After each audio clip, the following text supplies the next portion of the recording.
The European Cricket Series is proudly brought to you by HCL Software and Bizzaway. Well, good morning and welcome to Prague for this European Cricket Series from Czechia. And match number 42 between Prague Spartans and Prague Barbarians.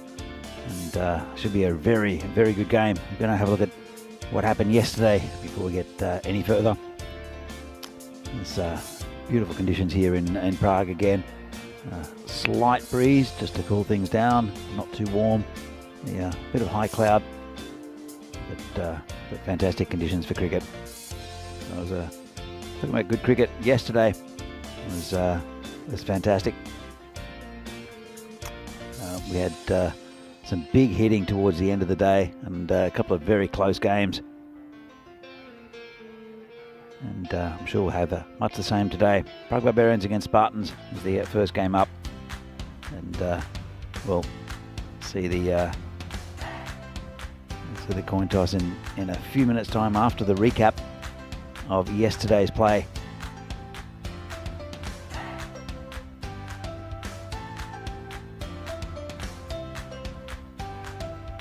So, as I mentioned, very nice day today. The ground's playing beautifully. Very, very fast outfield, and the pitch is playing nicely. The pitch showed a few little variations yesterday. It's a concrete base, and it cracks a little bit if there's no water. We haven't had much rain here in Prague. As we see, yesterday's first game was PCC against Bohemians. It's a good win again for PCC, 145. Remarkably, that's below their average score. And Bohemians, a good effort with the bat. But it was 69 from Sabundavisi and 50 from the skipper, Aaron Ashokan, who pumped up the score for PCC. And afterwards, we had Tigers and Bohemians. Bohemians with a good win. They're well in contention for that one of those top four spots. Tigers are right down the bottom of the table, just hanging in there by their claws with the chances of getting that top four. It'll be for finals Friday, this Friday, not too long to go. So in match number 39, Prague Tigers against PCC, and pretty one-sided again. 87 reached the Tigers, and Himmel Rongdi with nice 28, and then good score from Vikramasinghe and Davisi Tomar also contributing. They got the runs in just over 6 overs. And Barbarians Bohemians, another really good game. Bohemians with a comfortable victory in the end, with some good batting from Sahib Mahmood and Sazi Bhuyan. And in the final game of the day, we saw the Tigers back in action as well. Again, against the Barbarians, and some fantastic batting up top from the general manager, and also Sobjit Mia got them over the line against a very good Barbarians side, with Vaishak hitting 79 and batting beautifully. So let's go out to the toss and see what happened with our tournament referee Charles Croucher and the two captains. It's the call and it's the tail. Yes, we go for batting first. Bat first. So, as you saw there, the Barbarians, they won the toss, decided to bat. I think it's a good one to win, actually. And Divi Singh, he missed out yesterday, rarely. He'll be vital in this innings. He got a duck, second ball, and Vaishak took over. Jagan Everson with a sparkling 79. Best I've ever seen him bat. Hopefully he can continue his form here for the Spartans. Neeraj Taigi is going to be instrumental with the ball, as he is normally. It won't be Neeraj to open.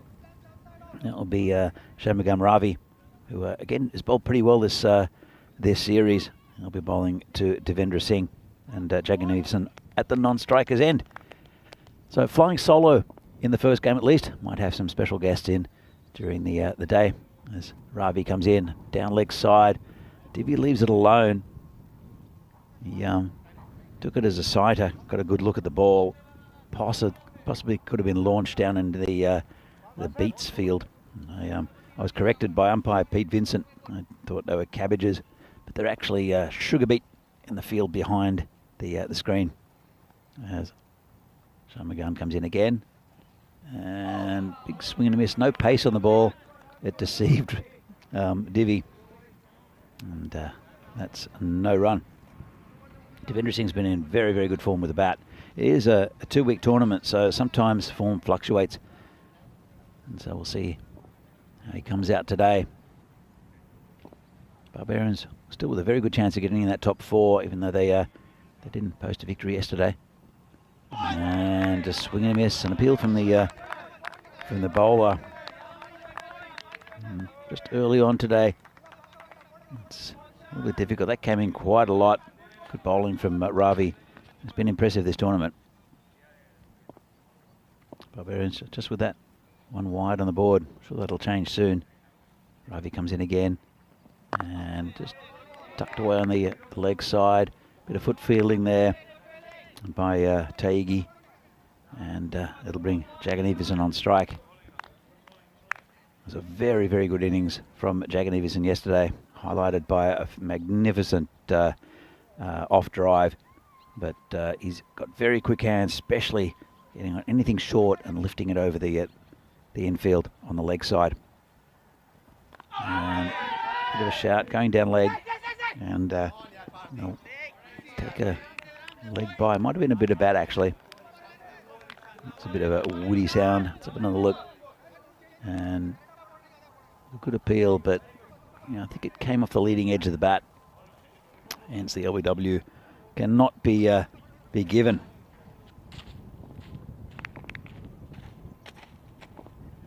With still a couple of balls left in this over. Been a good one.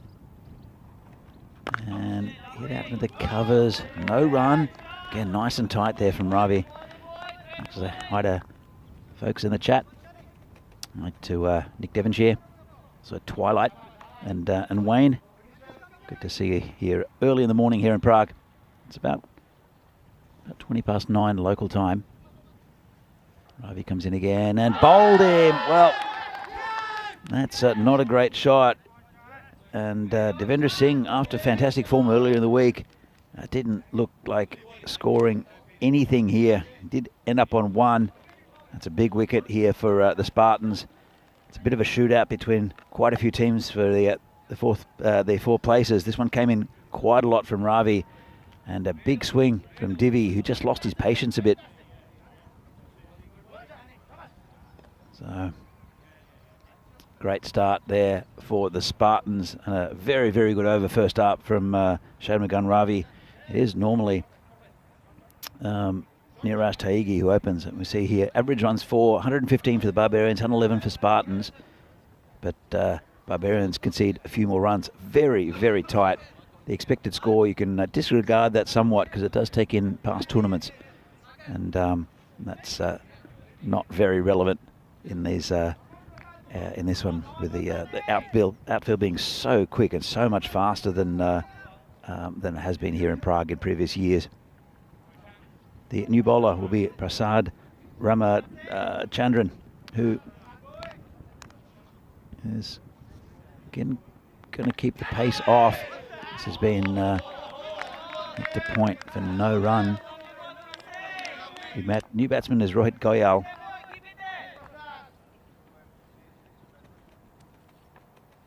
Barbarians, they'll want to win, but I think Jagan Everson's the key here now, with Devendra Singh back in the sheds. And hits straight down the ground and dropped by Taigi. Well, it went straight in and straight out, and that may be an important miss. He scored 79 yesterday, and that one, he just hit the half volley straight to Taigi. Couldn't hang on to it. It's a lovely shot into the covers, but he's hitting fielders at the moment. Well, chance for a run out. He'll be gone. Goyal just not responding. Jagan Everson taking off for the run and just jogging it. Made it easily. There's no communication with Goyal, and he's gone for, I think, a diamond duck. Have another look. Don't think, Goyal might have faced one in this over, I think. Let's have a quick look at it, but disastrous running. Hits it nicely. Goyal just ball watching. Jagan Everson, he's jogged it down to the other end. Goyal would have made it easily.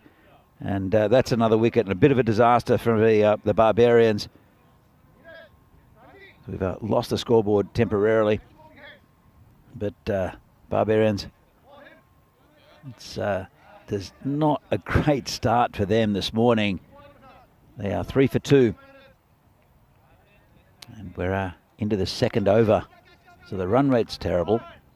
And the fact that they've lost 2 early wickets, including Devendra Singh, is even worse. Bowler comes in again to the new batsman. It's the captain, Vamshi Madashetty.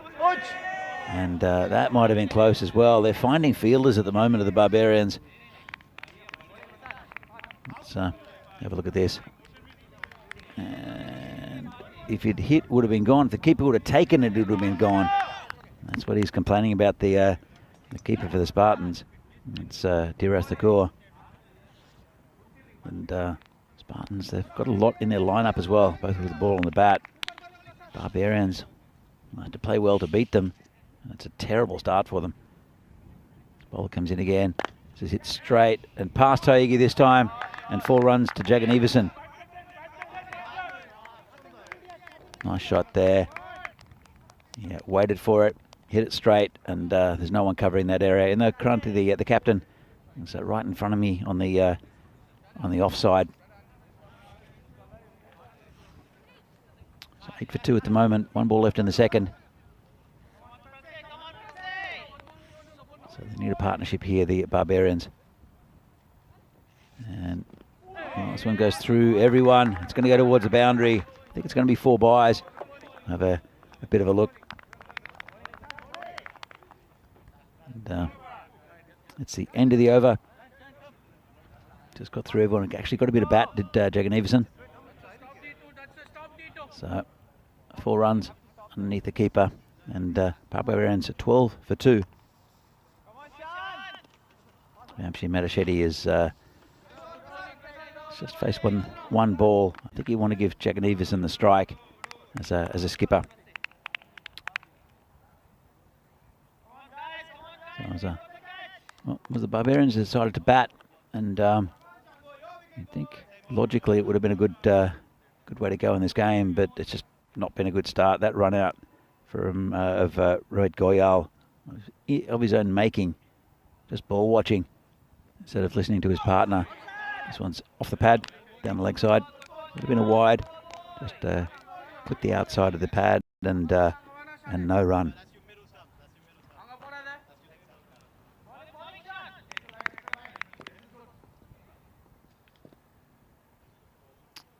So it's Shamukhan Ravi coming in again, getting good in swing.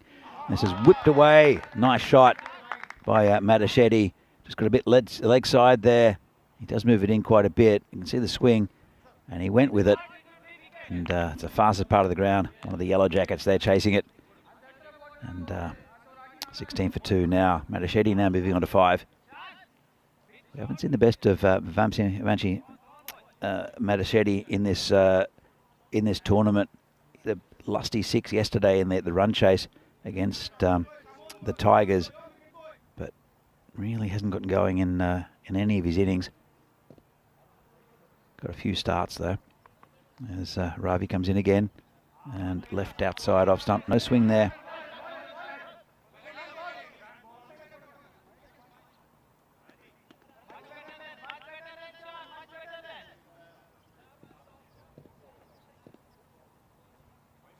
Matachetti comes in again, and again I think he's lost that swing, and another wide there outside off stump. So these balls tend to swing quite a bit, and especially early on. Normally there's a bit of a breeze that comes from left to right here. It does vary in Prague. So Vinny Sandhu's in the chat. Let's have a look at this. This is high in the air. Player coming around and takes a catch. Well, Matachetti, he got that boundary, but then lost his wicket. There's only 2 men out because of the power play. He managed to pick one out. It's a really good catch out there. And it's Sandeep Kumar. He made a lot of ground and took it comfortably in there and did all the hard work. And as you can see, really comfortable catch in the end after making the ground, got really steady with it. And Barbarians have lost another wicket. To my friend Vinny Sandhu in the chat. And we had a dumplings night last night, which was pretty great. Vinny Sandhu eating a couple of hundred dumplings, it seems. Just kept on ordering them, and just loves it. It was pretty good though, I've got to say. Went out with some of the team. And, it was a very pleasant night out. As Ravi takes another wicket. It's been a really good opening spell here from Shanmugam Ravi. He's taken 2 for 9. He's got 3 balls left. 3 balls left to the power play. And Michel Manet is the new batsman. And he's batted pretty well throughout this tournament. He'll want to go on with a bigger score there. And again, they need a partnership. Ravi comes in again and just poked down through the to the third man area. It's going towards the boundary. Might even get there, you know, had it, and it has. Just a little prod. Shows you how quick this ground is. Just pushes it. And the chase was on. Sagar, he's not the slowest on the field, is Sagar, and he couldn't catch up with it. And as the day goes on, when it starts to bake, this ground will get a little bit faster as well. Had a little bit of rain in the last few days here, but generally over the last month or so, it's been almost none. As Samagram Ravi comes in again, this one's hit the pad. Just to give you an indication, this ground hasn't been mown for 4 weeks, according to the groundsman, and it's lightning fast. The grass is short. It just hasn't had enough water for it to grow. Still a little bit green and yellow in patches. And Manet gets that, well, almost past the fielder, and they'll just get a single from it. So, at the end of the power play, pretty good one for the Spartans. Let's have another look at this. Head towards the umpire, gets out of the way, and another one on the shins there. That's Varun Saxena, who I think we'll see with the ball a little bit later on. Copped one on the shins. We've seen quite a few of those. The fielders not wanting to use their hands for some apparent reason. As we see here, 3 off the first, and 9 off the second, 11 off the third, but have a look at those wickets. 1 wicket in the first, 1 in the second, 1 in the third. So they're getting pretty consistent wickets. The Spartans. And they'll continue with spin. With Prasad Ramachandran.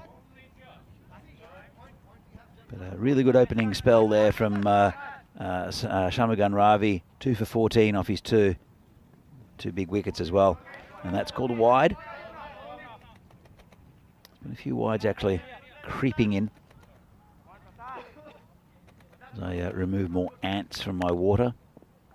We've been overrun by ants here in Vienna. She's just clipped over the top of the bowler to Taigi on the boundary. The field restrictions have been lifted because of the 3 over power play. So it's still has to be 4 in the circle. It's a 30-metre circle, and then the rest of the fielders can be outside that circle. There's a bowler again. Full toss there, and finds a fielder. Well, that's what they're doing at the moment, and that shows sometimes as a team, when you're hitting the ball not as well as usual, and you've got a bit of pressure on you, you tend to find fielders rather than finding gaps. And Manet has gone over the top. Well, no gap needed there. He's just blasted over the long on region for 6. Nice shot by Manet. You can see he's got good power. Safe shot too. And the first 6 of today's play. Very nice shot there by Manet.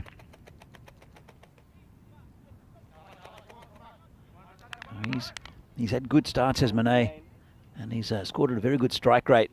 Just hasn't quite gone on with it. And it's a good ball. Swing and a miss. And you have to say the same with Jagan Everson in a sense.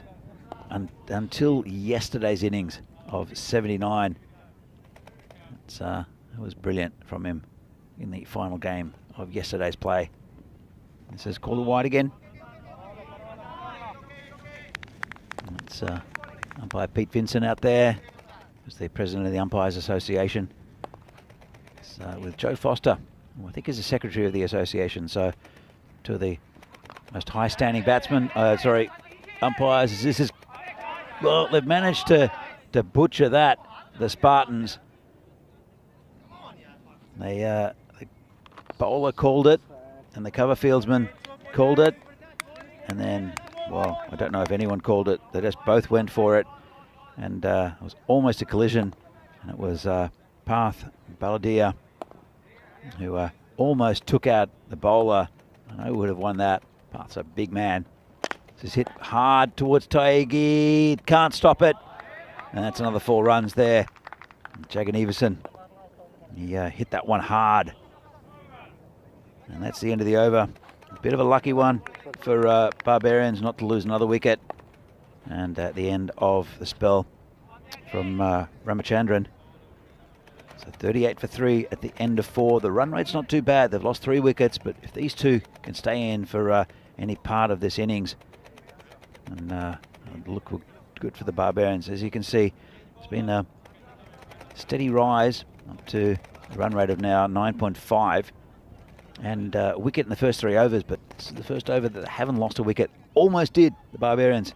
If there'd been better communication from the Spartans, would have lost their 4th.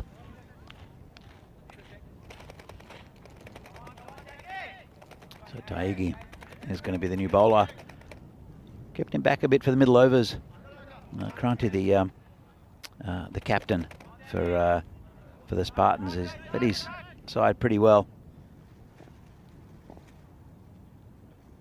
Taigi comes in, and this is hit over the top by Mane. There's a man out there, won't reach it. One bounce over the rope, and that's 4 runs. A nice shot there from Vishal Mane. Moves on to 17 off 8. He's doing a bit of the heavy lifting here. And if these two can stay in for the majority of the innings, and I think Barbarians will get up to a healthy score. They're going about 10 and over at the moment. And if you look at the scores so far in this tournament, about 125 is pretty much par. He comes in again. This is hit just over the top of the covers. 3 players coming around. It's going towards the boundary, and well, they all leave it for each other. That's Gina Panalet and also Kranti. Yeah, they all made good ground to get there. Let's have another look at this. It's just bouncing, and probably Panalet the closest. Tried to use his foot and then took it back. That's another 4 in that area. Taigi bowling into Mane. It's a good ball right in the block hole. Squeezes it out, and Baladia picks it up in the cover region. And it'll bring Mashak Jagan Everson back on strike. Taigi's bowling around the wicket, so it's pushing the ball across the right-hander. Comes in again. This is smash for 6. Well, right onto it there was Jagan Everson. He looks for that. He loves that shot. And he's got very, very quick hands. He does play the ball very late, but when he sees something he likes, he just demolishes it. Lovely shot. And it's a 50 up for the Barbarians. Taigi's getting a bit of a hammering. Comes in again. And that's a really good final ball. And Jagan Everson fishing. And that's the end of the over, the halfway mark. Prague Barbarians are 53 for 3. 62 days to go for the Euros of Cricket, the European Cricket Championship. And starts on the 25th of September. 31 nations. There'll only be 1 winner. These are the groups. There are 6 groups of 5. It's the biggest tournament we've ever had. And apparently, according to Vinny Sandhu, the biggest tournament in the world, numbers-wise, as far as the number of countries participating. The reigning champions are the Netherlands, and they'll play the group winners, the 6 group winners, in Championship Week, starting October 16. Well, it's gone. Mane played all around that. Ball didn't quite get up as much. It's Sandeep Kumar who comes in. Just played a horizontal bat shot that clipped the top of the bails. Mane can't quite believe it. We'll have another look in a moment. It was a bit short. See the scratch mix. It's a bit short. Came through pretty quickly. Took the stumps. That's the end of Mane. Good little contribution. We'll have a look. Just hits the very top of the bails. I'd say it's precise bowling there from Sandeep Kumar. He pushed that through pretty quickly, actually, did Sandeep. That's another wicket down for the Barbarians. So, Jagan Everson is still in at the non-striker's end. As a new batsman comes to the crease. He's trying to get, looks like a leg stump line. It's Prem Nandivada, who bowled the first ever ball here in the Czech Super Series back in 2020. It's called a wide. So he does share a little bit of the history of this this tournament and of the European Cricket Network. Does Nandivada. Sandeep comes in again. It's called a wide again. Well, he's missed the radar both sides.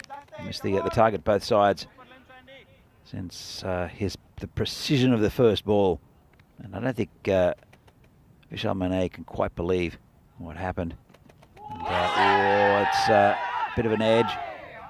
Well, that's what the Spartans thought. The umpire says not out.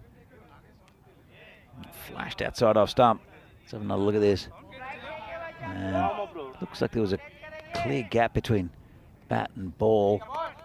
So it's a good decision there from the umpire. And another wide. So it's been a bit of a mixed bag here from Sandeep Kumar with a perfect first delivery. A caught behind shout, but then a bunch of wides. Comes again. And another good ball. Well, it's not very consistent, but when he's got it right, Sandeep Kumar's a very difficult customer to face. 56 for 4 at the moment. And another wide. It's been a long over. What's been good's been good though. And Nandivada still not off the mark. Jagan Everson is 16 off 10.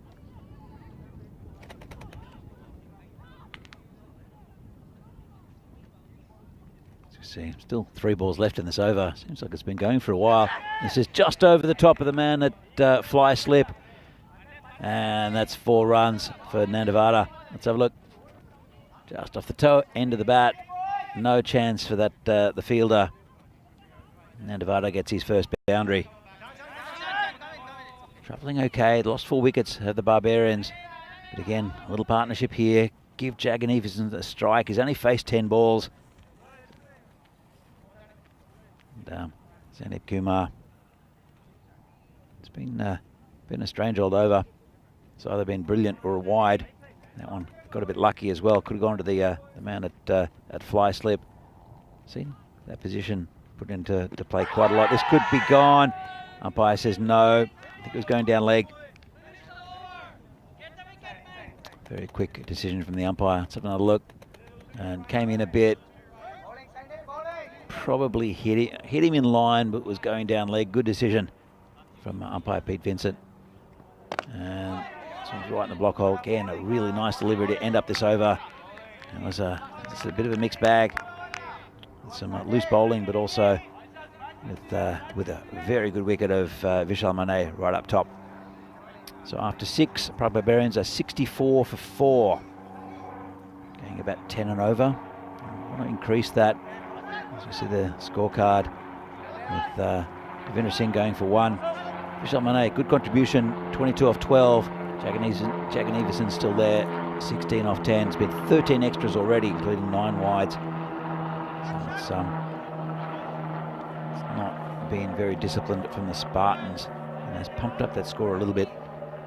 Maybe Jagan Everson will be facing against Varun Saxena, who's had good patches with the ball. He has been spanked by a couple of teams though. So we'll have to see what Jagan Everson does. He's in a position where he's got 4 overs left. He doesn't need to take too many risks. He can still get this score up to about the 120 mark. But he'll have to bat well. But Saxena, you won't want to drop it too short. You won't want to get it too straight. And It's hit the pad.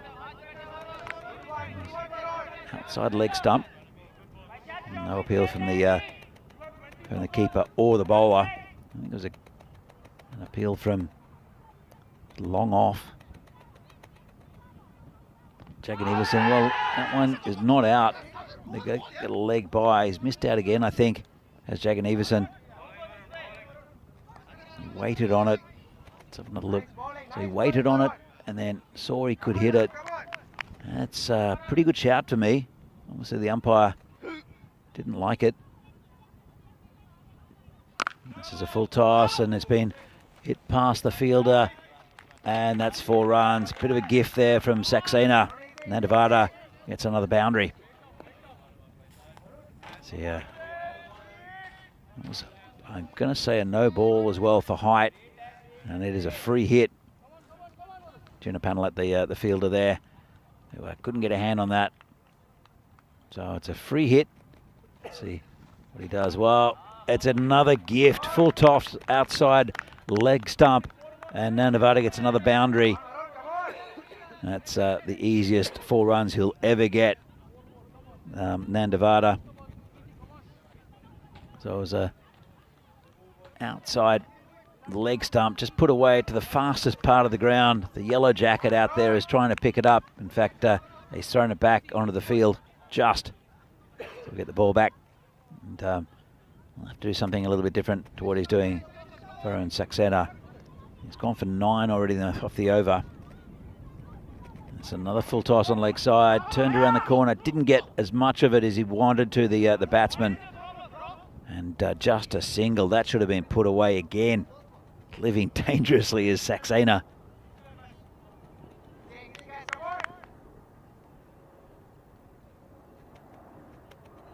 Comes in again and charged a bit there. Didn't get hold of it, did Jagan Everson. They'll look for 2, won't get it. As the ball comes back to the bowler's end. Good piece of fielding out there. Looks like, not sure what is out there. But nice pick up and throw straight back to the keeper. Nandavada, he's on 13 off 8. And another one down leg side, called a wide. He's got away with a little bit, Saxena, though, in this over. It's been a bit scrappy. They'll probably get a wicket here, though. Tends to be what happens. And when you get overs like this, it'll be a rare good ball. I got away with it there with a dodgy inside edge, the batsman. They come through for a single. So that run rate, they keep on hovering about the 10 and over. That was 13 off that one, but Prague Barbarians after 7 are 75 for 4. As we see here, this is the squads for the ECI Czechia coming up this weekend, starting on the 29th. And there's some good players for all teams there. Czechia, Cyprus and Greece. And I see some favourites from the Cyprus and Greece series coming up. But Czechia, they've named a very, very big squad. And they'll narrow it down, obviously, towards the end of the tournament. One name that won't be there is Venki Margashayam, who injured his hand fielding a couple of days ago. As Madaretti is the new bowler. He's pretty reliable. That one got a bit leg side though, and Nandavada's hit another boundary. And the bowlers, Margaretti, Sagar is he's just put it on leg side. Too easy for Nandavada, who's mounting a good little innings here. Sagar have to correct this a bit. He's been a very good bowler for quite a few clubs during the years, has Sagar, very experienced player. And again turned away on the leg side. That's another 4 for Nandavada. Likes that area. And Sagar, he's swinging it in, he's angling it in, and he's got very little protection on that side. So he might have to rethink things. He's got very much an offside field, and Kranti hasn't changed anything. He's just going to rely on his bowler not to drift it too far to the into the pads of the batsman. This has been hit down the ground, and Really good piece of fielding there. That was hit pretty hard by Nandavada, who's in good touch. It was Kasi Balakrishnan, who we'll see with the bat a little bit later. He's had a good tournament. As Kasi Sagar comes in again. And a big swing and a miss there from Jagan Everson. That's a better line and length there from Matareddy.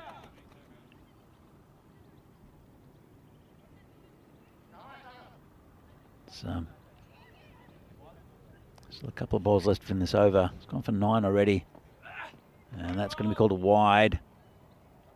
He knows how strong Vaishak is on his legs. Anything that's too straight, he tends to whip away for 6 on the leg side. It's 14 or 17, not as fluid as what we saw him yesterday. But that's a nice shot over the top, and that's going to be 4 runs. Nice cut shot, just a bit short and wide there from Sagar. And right onto it with Jagan Everson. Nice shot. Another 4 runs to the total. And a bit of foot fielding finally from the men in yellow. I thought they'd stamp that out. They've gotten much better. The men in yellow doing a good job retrieving balls. This one's hit down to third man. Oh, it's gone straight through him. Well, that's a bit scrappy there from Shanmugam Ravi. He got right down to it. Let's have a look at this. Just prodded down, right behind it, and straight through that long barrier. Well, it's been an expensive one from Matareddy. He's gone for 18. Prague Barbarians now 93 for 4. They're mounting a good score on the back of some nice little partnerships. Vaishak has really anchored this innings. But good contributions from Nandavada here, and also from Vishal Mane. As Sandeep Kumar comes back. There's a good over first up from Sandeep. In a way, lots of wides, but a crucial wicket, that of Mane. It's been hit high. Play coming around. Won't get it, but it won't go for 4 either. They'll come back for 2. Didn't quite get all of it, did Nandavada. But he marches on. He's 25 of 13 now. In fact, he's 25 of 13, Nandavada. Sandeep comes in again. And just hits straight there to Balakrishnan for a single. It'll bring Jagan Everson on strike, who's have to start to get going a bit. He's 25 of 16. And I think he'll have to let loose. It is the 9th over. It does all happen in the 9th. And this is a bit of rubbish there from the bowler. Kumar, full toss, just 4 runs. But too easy there for a batsman of this class. Smashes it onto the leg side as the man in yellow walks another 50 metres to fetch that one.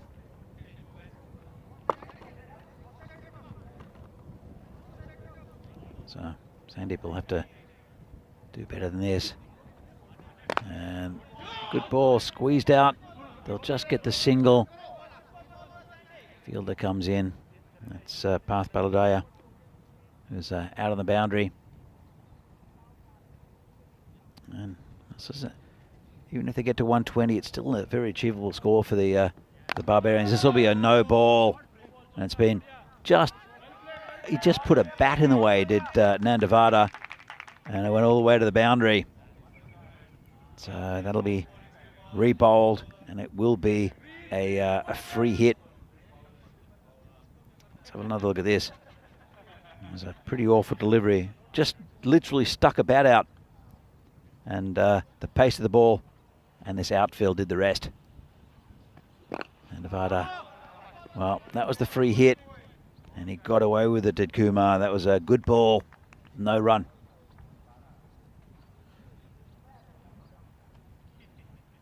Comes Kumar with his final delivery. Turned around the legs by Nandavada. Really good innings this so far. 34 from 17. That was too easy there from Sandeep. Just tucked it around the corner to the fastest part of the ground. Raced away to the boundary for another 4. 110 for 4 with 1 to come.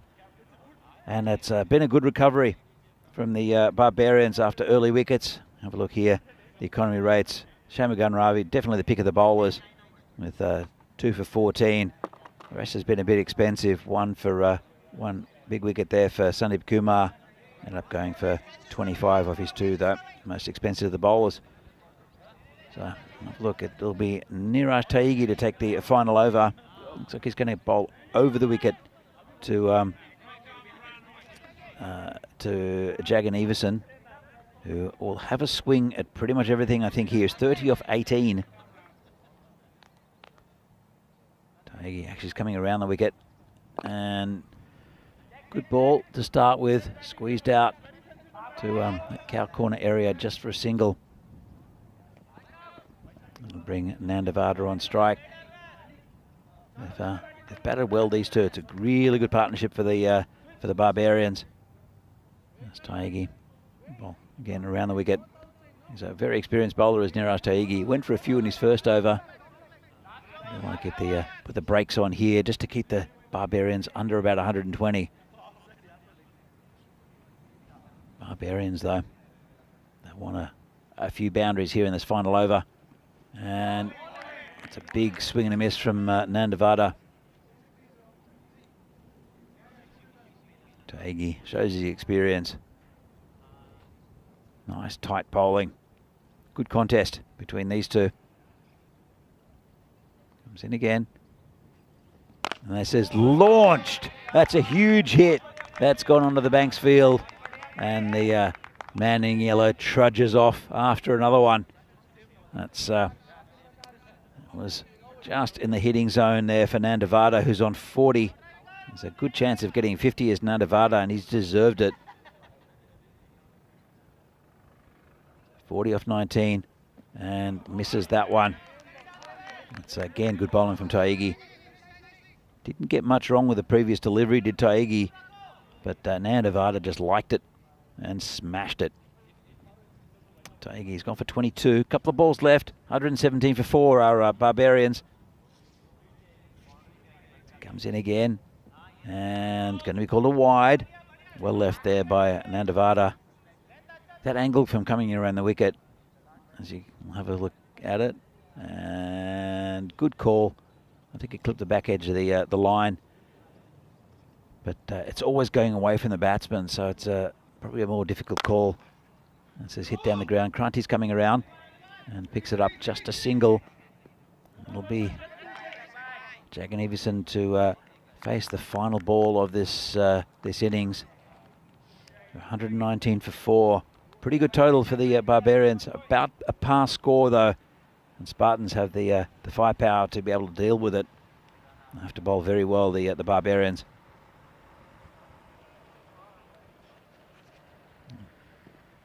Taigi, he'll come. No, he will come around the wicket still. Final ball to Jagan Everson, who would like to try to smash him on the leg side for 6. Let's have a look what happens.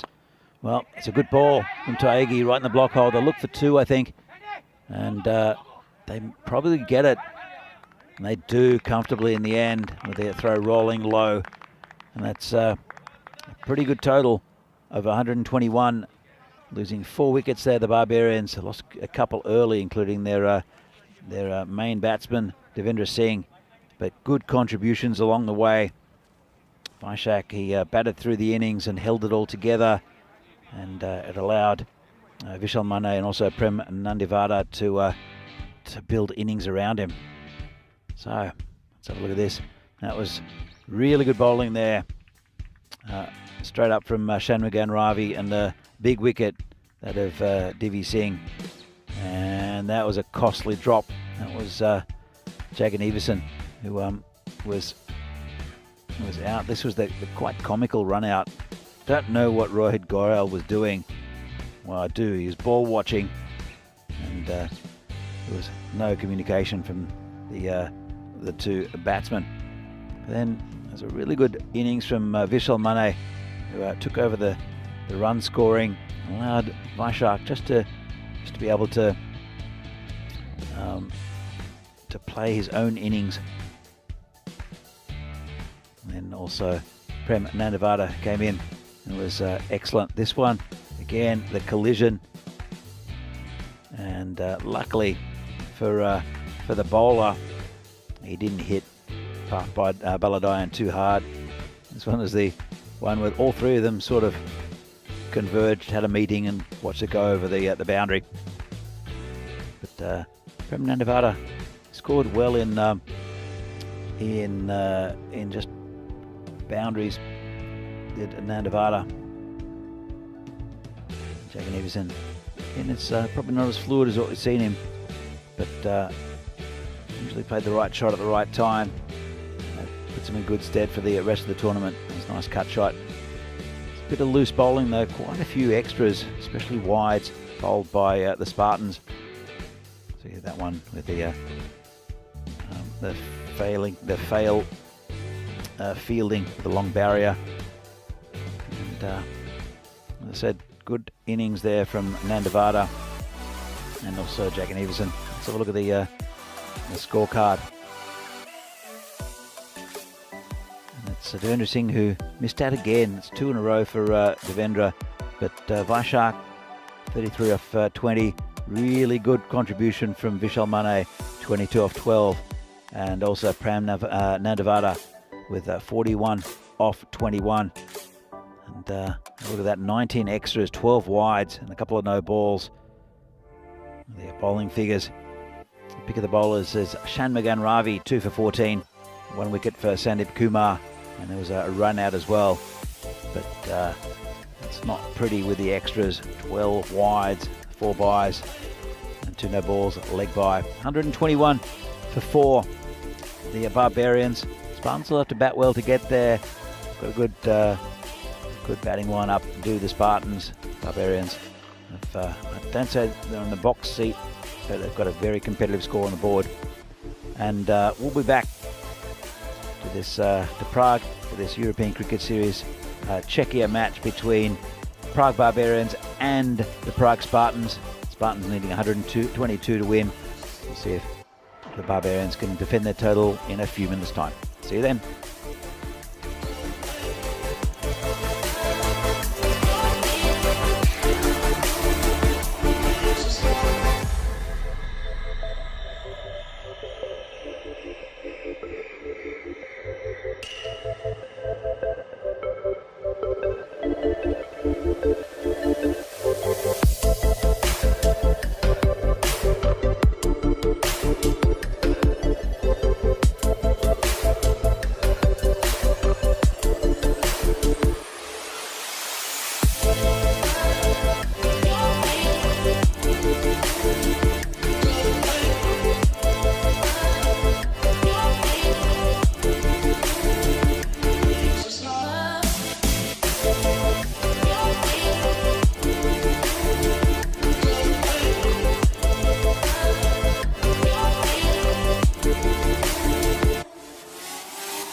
The European Cricket Series is proudly brought to you by HCL Software and Bizaway.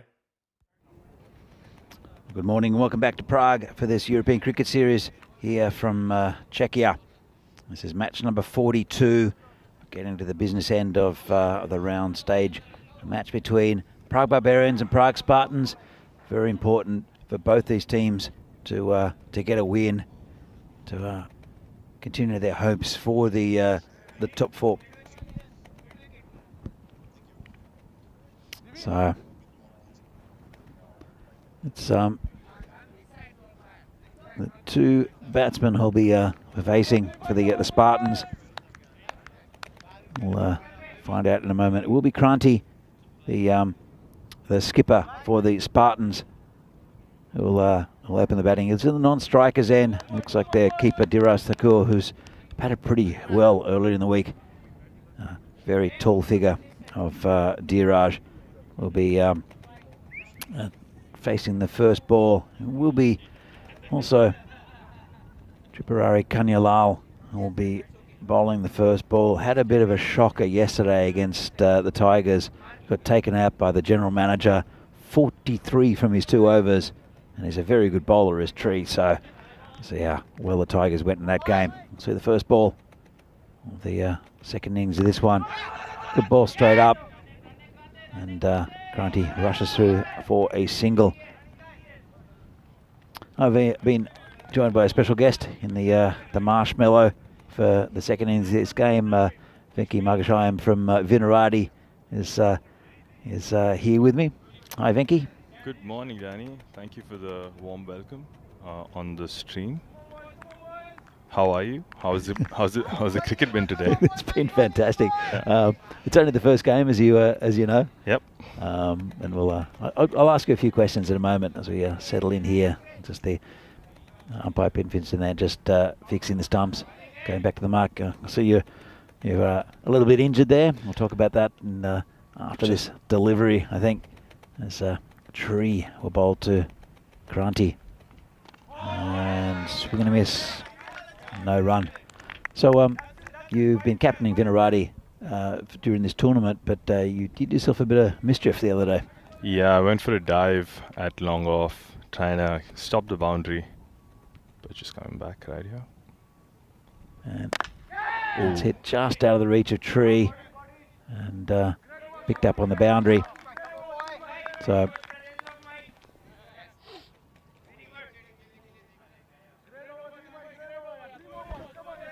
and Tree will now be bowling into Thakur. And that's going to be called a wide. Close call that, Danny. Yeah, I think so. He does tempt that line sometimes, does Kanyalal. So what did you do to your arm? Yeah, just coming back. Well, Divi likes it. It's going to go back to a replay. We'll have a look at the replay in just a moment. But Devinder Singh likes this. Let's have a look at Thakur. So he's moved slightly out and he's moving back and He's just inside. Just in. Wow. Just rolled his foot back. Good work there from Devendra Singh behind the stumps. But not out. Also really good work by Dheeraj there to quickly get his foot back into the crease, aware that there's that stumping coming in. Absolutely. There wasn't much to play with either. He just rolled his foot back. So you know Dheeraj pretty well, I hear from. Yeah, absolutely. He and I go back to film school. He was there a year after, I think, after I finished, or maybe a year when I was there, like a year lower. And we spent a lot of time together on projects and worked together on different crews. So he's hit nicely. Nice shot that. Very nice shot through the covers, 4 runs. Let's just pick that gap. Really nice shot there from Dheeraj. Yeah, so you worked in film projects with him. Yeah, like we were in school together. We were students and we had to be on crew for each other.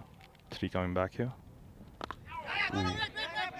Just pushed out to, well, bit of a overthrow, but good backing up there by the Barbarian fielder there.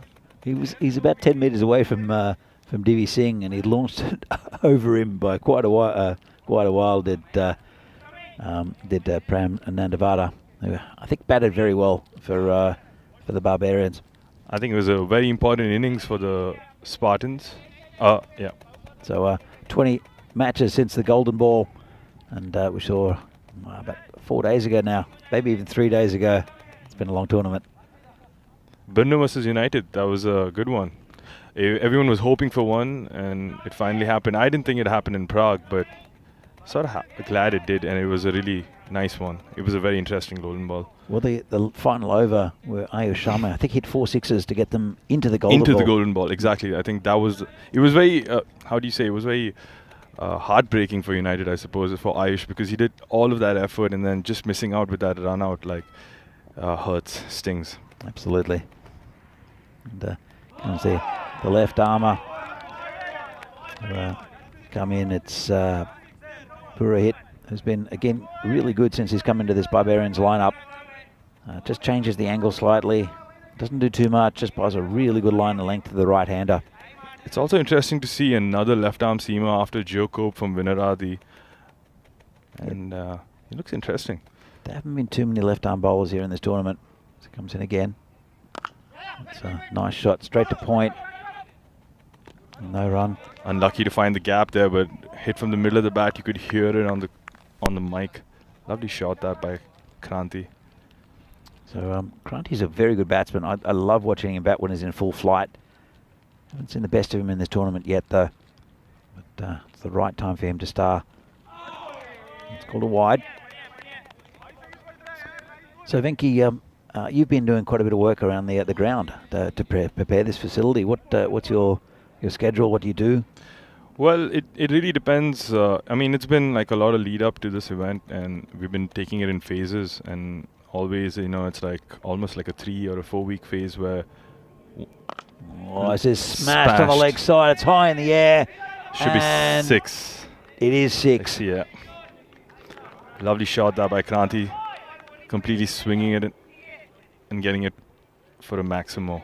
Yeah, it's he's very fluid. He very rarely looks like he's working overtime, does Kranti. His shots, he uses just good economy with his shots. Doesn't overhit anything. And that was a nice shot for 6. I actually have heard that. I've heard you say that before in the comms, and it's really true, Danny. I think there is that. It's like he's not putting any effort at all, but it's still going all the way for 6. It's very fluid to watch. It's very nice. He's one of my favourite batsmen to watch when he's really going. Is Kranti. It's another nice shot. This one he finds a fielder. Once again in the over, gets it off the middle of the bat, but unlucky to not get 4 runs for that. When he's in form, like when he's really batting well, he must be really hard to bowl to, because he can hit to all parts of the ground. He's got really good technique. And so, I mean, he's 7 off 6 at the moment. So you can see things that are not quite there yet. And that's a nice ball. Again, hit down the ground, back to the bowler. So coming back to the ground and the prep for it, so I think in the 2 weeks prior to the event starting on 17th July, we got a lot of the work done in the second last week, where it was just like making sure that the ropes are in. We have all the equipment. Purohit coming in here. Last ball. It's a good one too. So at the end of the over, it's been a really good over by Purohit here. A really good over. Yeah. He's been, as I said, I think he came in the last few days of this tournament. He was not here for the first couple of days. As we see the standings at the moment, and 5th and 6th at the moment, Barbarians and Spartans, but Barbarians have only played 9, fewer than any other team. So they've got a good chance of getting to that 4th spot. It's very competitive between Brno United, Barbarians, Spartans and Vinaradi look like they're on the cusp. Same with Tigers. So, and I'm sure I'm missing out Bohemians as well. But Prague PCC have really cemented their top spot. We'll see them up against United in the next game, which would be a really good matchup. Yeah, absolutely. Like The ground, I mean, again, Danny, just the ground. It's been a lot of team effort. I have to say, it's just not been a solo effort by me. There's been Dan, Phil, me, Joe, all of us who've been involved and trying to get the ground ready for this event. This tree coming in. Got to use his feet well and get 4 runs. over the top. 4 runs. That's a nice shot. Just moves across, changes the angle, and that's a really nice shot by Kranti. Yeah. So the what's involved in preparing the ground? Well, you need to make sure you have all the materials for the event, and for example, paint, spray paint, ropes, a bunch of random stuff sometimes because you can't predict what could go wrong when. Three coming back in here for the 3rd ball. Kranti again moving across the crease. Tree saw him coming. Just a single. Quick single that. They know that the fielders are on the 30-yard circle, so they can easily sneak it in. So good stuff here. Getting the boundary and the singles in the over. Yeah, good awareness here from the Spartans. They're a talented side, the Spartans, and this is hit well by Diraj. That'll be 4 runs on the leg side. Again, just use his feet well. Moved across, and maybe a little bit over pitch. Not too much wrong with the delivery. That's a really nice shot there from Diraj, who looked good early in the week. He hit, I think, a 42 odd, and looked very good. Nice flick of the wrist that by Diraj. Getting 4 runs for it. They need about 13 and over. They're a little bit behind that rate at the moment, but they still haven't lost any wickets. These two are looking pretty good. I'm saying that was slightly missed time there from Diraj. Kranti looking for the second, but it's not on. So there's a lot of preparation going into tournaments like this, especially with the ECN coming to town. And, you know, you always have the issue of cutting the grass, but fortunately, or you could say rather unfortunately. This is just bunted back to the bowler for no run. Yeah, so unfortunately here in Prague, we've not had that much rain as we would have liked. And that's always the case during the summer, but even last summer, there had been quite a bit of rain. So it was still a little more plush, and we had a lot more grass cover. And you could say that, you know, the runs weren't as much on this. The run rate was a little low, and you could see that from the stats provided by the ECS crew. And that's one of the things. So if you got to know when to cut, when not to cut, and unfortunately we didn't have that. So that's one of the other problems we always have, Danny. So with not having that much rain, I guess that's out of the way. And then it just generally comes down to having the lines ready, having the 30-yard circle marked, having the boundaries correctly spaced out, making sure they're evenly 50 all around the park. Well, this is a fairly new ground as well. I remember that the very first ECN we played here, it was just almost completed when we started play. As Purohit starts again. This is hit over the top. Player going back and takes a catch. That's the end of Diraj. It's a pretty good innings, but Purohit strikes and caught it 3rd man there. Purohit deservedly getting one for his efforts here. Slightly wide of the off stump. Diraj goes for a slice, you could say, or for a slash, trying to get it a little off from the fielder, but gets it straight into hands. Good catch there on the boundary. I think that was Kunal, if I'm correct. Yeah. It's well, he's got lots of tape on his fingers there, the fielder, but a nice catch taken and the first wicket down. That's needed by the Barbarians just to break this partnership. And in the power play, Danny, so important one. They just broke just when they were sort of getting a momentum in their favor. They just broke that partnership, rightfully said. Yeah. So.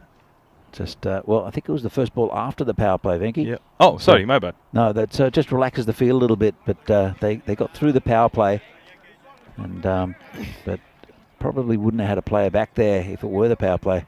So it's also a very interesting plan or a line he's bowling at, like, and the length. It's a little bit of a back length away from the batter, so there's always that fielder coming in play for that catch. But just coming right back to the ground prep, Danny, there's also the other things you see, like the camera tower, and you have the tents put up, and you have the the fences and the branding. So that's all sort of, you need equipment and you need to rent that. So shout out to Dan Casey, who sort of helped us out there with a lot of the planning much earlier, which is also part of the ground staff work, where you can't just expect to rock up a week before, 2 weeks before, and expect these things to sort of fall in place. These things need to be rented out and, called for. So all of this goes into ground prep. So it's a lot of team effort here. Yeah. Absolutely. And look, I mean, it's appreciated by the by all the staff from the ECN to put on these events. There's a lot of work we don't see on camera, but just have to be done and have to be done locally. So it's a good cooperation between the two. This is hit into the covers. There's a man back there. Now look for two, just get a single. But you're right. I mean, look, we don't have a luxury of having either running water or electricity at the ground yet. I mean, we're hoping, exactly, that being the key word, yet. Yeah. I mean, with the golf course, we're on pretty good terms with the golf course now, which is really good to see. And this is what a shot. Beautifully hit on the leg side. And Kranti launches that one again. Didn't hit it too hard. And he's been joined by another good batsman out there. It's down on one knee. Lovely shot there from Kranti. Yeah, gracefully hit that by Kranti. Puts one knee out and just completely clears that. Gets 6 runs. It's just so natural for him. He's just as I said, he's a fantastic batsman to watch when he's in full flight. And I don't think we've seen the best of him quite yet in this tournament. This will be if he bats well, I think cool. I think it'll be a captain's knock today for Kranti. Hopefully. And, to get his team across today will be very important in that qualification scenario, which will be coming up very soon. Because we still have some games left on Wednesday and Thursday where Vinaradi come in and play 4 games, 2 games. So if they manage to get a couple of wins, there could be a little bit of a twist. Comes Pruitt again. It's a good ball outside off stump, left by Kranti. He's a little unhappy with himself. Balakrishnan is 1 from 1 at the. I think he's got 1 ball left. The batsman having a bit of a chat. Yeah, Vinaradi have had a bit of an up and down tournament. The first games in the mornings have been absolutely brilliant. Sort of sparkling knock from Sean Dalton with 82, and then the games later in the day have been a little bit rough. This is lifted into the car park. Beautiful shot, right onto it. It was leg side, and just got it wrong. The bowler Kranti straight onto it. And 6 runs.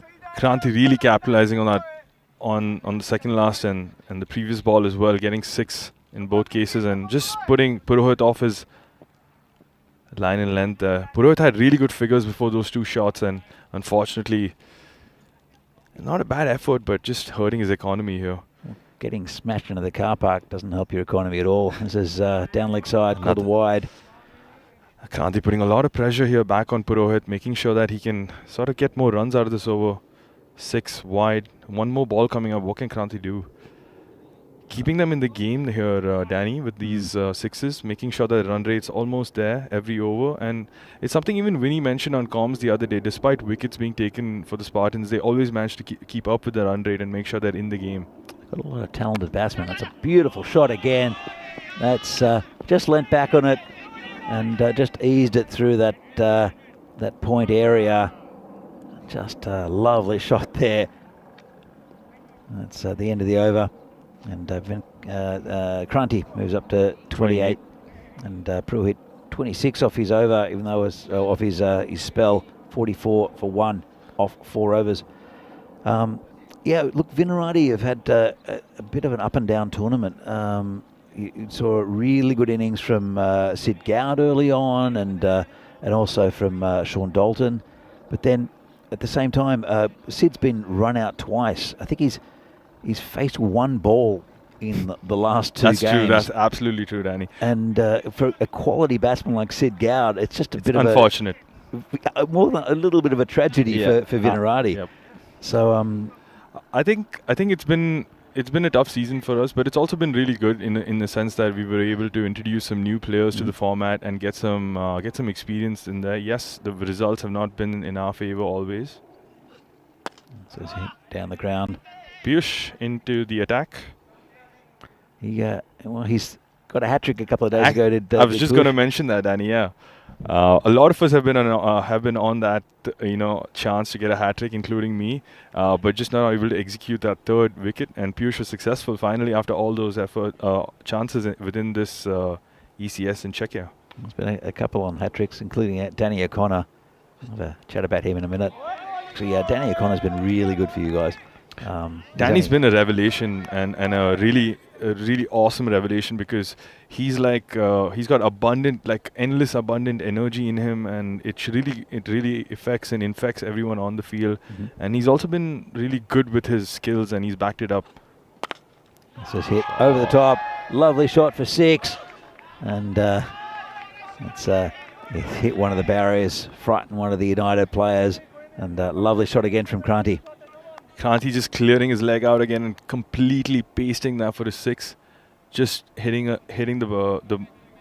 branding right next to us here, Danny. A nice shot, 34 off 17. He's starting to motor now, is Kranti. That rattling sound will be in the fielder's ears. Definitely. And again, that's another That's shot. 4 again. What a shot by Kranti. They're just cutting that ball away.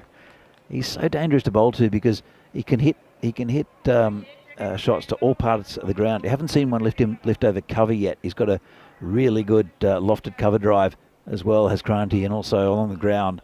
It's so, when he's really in form, he's just very difficult to bowl to.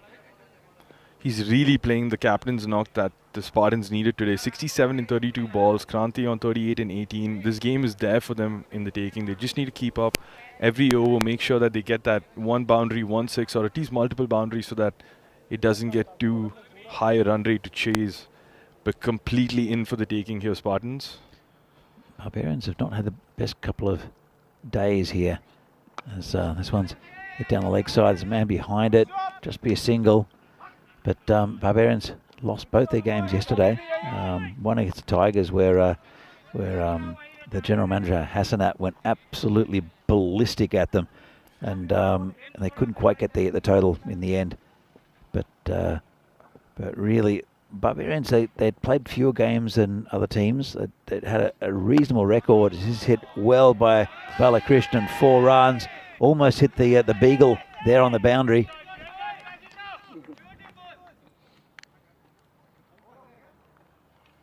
It's Lons with his beagle and his kids. So what's his role now in Czech cricket? Is he president of the association? We'll come back to that in a moment. So tonight in Portugal, Marlow against Friendship CC, double header, and that'll be brought to you from 6:30 here local time. Corey Rutgers with his first night of Portuguese action. A big thanks to Rico Fool for his wonderful work there in Portugal, bringing you that night series. It's been great to watch.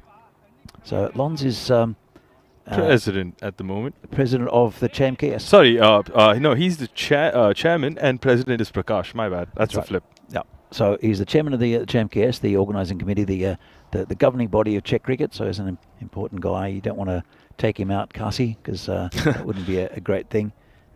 Did get closer to his beagle. So I don't know the name of his beagle. Do you know the name of his beagle? I actually don't know the name of his beagle, and I should be a bit disappointed knowing that he's also a club member of mine. But we don't get to see that friend of ours too often. So hopefully I'll make an introduction and find out soon. I think I'll have a chat to him as well. This one's picked up the point. It's Jagan Eveson's there, who's probably one of the best fielders in the country. So I wouldn't take on his arm. It's going to be a very important few overs here for the Barbarians and the Spartans, because they would need... Oh, got away with that, did Mane. Both teams would need to accelerate, and of course, like, one of them needs to accelerate and one of them needs to make sure the runs don't get away from them. Spartans looking at the more tougher job here. Well, they're right on target at the moment. The halfway mark, as this is lifted over the top, could be gone. And great catch. Well, it's a big wicket. They did really well out there. That's Pruitt, I think. And that's Kranti, who's gone. Didn't quite get all of it. Pruitt very close to the boundary. Took one step back. Looked at the rope and saw he was inside. So that is a really, really big wicket for for the Barbarians and for Vishal Mane. Big wicket of Kranti, finally getting that wicket, and fantastic catch by Purohit there, making sure he first caught the ball and then saw where the rope was and not getting too caught up with where the line was. And most people fumble it or sort of touch the line in that confusion. But really well executed catch, and rightfully getting that big fish wicket of Kranti. It's still a captain's knock in my opinion. I think he's given them that opportunity to stay in the game and go for the chase.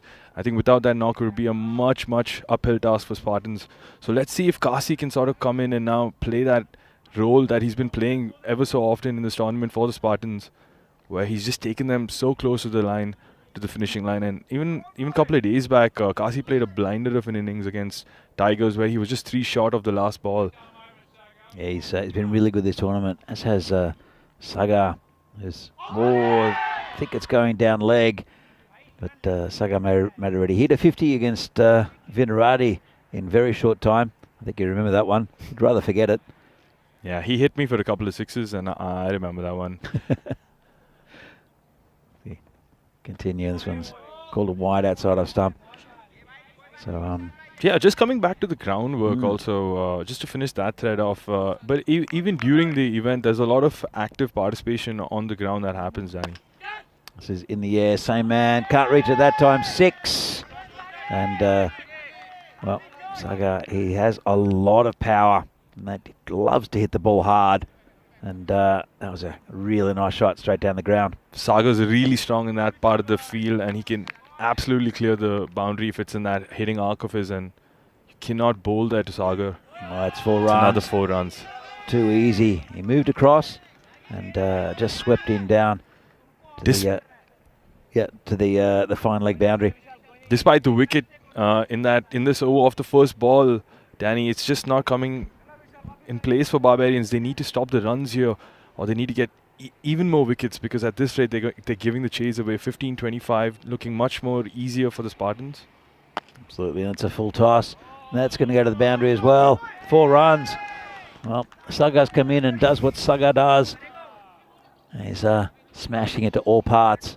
And well, after a big wicket there of Kranti, it was an expensive over there for Mane, and 76 for 2 with a target of 122. 6 overs gone. Pretty even at the moment. They need a couple of wickets to the Barbarians. So we see their scorecard here. Little contribution there from Diraj up top. Kranti with 39 of 21 was really good. And now Sagar's starting to get motoring. Kasi is a good batsman at the other end as well. I think he's the perfect partner to have in this position for the Spartans. He can definitely take, I think you could say, a lion's share of the strike and maybe go for it. But the way Sagar is also playing, I think you want to give him the strike back here. 46 and 24. I'm sure the 2 batters have spoken in between and they know how to go about this. Yeah, absolutely. Rohit coming in.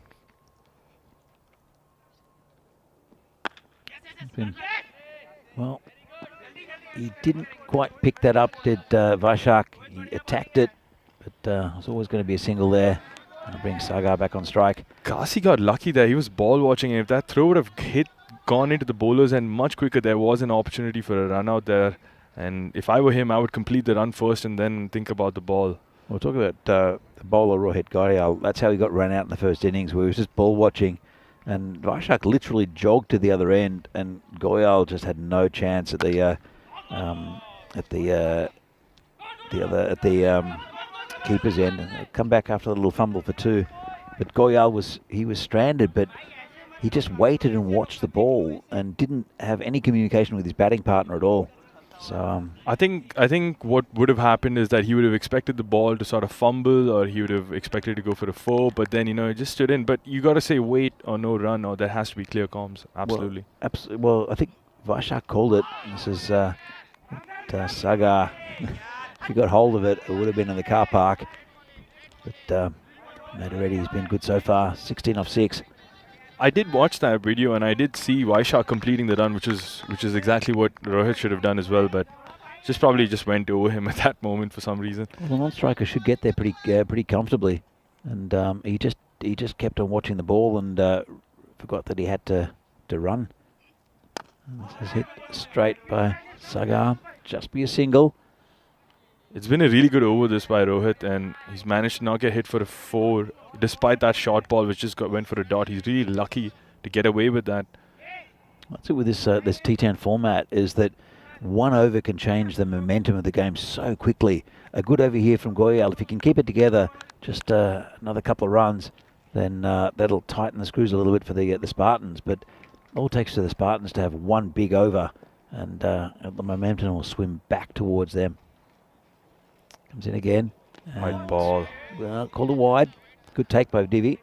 And also with wickets in hand here for the Spartans, they're going to target, I mean, 1 or 2 balls in the over. They're going to tell themselves, hey, we have to go for the 4 or a 6 in these balls because we have the wickets in hand and we just need 42 and 20. So even if it's a top edge for 6 or if it's a clean hit for 6 or a 4, it's a complete positive for us. Yeah, absolutely. So Goyal held it together pretty well. Still a couple of balls left in this over. Bowling to Balakrishnan. Gets that through the covers. There's a man there. Should be. Well, they're looking for the second one, and well run in the end by the Spartans. Really good pressure there by Kasi, being loud in the calling, putting that vocal pressure on the fielder, making him fumble possibly because they know that he's going for the batters are going for the double. So good stuff there by the Spartans. Talking about being vocal, you're very vocal on the ground, but in a very encouraging way. And we'll come back to that in a moment.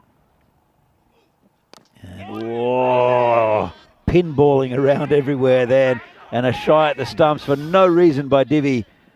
That's a bit loose by the Barbarians. Bit of frustration maybe, not sure why. They just lost a dot ball to a single, but I still think it's a great over 8 runs from it. Yeah, well, when you need about 13 and over. Let's have a look at this. So it looked like an inside edge. Almost hit the stumps. Onto his foot. Oh, just above. Just pinballed everywhere. And then, well, we'll have another look. So inside edge, and then down onto his leg, off the keeper, and then Divi for some reason had a shy at the stumps. Well, to be fair, Sagar was out, but I think by the time the throw came in, it was just too little too late and conceded that extra run. And that extra run and all these little runs are going to matter in this run chase at the moment. So here's what's coming up next. PCC, they're 10-0 at the moment, the Machine. They'll be playing United. This should be a really good game. Very talented United side, but up against PCC, who've brought Naeem Lala back into the attack, onto the batting. This will be another good game. Still not at full strength, PCC, but still probably good enough against the United.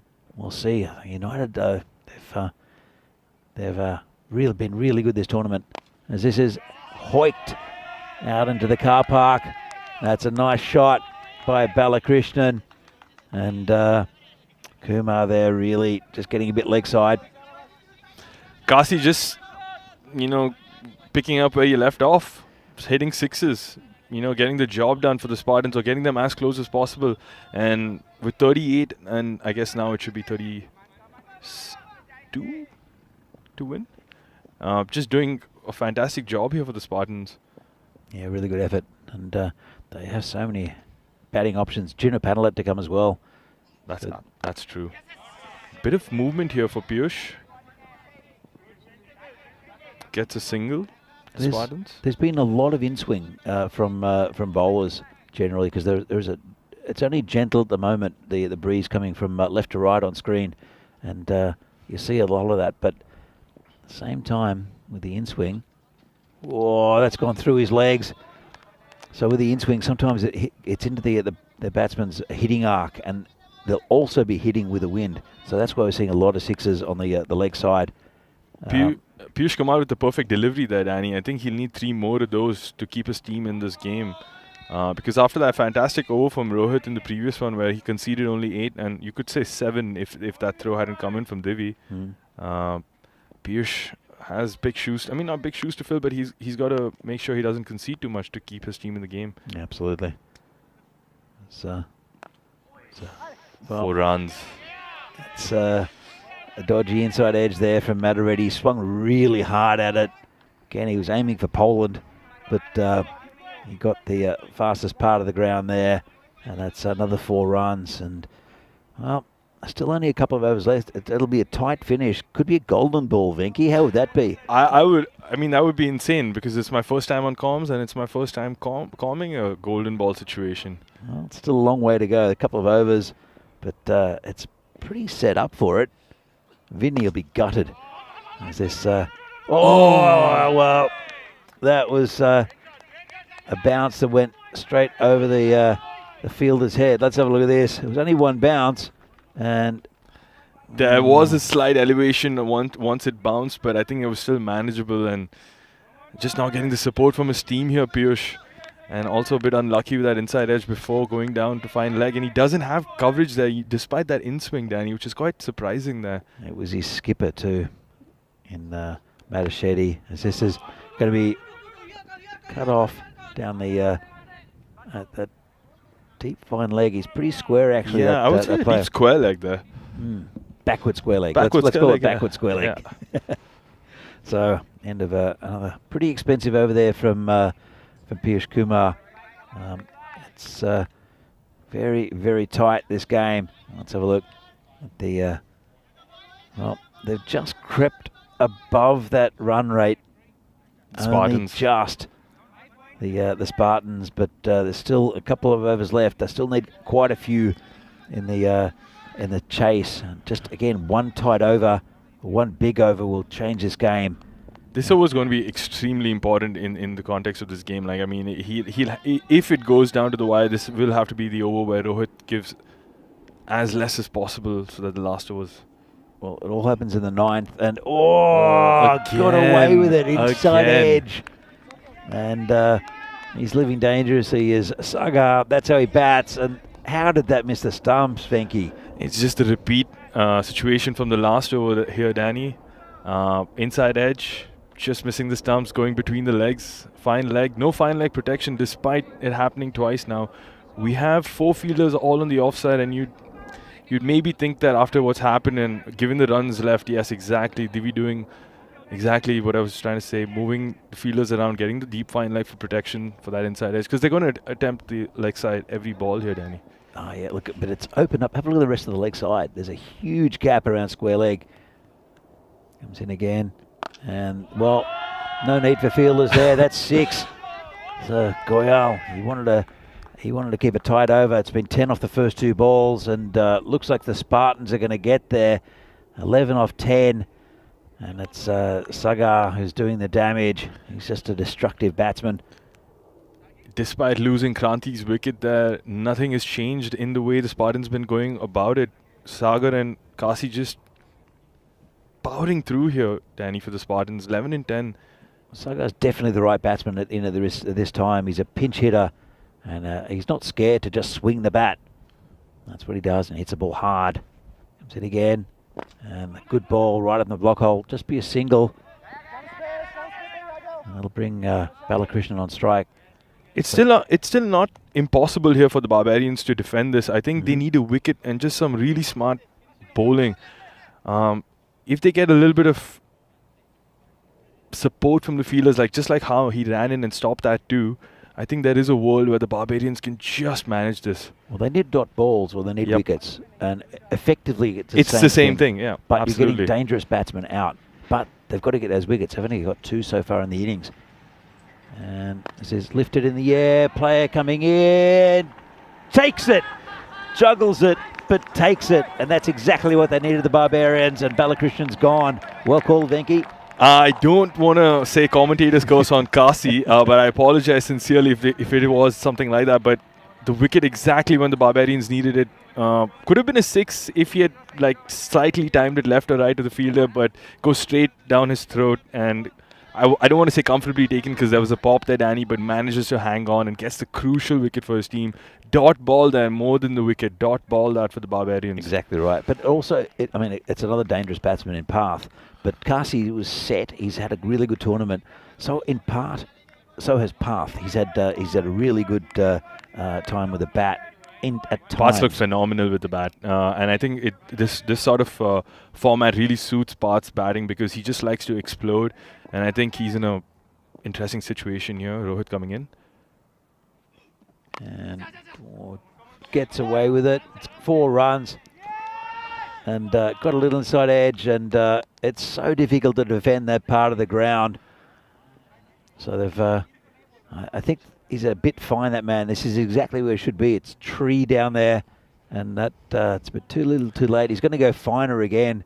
They have an extra cover out there. I would say they should have taken that person out and plugged him on the leg side in this situation, but maybe a little too late. But still, I don't want to write the Barbarians off here. One more wicket and a dot maybe, Danny. Well, they'll have to get it pretty soon, and that's not going to help. Or will it? Could be out. Lets it bounce. Just be a dot ball. That's Madashedi out there. I don't think he would have reached it.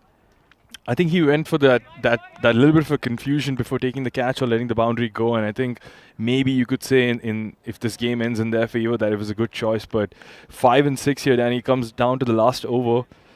You'd say it's easy for the Spartans from here, right? You'd say so, but I think it was they took a run, which they needed to do, but it's brought Path back on strike. Sagar you'd want on strike here, but at the same time, Path is a dangerous batsman, and he's shown it already with a boundary. But for a fresh batsman to come in, his timing's not quite right. Look at Sagar, he's 37 off 14. He's the one you want on strike. So a few dot balls here might build up a bit of pressure. It's not over yet. I think you're absolutely right, Danny. But I also think it's not such a situation where you can't trust Path to finish it. He just needs to take a single, get Sagar on strike, which makes it 4 in 5. Agreed. And they can finish it in singles if they need to. They don't need to go aerial. We know how lightning fast this outfield is. We know there are tons of gap, and I think hopefully Path has that in mind while going through this last over. Well, the pressure's on Kunal Mohite, and that's been slammed for 4. Well, a bit too short from the bowler. I think they might have run out of options, the Barbarians. Mohite, we've seen him in the past take the 10th over, and he's gone for a few runs. And now 1 run, actually scores are tied, 1 run and 5, and it looks like it's going to be a final over victory for the Spartans, unless there's a miracle. And this will be it. Hit down the ground. Well, it's going to go over the boundary. And good win for the Spartans. Keep them in the running for that top 4 space. And the run of losses keeps on going for the Barbarians.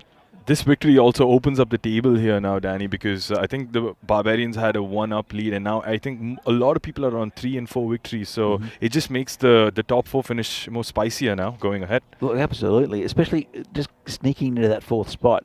I mean, by the way, United have that 4th spot at the moment, so the next game will also be sort of crucial for the bottom 4 teams to see how it plays out. Well, absolutely. Look, the Barbarians haven't lost a game yet. As we see the highlights, some really nice stroke making up top by, especially by Kranti, who looked good. Again, all parts of the ground. Didn't quite go on with it, but using his feet well there against Tree, and it was a pretty good opening partnership. Dheeraj helping out, did his bit, scored pretty quickly, then lost his wicket there. So a nice catch. Oh, is that the? That was Purohit's with the bowling, yeah. So we, so I just saw a drop catch there, but I thought that was where he was taken. My eyesight must be going glare off the screen there, Venky. But good effort from the Barbarians. They were pretty much in check the whole game. Really nice catch out there by Purohit, yeah. And that was the end of Kranti. And that stage you think maybe things have changed, but Sagar came in and just, well, does what Sagar does. Yeah, just kept the onslaught going. So let's see, again, just leg side bowling, and you just can't get away with it around that area. And there was really very little cover for that. And I think you got it right. Take someone out from the leg side, as we see another one go down in that area. Probably about 20 runs went down there at least in this innings. And considering how close it was, it's a hole they probably needed to plug. There's an inside edge from I think it was Path, who ended up really hitting the ball nicely towards the end of the innings. This is the final ball, a slight misfield by Purohit. And it was didn't really matter. They'd run 1 already. Big celebrations there, Sagar and Path, and a good victory to the Spartans. So let's have a look at the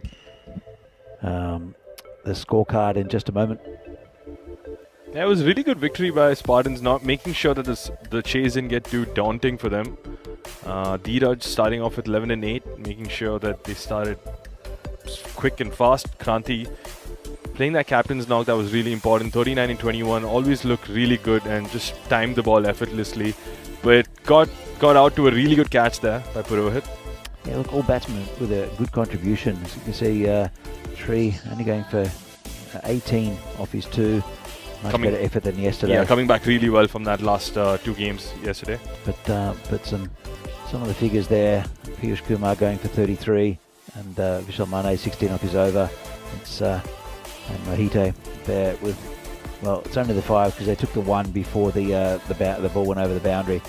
It's also like you said early in the game, Danny. 122 is always going to be a just okay score, and if you can't back it up with the bowling and the fielding, then it's going to be very hard on this field, at least on this outfield. Exactly right. See here, Barbarians, really good innings from Nandavada, also Jagannathan with and Mane with good contributions. Shane McGunn Ravi, the pick of the bowlers for the Spartans, but with the bat, Kranti with 39, Sagar Margaretti with 37 of 14, came in at the perfect time, and Kasi at the end, Path also contributing with the bat, and a good win for the Spartans, who won by 7 wickets, and that's match 42 from the European Cricket Series here in Prague, Czechia. We'll be back in a few minutes' time. There'll be a game which I'm looking forward to between PCC and United. United are such a fighting team. I'm sure they'll fight all the way against the machine of PCC. Back in 20 minutes' time, PCC have won the toss and decided to bat.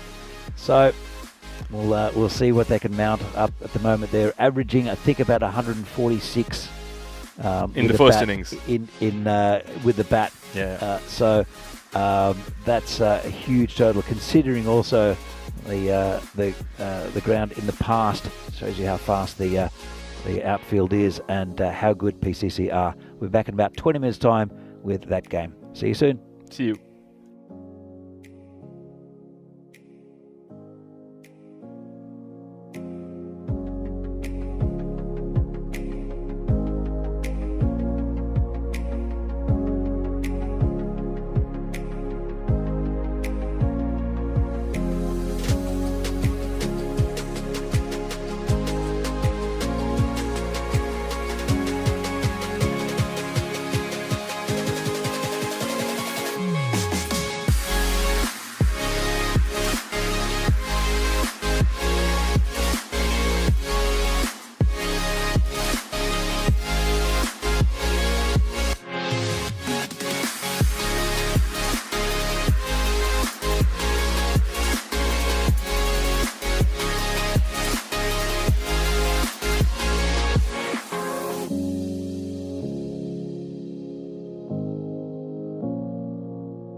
The European Cricket Series is proudly brought to you by HCL Software and Bizzaway.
Well, good morning and welcome back to Prague for this European Cricket Series here from Czechia.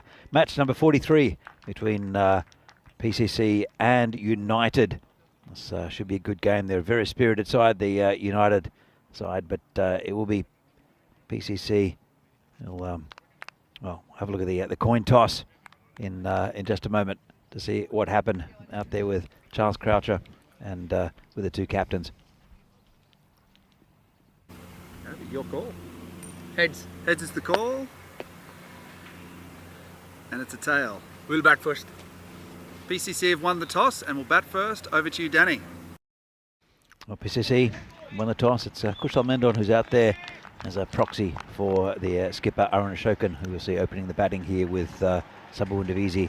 Won the toss, decided to bat, and normally that means a lot of runs.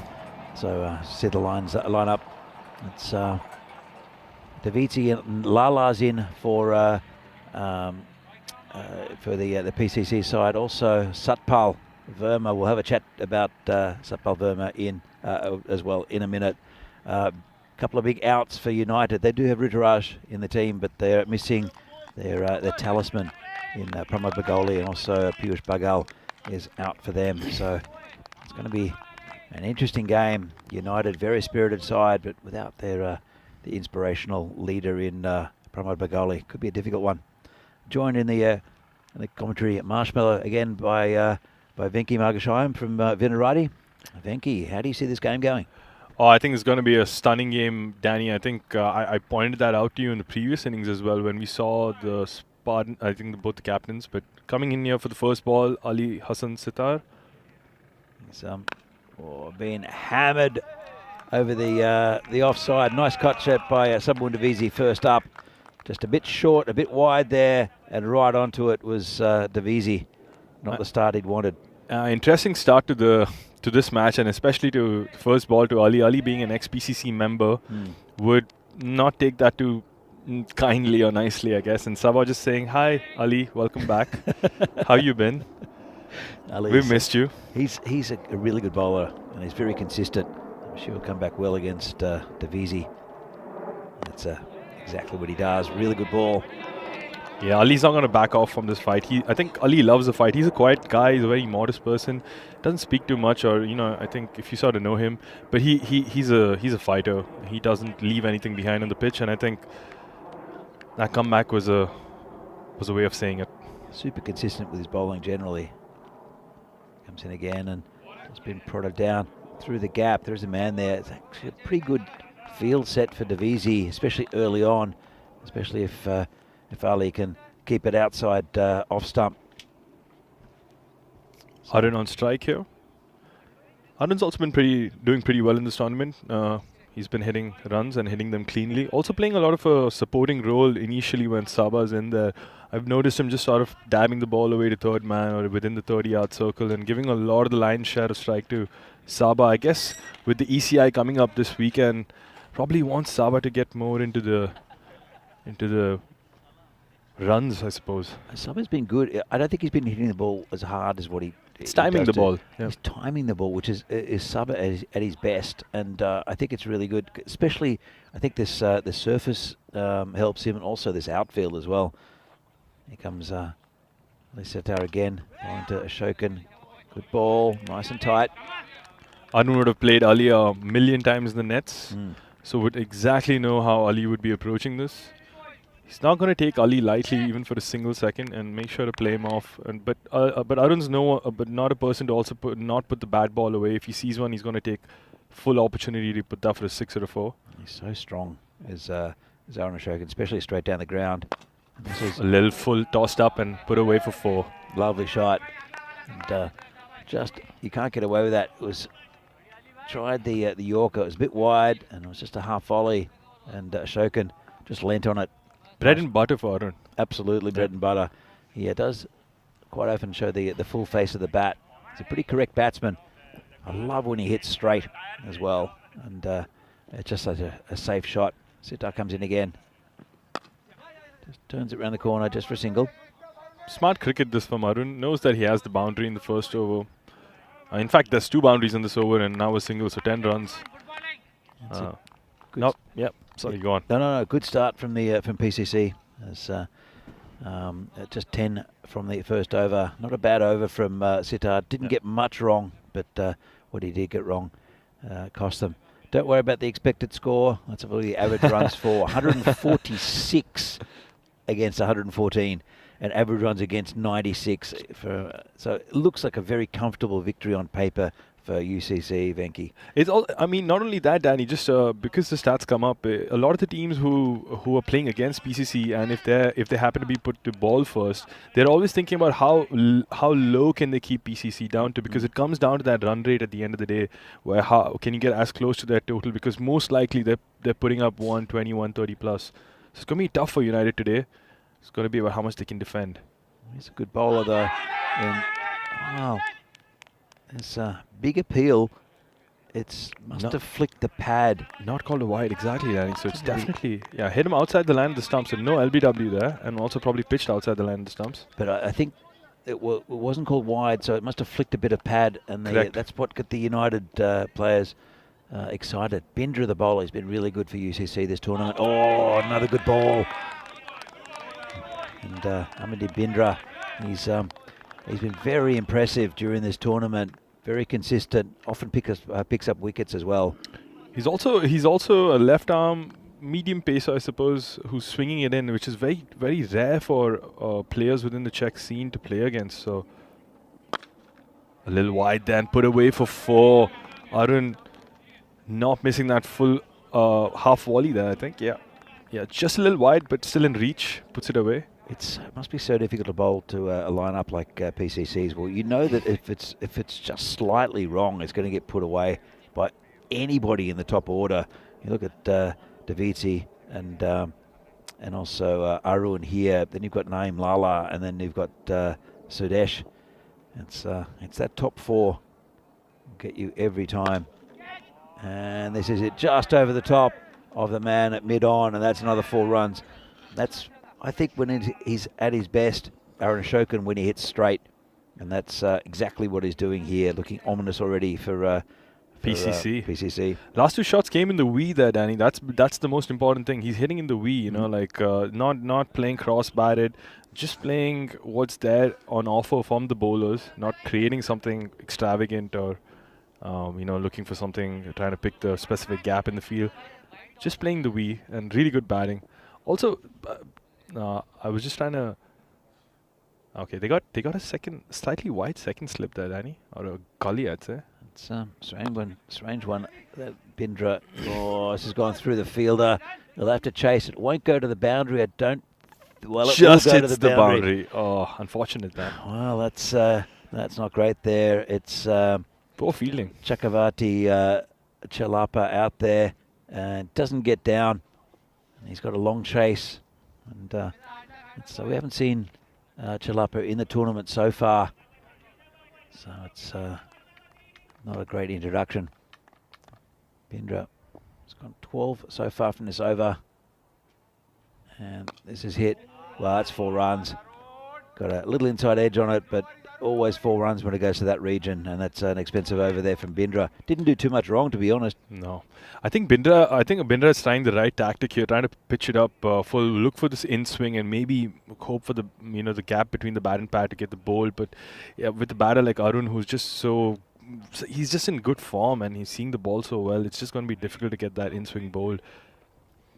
Look at the table here. PCC 10 from 10 at the moment. The machine United, Cruising. They're in 4th place at the moment. They've only played 10 games as well, so I guess destiny's a bit in their own fortune. They do have a game against PCC here, and I think another one later. Yeah. So I think they're going to try to get one of at least one victory out of those 2 games. It's that bottom 4 drama that's going to come down to Danny, and it's going to be a absolutely lovely drama with Ali running in here, but just a dead ball. You're absolutely right. It's going to be such a difficult. You can't predict really who's going to get into those places. I think Brno, after a disastrous start where they lost all their first 4. What a comeback by them! They've come back, and I think they've won 7 in a row. So as Ali continues, nicely hit down the ground, just be a single. And they didn't go for the run, which was wise. He fumbled that, the fielder. Really nice looking shot that by Sabah. Just timed it well, but went straight to the fielder. Yeah, I think Sabah's growing in a bit of maturity, which he needed to do. But Arun, I think, is a bit the same. I'll go back to that in a moment. It's been creamed on the leg side. He's a strong.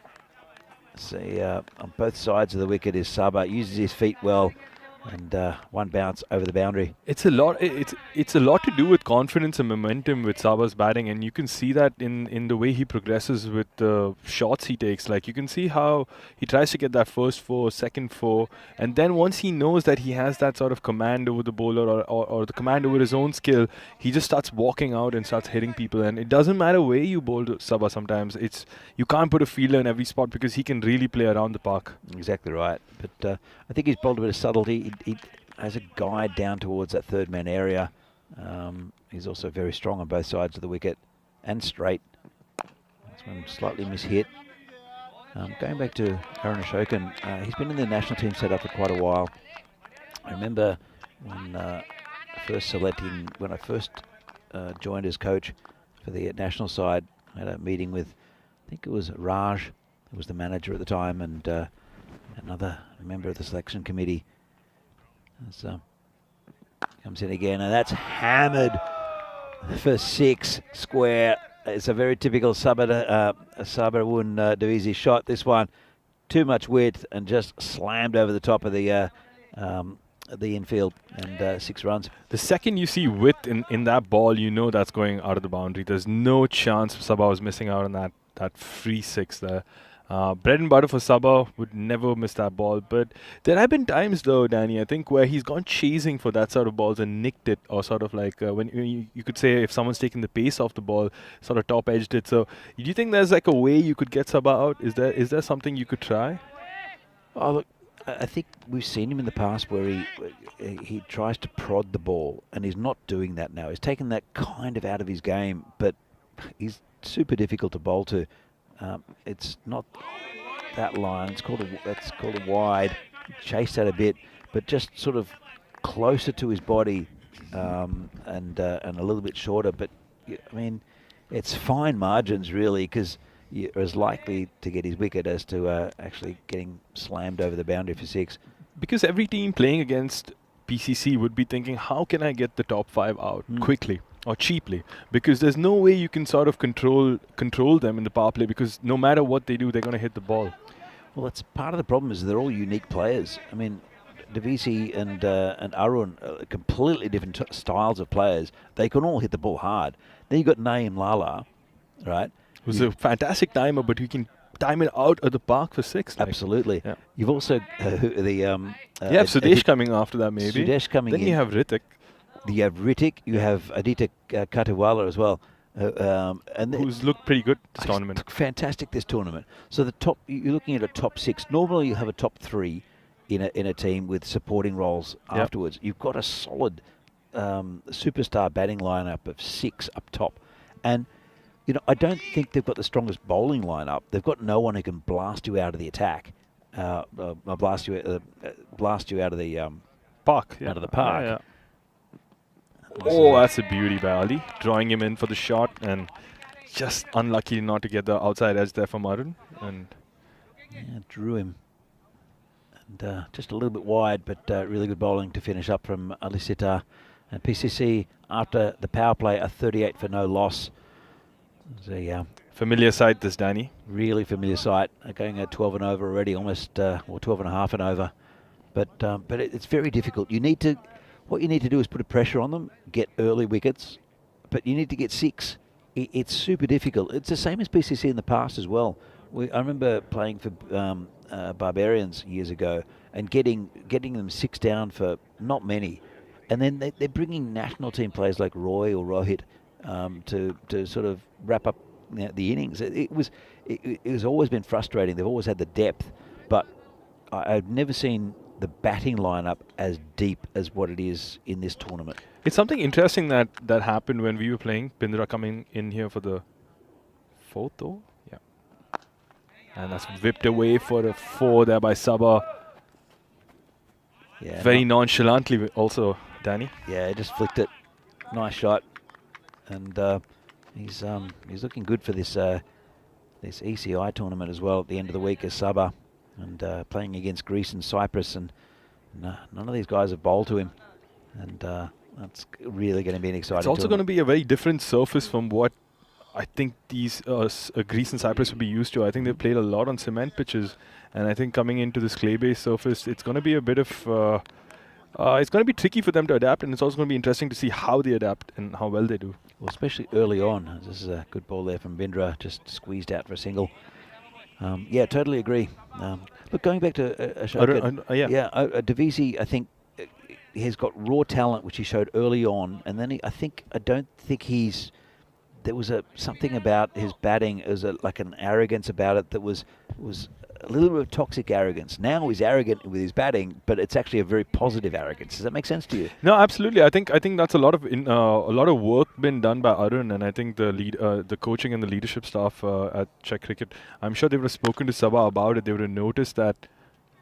Lovely shot there. Lovely feeling by Ruturaj on the line there. Looks simple, but with this outfield, it's lightning fast and coming at you, and you could easily pop that one for 4. So well done by Rutu. But just coming back, I think they recognized that about Sabah. They saw that he has the energy which needs to be channeled into a much more purposeful cause, or like into something like his batting, or maybe the way he plays. Plugged it. Put a fielder there now, Danny. I think it's very wise. Didn't quite get away with that one. Didn't time it. But going back to Arun, it was similar with Arun. We had, I think it was Sudhir Gladson and myself and Raj, who were the captain of the team, the coach, and also the manager, who talked about the selection, about the vice captain for the national team at one stage. This is Pindra bowling to Ashoka, and that's wide. That's 4 runs also, unfortunately. Yeah, it is. So 4 wides, 5 wides, not what they needed at this stage, and yeah, very wide there from Pindra, just lost it completely. And they touted him as vice captain, and I was very surprised at that suggestion, because he was young, he was raw, he'd not captained PCC. And I was completely against it. Ended up not going through as vice captain at that stage. It says he's lifted over the top, players under it, and through his hand, Ruturaj couldn't hang on to it. That would have been a big wicket. And well, there's an age-old saying in cricket, Danny: catches win matches, and I think that's what Rutu's going to be thinking for the rest of this game. Because Arun, the big fish for PCC, or I mean, in this team, every wicket is a big fish, or at least there are 6 wickets which are like that. But you can't be dropping those. You can't afford to, can you? So, good response from Bindra. Really clever shot that by Arun as well, recognizing that both the fielders were close, and if you could sort of needle that gap, that's probably 4 runs. But unlucky there, but full marks for the execution. Again, going back to Arun, the vice captaincy. Well, it was something which was planned, and I didn't see it firstly, because he just didn't have the experience. There was a bit of a divide in the national team at that stage, I think, but it was brought together a little bit later. There was good spirit in the team. Arun came back into the fold, and he was made the national team captain. Actually, Sudesh was for a while, but there was just too much responsibility for him with the bat and the ball. Arun came in and has learned a lot about the captaincy, and he's matured as a cricketer and as a person. Yep. So I think he's wonderful for this PCC side. Leads them very well, and also leads the national team very well. And you've been Exactly. I was just going to say, Danny, Rutu coming in here to bowl the 5th over. This could be interesting. Whoa, very interesting. Well, he's made up for his drop catch by getting the skipper and kept a little bit low, and a big wicket there. And Ruturaj has got his man. There's no better feeling in cricket after you drop a catch, you get a wicket the very next over. If you're a bowler, that is. If you're a fielder and batter, you don't even have that opportunity. But what a ball here by Rutu. Beat him in the flight or the swing, I think, or just the dip. And unfortunate for Arun that missing that, not getting anything, and clean bowled. Important wicket this for United CC in the context of this game. And as I say that, they have another important wicket to take, which is Naeem Lala, who's been no short of runs in this tournament. Just looking absolutely mental here. Yeah, Lala's he's opened the batting generally. A good little innings there from Arun, but Lala is a very difficult batsman to play against, and normally he starts scoring from the first ball, does Lala. But there is this, I guess Bindra's overs are over, because there is a little bit of times where I've noticed that against Joe Cope from Vinara, the CC, Naeem Lala does struggle a bit with the ball that comes in and goes away. But unfortunately with Bindra running out with his overs, they don't have that option to play with. Well, Ruturaj has got 1 from 1. See what he can do to Lala. Leaves it outside of stump. Really good first 2 balls here by Ruturaj, getting the wicket, important wicket of Arun, and now the dot ball. They'll have to look for dots here, Danny, to sort of decrease the run rate that which PCC are going at. I think they'll need wickets. I mean, they need to get Lala, Davitsi, and also Sudesh. Afterwards, there's a bit of batting to come, but it's not the same quality as what you see here. His hit down the ground. Don't know if it was a chance there for Ruturaj. And Sharma who picks up the ball. You got to keep these batters quiet and keep them considerably quiet. It's not even like you can allow them to hit a 4, because you give them a 4, then it's just like, okay, when's the next 4? When's the next 6 coming? But it's difficult to get them quiet, because anything that's not right, margin of error. That's it. Yeah, it's so small, the margin of error with these teams. Yeah, but anyway, with Arun, like I just wanted to say, I have not been part of the national setup, and I've only recently been privileged to sort of be a part of it and get selected, and really it is a privilege, because you think you can just make your way into the national team, but it's not that easy. There is a lot of competition ahead of you, and to get picked it's truly an honor. But coming after that, you realize straight away that when you're in the team practice, or when you're in the sort of like when we're practicing at Vinoj, Rutu coming in here for the 4th ball. Good. Swinging in across the line here, Lala, looking for trouble. Yeah, indeed. Really good over so far from Magare. Keeping his team in the game here, making sure that PCC don't run away. But yeah, like Arun has that influence over his players. I think it's a good sort of influence. It's an influence where people can sort of trust him, and they allow him to sort of let them be influenced. I think he's definitely got the respect, as this is hit nicely to the covers for 4 by Lala. Let's have another look at this. It's a beautiful shot this by Lala. Over pitch, slightly drifting in late, but still picks it so well and gets 4 runs for it. We just get such good value for shots on this ground this year. Yep. And so he just, there was one earlier last week where he literally prodded it forward and went for 4. As you see, 62 days to go. The countdown continues for the Euros of Cricket, the European Cricket Championship. And it stays at the Kaatama Oval recently. Yeah, it's a fantastic facility. Which is awesome for the ECN. So 6 groups there, 5 teams in each group. Hopefully you'll get a ticket if your hand gets better there. Yeah, that's the idea, to work towards that. I mean, to work towards every playing opportunity, because we get very few in Europe, Danny. So we've got to make the most of the season. Well, this is a fantastic tournament. The ECIs as well has been a great innovation from the ECN as well from your cricket network. And Ayush Sharma is the new 6 bowler. runs. Well, yep, not much wrong with that delivery apart from the fact that it's right in Saba's hitting zone. Have a look at this. Cannot ball in that arc to Saba. It's just begging to be hit for 6, and Saba rightfully putting it away. And Saba's just quietly moved on to 29 from 13 here, just not breaking a sweat, Danny. And this is what Saba's just been up to in this tournament, just playing really good cricket. But coming back to Arun and his respect and influence, I think, yeah, I think you feel it, and I think it's a good thing because you want that sort of communication from the captain and from the coach, because otherwise you don't know where you sort of lie. This is hit beautifully square. There's a man back there. Yep. Look, there's a lot more strength in Czech cricket now. Yeah. Remember a few years ago when Sudesh was just, everyone relied on Sudesh to get all the runs. Arun played support roles. But now it's just, there's a lot more depth. Saba coming into the team, Ritik coming into the team as well. Gives a pretty solid top 4. And then you've got a lot of other batting to come after that. Dylan Stain, not to forget at all. Yeah. I know. He's very, very handy. Missing leg stump there. I don't think he's available for this tournament as Dylan, unfortunately. Unfortunately, yes. I think that might be true, but I'm still not completely sure of that, but you're probably right there, Danny. I think Dylan probably prefers the 20 over games, and he's really good. He holds a world record, does Dylan Stain, as well as does Sabu and Davisi and Sudesh Vikramasekara. So it's we're playing at a level below, well, a few levels below a lot of the other countries, as we're seeing with the qualifiers in Scotland at the moment, with especially Austria struggling, but Germany and Italy. Italy been fairly competitive, but playing on turf is a very different thing, as we're seeing. Flicked away by Saba. Fielded there, Danny, and I think you're right, Danny, especially with the conversation about how the over reliance on Sudesh has been very evident, and I think that it's not that the Czech team does not recognize that or the players don't feel it.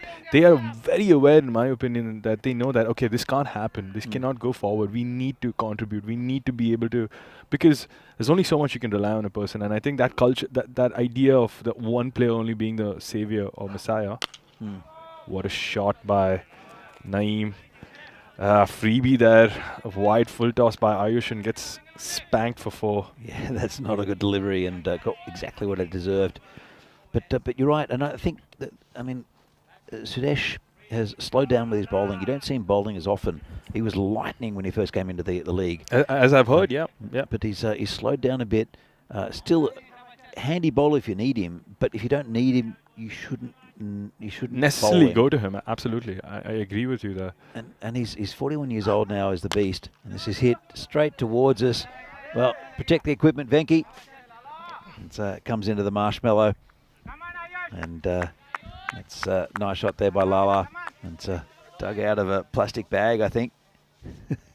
Thanks, Shamal. So really nice shot by Naeem there. Hits it straight to long off. Just such a clean hit. Looks really good while batting also, Naeem, I have to say. Just moving the score here really well here. Yeah, so going back, this could be out, Got him! Well, really good ball and a bit of revenge there from Sharma, who's taken a bit of stick in this innings, and that's another big wicket.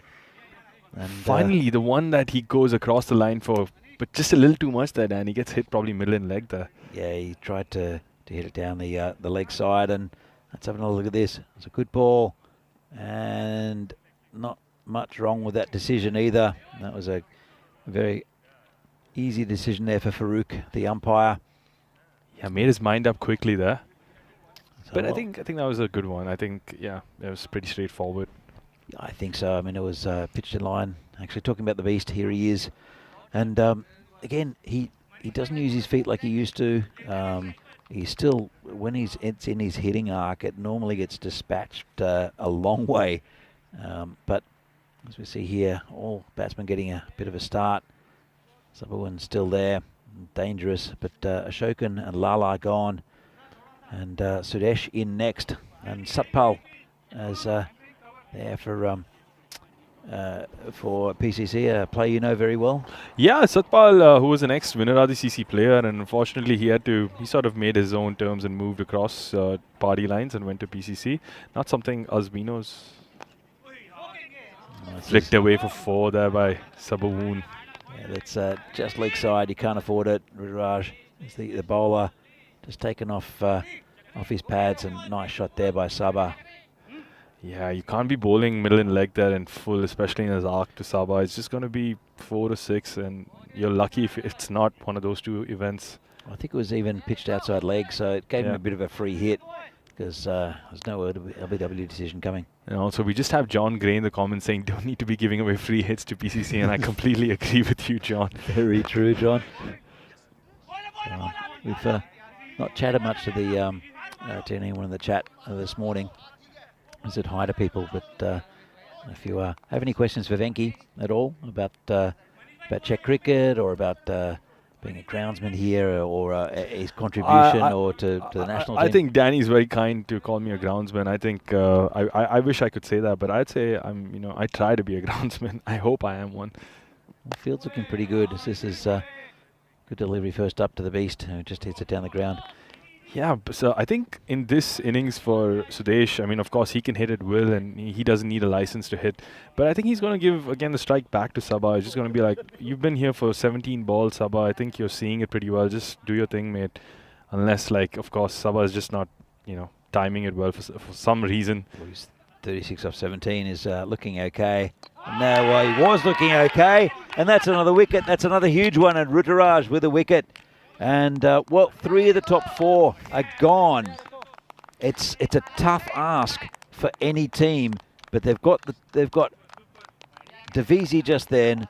They've got Ashokan and Lala. If they can get Sudesh for not many, they're in with a big chance here, are United.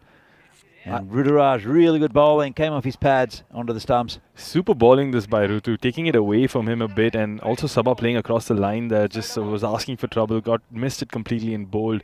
But I think we've seen teams at this stage, not too often, but also you could say quite often, where they picked a couple of wickets from PCC, they've taken out a couple of top guns, but they're yet not able to hold them back, Danny. Well, there's still a lot of good batting, and here's the captain in Kushal Mendon to come in. He's vastly experienced for the for PCC and also the national team, so it won't be much easier. But I guess he's not quite the same level now as Kushi as the top 4, but still a top batsman.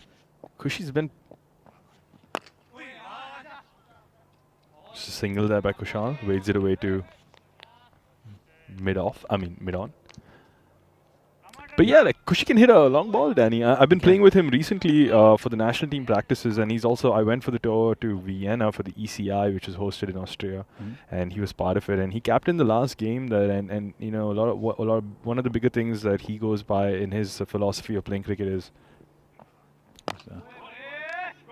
dot ball that is enjoy the game when you're there, because we were under the pump in that situation, and a lot of us were hoping we don't lose another game, and he took over for that one game, and he said, go do your thing, show your skills, and I think that's how he plays his cricket, and I think he's going to hit the ball hard here, Danny. Absolutely. Look, as we see here, the upcoming events, we have the ECIs coming up this weekend after the end of this tournament, and Portugal, the night series in Portugal continuing. Then there'll be ECIs and ECSs in Switzerland and Dresden, and then some women's cricket, the Continental Cup in Romania, and also the Netherlands, Ireland and Netherlands Jersey series coming from the Netherlands later in August. Looking forward to some great cricket in the next month here on the European Cricket Network. It's non-stop cricket over here on ECN. It's the juggernaut that doesn't stop. Thank you, Venki. As we have good pick up there, and that's out. Well, that's another huge wicket, and the beast is gone. Really good pick up and throw, and what a moment here, Danny. Absolutely, what a moment. So the big 4 are gone for PCC, and Sudesh has run out.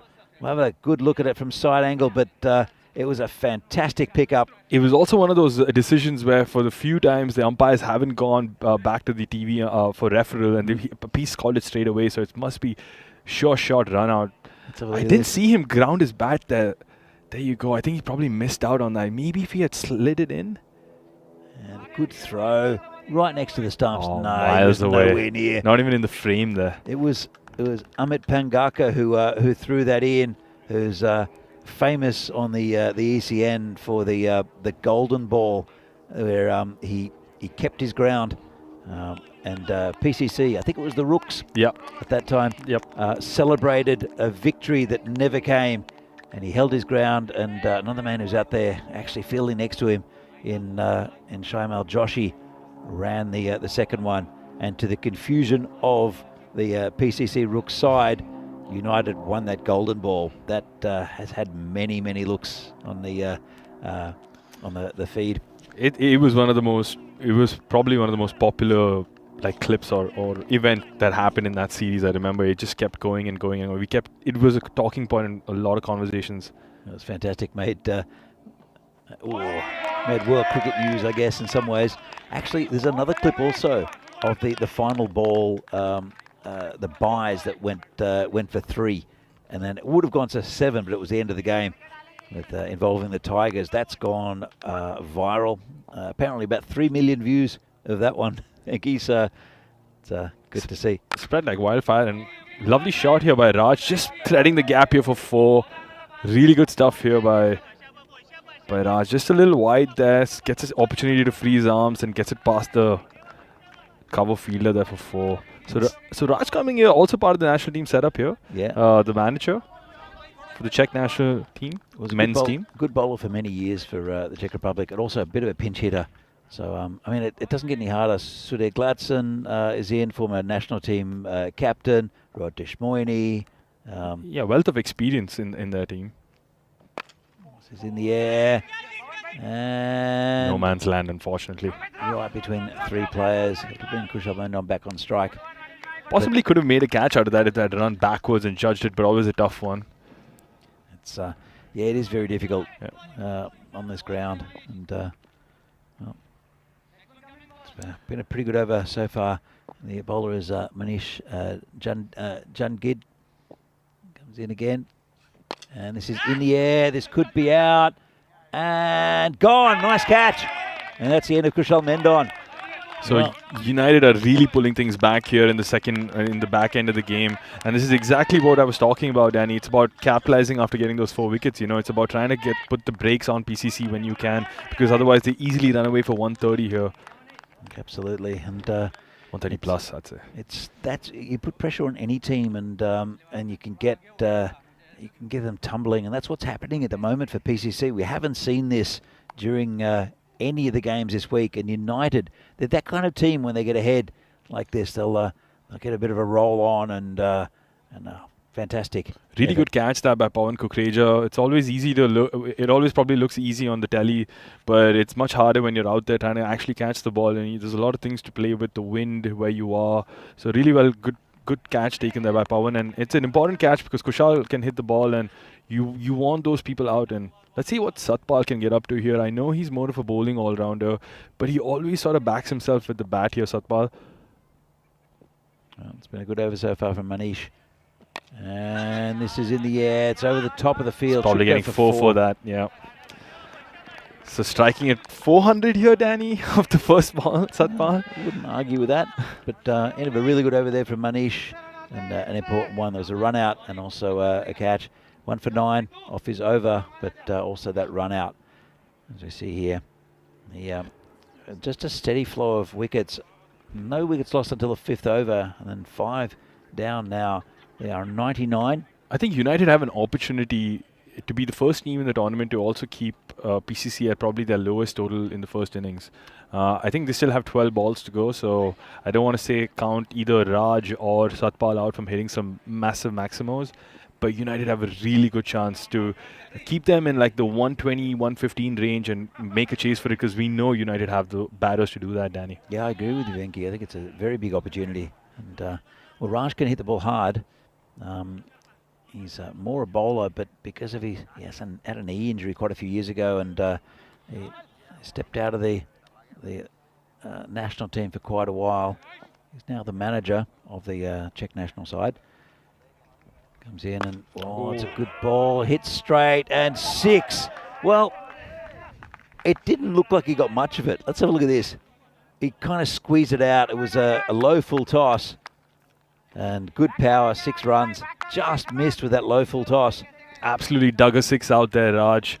From a low full toss, which would probably, you can say, is a really good ball at this point in the stage by Ayush, but still Raj just made 6 out of it. Just goes to show you the kind of experience he comes with and the kind of hitting power, I suppose. Exactly right. It's a good comeback from Ayush. I think it'll be important with the bat. Wild swing that though by Raj. Ayush Sharma featured a few days ago when United needed some big hitting in the final over. So a question for Venki. What would you say if the... actually, I'll come back to that in a moment with Sharma bowling. And bowls him! Well, that's the end of Raj. Bit of lusty hitting, but Ayush Sharma bowled a straight one. And that's the end of Raj. Important wicket that for United. Important in the sense that it's a dot ball and takes away the slightly dangerous Raj, who could probably hit anywhere in the park or at least clear the boundary. So again, United in a position where they can probably keep PCC at a low first innings total and get them maybe in the chase. Well, I think everyone in Czech cricket wants United to win, apart from the teams that really want to get into that spot. But just to show a bit of a chink in the armour, that they are beatable. So Samira Mataranga's the new batsman. I think in the previous PCC game, or I'm not sure which one it was Samira who went opening. For absolutely no apparent reason. I think I keep on telling the story about Ed Knowles, the former captain of their national side, and for Vinarati, who the first man on his in his batting lineup was always Samira. He called him the manager. Said Samira, number 11. Really good job here by Ayush, getting the dot ball here. So it's been a good over for Ayush, despite getting hit for that low full toss 6. Gets the wicket, so essentially 2 dot balls here. So he'll need a few more, but yeah. We'll come to this question. Question for Venki. What would you say is the area which needs the most attention in Czech cricket actually going forward? Infrastructure, coaching, batting, bowling, visibility. It's a really heavy loaded question there, John. It'll take me forever to answer that one, but I'd say in short, it's a little bit of everything, if I have to be very honest with you. But just coming back to Ayush here. Dot ball here. Ayush just doing a stellar job for United at this point of the game. Getting 3 dots basically back to back. But back to the question, I think it's a bit of everything, John. I think we lack a bit of everything, and you'd say a lot of visibility and infrastructure. I'd say get more money. I think just to be very honest with everyone, I think we work with very limited funds. But Ayush here coming in for the last ball. Dot ball. What a fantastic over this for Ayush, getting a wicket and 3 dot balls on the trot here. So really good finish there by Ayush, 2 for 25. Yeah, really good finish and a big over. It all happens in the 9th, and it just did. I think with a big wicket of Raj there, as we see the bowling figures, and I think it will be Manish Jangid who will end up bowling the final one. Rutu coming in clutch after that drop catch of Arun, just completely showing that okay, I'm not disturbed by that catch. That that ghost isn't haunting me at all, and doing really well. But what's a good score here for PCC to finish on? Oh, I don't know. Well, this could be caught as well. Raj is coming in. Could be a collision. Dropped it, and it could be a run out. It's gone the wrong end, and there's overthrows. Well, this is a disaster for United. And a bit of fancy footwork. Should have been caught. Definitely been run out at the keeper's end. It's just not been Rutu's day with the field here, Danny. It's a second drop catch here, and I think what will be bothering him a lot is that he missed out on a dot ball opportunity. Look at this. He's definitely would have been out. But then at the keeper's end it went again. If he'd gone keeper's end, probably would have been out. And you could see Abhi sort of signaling there with the gloves, and doesn't matter because Samira's taken that chance and put it away for 4 there. What a incredible shot there. Bowl in the slot and put away. Yeah, just right in the slot there from Manish. And well, look, they'd probably won about 120, which is defendable. But we've seen a lot of scores of 120 get caught. So this one is a dot really ball. Good bowling this by Manish. Yeah, going back to John Gray, and we'll concentrate on these last few. You're right. I mean, it's improved a lot. I mean, I remember the early days, about 15 years, well, early-ish days, 15 years ago, and it's improved out of sight. It's going down leg side, just a leg by, but and year on year it improves. That's absolutely bang on right, Danny. And I think someone who's new like me, who's come recently in 2017 and seen Czech cricket for about 5 years now, we get easily. It's easy for us to sort of say that Czech cricket's not moving forward or not a lot is happening. Just coming back to the second last ball here. It's flicked away by Satpal for a 4. Important runs here for PCC. They don't matter how they come, but this is a really good shot. Full toss. Poor bowling there from Manish. He tried the Yorker again and just got it wrong. And easy runs there for Satpal. Well, it's yeah. Look, I think we'll continue this conversation after the last ball. Yeah. I think even in the next innings, because there's a lot to talk about Czech cricket and cricket around Europe. Actually, to be fair. Oh, lovely shot. Well, that's 6 runs and a very good finish there off the last couple of balls. Satpal Verma with 10 off the last 2. Manjit, good over until then. What an important last 2 shots that probably for PCC, and if it goes down to the wire, then they're going to be thankful to Samira and Satpal, who gave them that little bit of boost or ammunition at the back end or in the last 2 overs. So United would not be feeling too bad here with this finish, I think, Danny. Yeah, but look, those 10 runs off the last 2 balls, will that be crucial? And as we see some of the highlights with a really good opening stand here from Sabah Wundavisi, and just getting out a few boundaries. Aaron Ashokan, as usual, hitting straight, hitting long, and doing very well for his side. The skipper. And Sabah just sort of slashing it away for 4 here, just carrying the momentum through the innings and again flicking it away. Sabah just was looking in really good form there. Unlucky that by Bindra, just some undisciplined bowling going for 4 byes, and I think this was the drop catch and Rutu giving that for 6, and he'll be looking back, but don't worry, Rutu's got his own highlights coming up, and that's the one of the captain right there. Clean bowl by Rutu, so a very next ball after he dropped that gets the first wicket. So Naeem continuing he had a flurry of shots on the offside. Sabah just doing what he does best, hitting on the offside on the full. Some bit of bad bowling here by United, which is rightly being put away. It's a lot of things going just a bit out of reach, but that was the LBW of Lala, and then saw Sabah continue. This was also a little bit of the comeback period for United, where they started picking up wickets. First was of Naeem, and then Sabah, and I think next was Roy of the run out. So it was Suresh. Yeah, just right here. Yeah. Really good work. I think it was Amit Pengaka with the throw. Nice throw, good work. It was also good collection from Abhi to not hit the stumps first and make sure he got the bails off correctly there. Absolutely. And the runs kept on coming. Another wicket there, I think. Yep, good catch there by Pawan.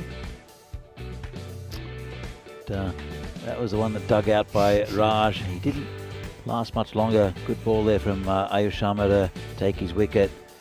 But right at the end, it was that drop catch. That was Satpal, and then the attempted run out. It cost them some runs. Did that. But Rudraj is a good batsman. I'm sure he'll come back and hopefully. Abhi as well. Abhi, Ayush, and Rutu are going to be key wickets for the United CC, and for PCC as well. They're going to be looking to get these 3 batters out. And I think PCC, with how many ever wins they have, I think it's 7 wins. They're not going to be worried about 10 wins. They're not going to be worried. So as you can see, Sabah Wundavisi 36 and 18, looking really good. Arun Ashokan 29 and 14. Naeem, that's you could say not getting off with a little more runs than he should have, but 15 of 8 is pretty nice there. Sutesh, again, not an eventful outing for him. Kushal also not providing much, but those 3 batters at the end, Raj, Satpal and Samira coming in clutch when it mattered for CCC so that they could get them to 123. The pick of the bowls there, Rudraj Magare with 2 for 13, including a couple of big wickets. Ayush Sharma also contributing with a couple.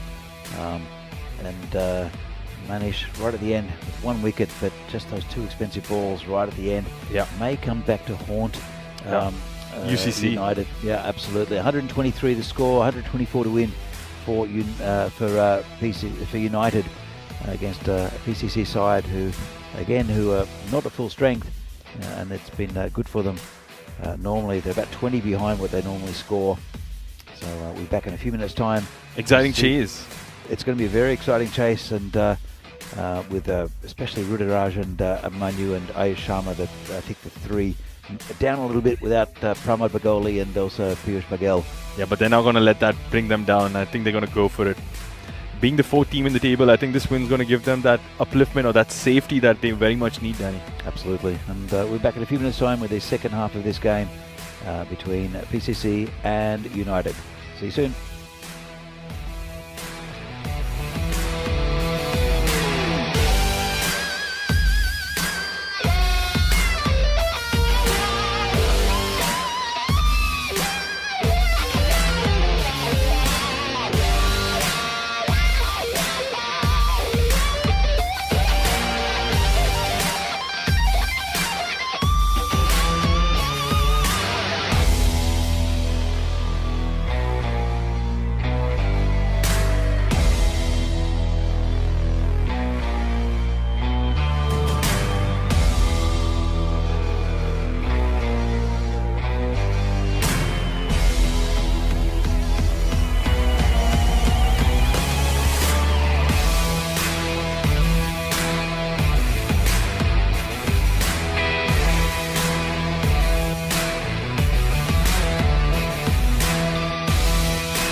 The European Cricket Series is proudly brought to you by HCL Software and Bizaway.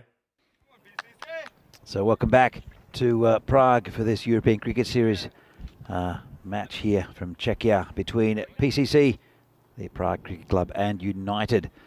And well, it was a really good effort in after a positive start by PCC from United to drag them back, getting good wickets, and it's the most wickets that anybody has taken against PCC, and also the lowest score. Thanks to the info in the chat there by Chris Smith.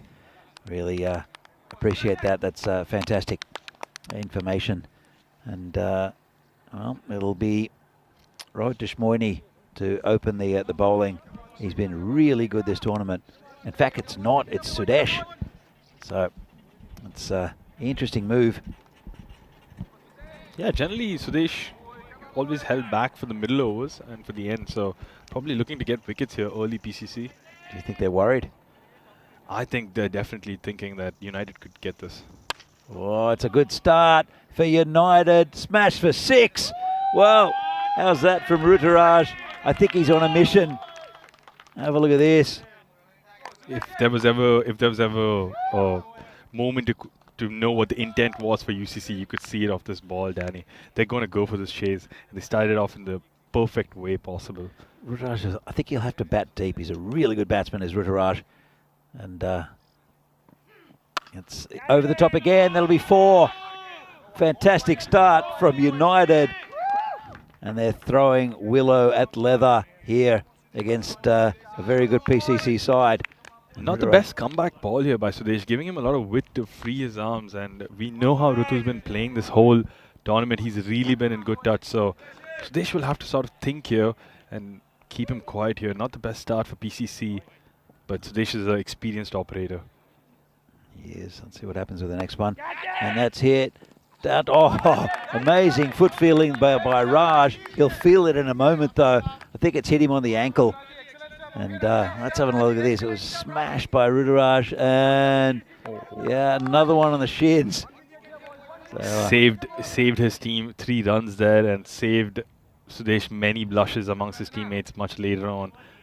Back-to-back 4s, otherwise it would have been. Well, Abhimanyu is the batsman now facing up the skipper. And White ball. tried to chase it, but it's been a pretty loose over so far from Sudesh. And they have a lot of options. I'm surprised they didn't start with either Rohit or Samira. Yeah, generally they have Navi opening the proceedings even. Not today.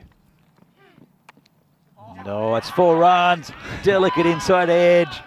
And this continues, this fantastic first over for United. Let's hope they keep it together. United don't mind the way the runs come as long as they're coming, and it's a perfect example of that. Just try to prod at it, Danny, but gets the inside edge. They're such a great team to watch. I know that they've got fans around the world from just we've seen them grow on this in these tournaments, from a team that couldn't win a game to the golden balls. Sudesh goes in again. That was quicker. Oh, Sudesh was pointing out for a wicket there. Did he edge that? But tough to tell us. We didn't hear much noise, but let's just check that on the replay. Oh, there's a bit of a deviation after it goes past the bat, but probably in the air. Nothing off the bat there. But a really good ball there, Danny. Finally, Sudhi coming to the length and line we know him for. As I said, he's lost a bit of pace, but he can still bowl the odd one a bit quicker. And that's another one. Good comeback.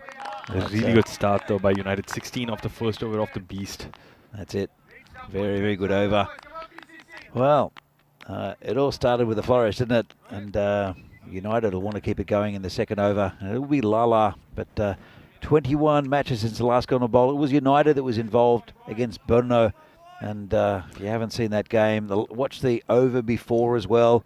And then the golden ball. It was such an interesting finish to the game. And so close, but yet so far for United. It's really unfortunate because it was Abhimanyu Singh, the batter, the non-strikers, and the skipper for United who just hesitated on the second run and was run out in the golden ball. And I'm sure he'd be thinking about that moment for days to come. Well, there's a bit more than hesitation, Venki, because when he put his bat down, he hadn't reached the line, so he went back and put the bat over the line, and that's what caused the delay in for him to get him to you the don't other see end. that in the replay. You missed that little moment. You think that he didn't want to go for the second, Lala? No, he had to go for it. Lala's bowling around the wicket. It's good, good move, bringing the pace off a bit with a bit of spin here from Lala. But have a look at it. He touched down. He hadn't made his ground, and absolutely blistered on the leg side there from Magare, who's in the mood. Lala just straight on the leg stump, and that is launched. Oh, nice shot there, Venki. Fantastic shot there by Rutu. Just you can't bowl there. You just cannot be bowling there, especially coming around the wicket. It just makes it so much easier for the right-hand batter to put it away on the leg side. And the form Rutu's in, it's just a free hit. I understand what the tactic here is from Lala, because I've been doing the same, coming around the wicket, taking it away from the batter. But he has to stick consistently because there is that fielder to protect him at deep point. So he needs to put it in the right places for it to work. Comes in again. And this is just over the top of Arun Ashok, and this will be 4 as well. Again, Ruturaj. This is fantastic. I hope you're enjoying this wherever you're watching it, because this is a great start for United against the machine of PCC. It really wasn't a bad ball from Naeem there. He sort of got in the right place, but Rutu just made a shot out of it, bringing his foot out, playing it a little inside outish over the skipper Arun there at extra cover, just on the circle, and now sort of pushing himself back and getting the deep point in. So sees that Naeem isn't sticking to the initial plan. So it's a volley, and that's going to be stopped there on the boundary by Arun, who's fumbled a little bit. They come back for 2. I mean, the fielding position was a good change there, but still got 2 runs from it. But I think they won't mind that, better than the boundary here. So Rutu looking really good for United, playing the field, getting those initial boundaries, taking the pressure off from his teammate, from the captain, so that it's missed that one a little bit quicker maybe from Lala, pushed it across him, and didn't go with the line of the ball there. Did Magaro, who's 23 off 9. And you can see psychologically United will be feeling much more in this game now. Brought down, the chasing figure brought down to double digits, 96 and 49. It's going to be pitched outside leg, I think. Have another look at that. Difficult because he's coming around the wicket. Absolutely, Lala's asking the question. I think let's have a look. If it was pitched outside leg, and pitched in line, it might have been missing. To be honest, might have been missing off. Too much doubt for me from the umpire. It wasn't. It was on his crease. Tight decision, but too much doubt for me coming around the wicket like that. As we see here the standings, PCC they're 10 from 10 at the moment, and they're in the finals. United, they've only played 10 games, won 5, lost 5. They're a good unit. Missing a couple of big players though today, and they're really pushing the PCC here in this one. Probably the lowest score they've had, I think, so far, PCC, when they batted first by about 15. And well, UCC are going at 14 and over, 28 for no loss after 2. Samira Maduranga coming into the attack there, so the beast being taken off, rightfully so. I think Samira will probably be a little more economical at this point, keeping it away from the off stump. He bowls outswing, and well, that's gone. Oh, that's a big wicket. It's actually Abhimanyu Singh who's gone, plucked out of the air, and it's a really nice catch there by the beast. I thought that was going for 4, Danny, because he was just straight into middle and leg territory, and then he got that flick on, but just picked the fielder. Unfortunately, Abhimanyu thought he was getting 4 runs for that, but Beast using all his physical attributes to get that catch, leaping in the air or just stretching his hands out and getting that important wicket of the skipper. It was like he's on a pogo stick there, Vinky. Got up really high. He's got a good pair of hands though, does Sudesh, and that's the first wicket down. It started the skipper Abhimanyu Singh, and UCC are now 28 for 1. Big wicket there. Mataranga's a good bowler, and just centimetres. Didn't deserve a wicket for that ball, but Sudesh gave him one, and absolutely fantastic stuff. And that's so crucial in this format of the game, Danny. I think we all know that fielding matters and how important these catches are, because I think PCC are well aware that it's not a full strength United, and they have a few wickets to take. And once they get those wickets, they're probably in this game. And one being Abhimanyu. Yeah, definitely. Well, for me, these two, Ruturaj and also Ayush Sharma, they need to build a partnership. They need to continue with the run scoring, but they need to stay in. That's the main thing. And it's just dab down onto the offside for a single. Okay, I don't think PCC are going to be worried about these singles in the 30-yard circle, but yeah, it's gonna be much more work from United if they're gonna need to chase this. And with that wicket, it's gonna be on their minds here, Danny. They're gonna be a little tentative now, knowing that they've lost that important wicket at the skip. They'd want to keep going at the same run rate, but at the same time, it's just so difficult because PCC have such experienced bowlers. They know where to put it at the right place. You're right, and this is a very experienced bowler that just gets absolutely hammered. This is the reverse commentator's curse where the batter benefits from whatever they're saying from the bowling. But yeah, what an absolutely great shot by Ruturaj, picking the length quick there, a little slightly short from Samira and puts it away for 6. So he understands he's received the memo today, clearly, Ruturaj, and he knows what the team needs, and he's now going to stop. And Rutu is a fighter, I know that from him. He's got that energy, and it's that energy that you want part of your team, and it spreads, when you have someone so passionate about getting a wicket or taking a catch or even dropping one, for that matter of fact. Comes Samira again and gets another 4 runs down to third man. Nice shot there from Ruturaj.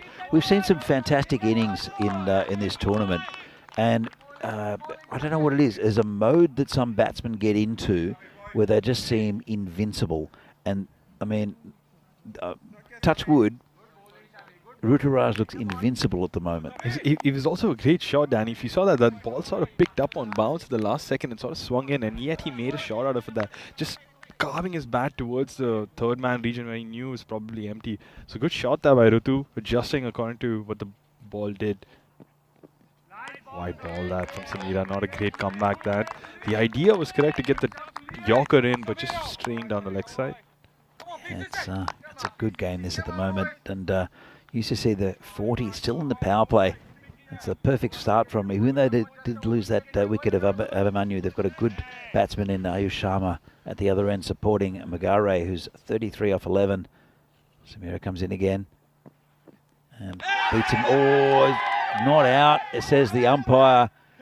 Well, this might have been a little edge, and United, the PCC don't like it. It would have hit towards the back of the bat maybe, but not out. Very convinced Sudhir behind the stumps about that, and even the PCC fielders in the infield thought they heard something on that, but Pistol Pete just making sure he has that correct. Not out. Very experienced umpire is Pete Vincent. So that's a not out given very quickly as well. Very convinced. And yeah, it's funny how in this format, Danny, I've noticed that even if you take early wickets in the power play, there are some teams that can still keep the scoring rate high up there. They can keep it in the 12s and the 11s or even the 13s for that matter of fact. And I think that's what you require despite the wickets. Like if you have to sort of be a competitive team when you're batting first. Well, there's a real evolution in T10 cricket, and it's a lot of it has to do with just playing more of it, but then knowing the tactics, knowing where to put the field, knowing how to bowl, but also knowing how to bat. Let's have a look at this 16 and 12 and 12 off the very similar looking power play is this. Very similar. 2 runs short, of course. I tell you what, there was a big over here, as you can see, for 20. But apart from that, it was 4 overs that kept really tight in the middle for United. They kept the score down a bit, and that was with the loss of wickets.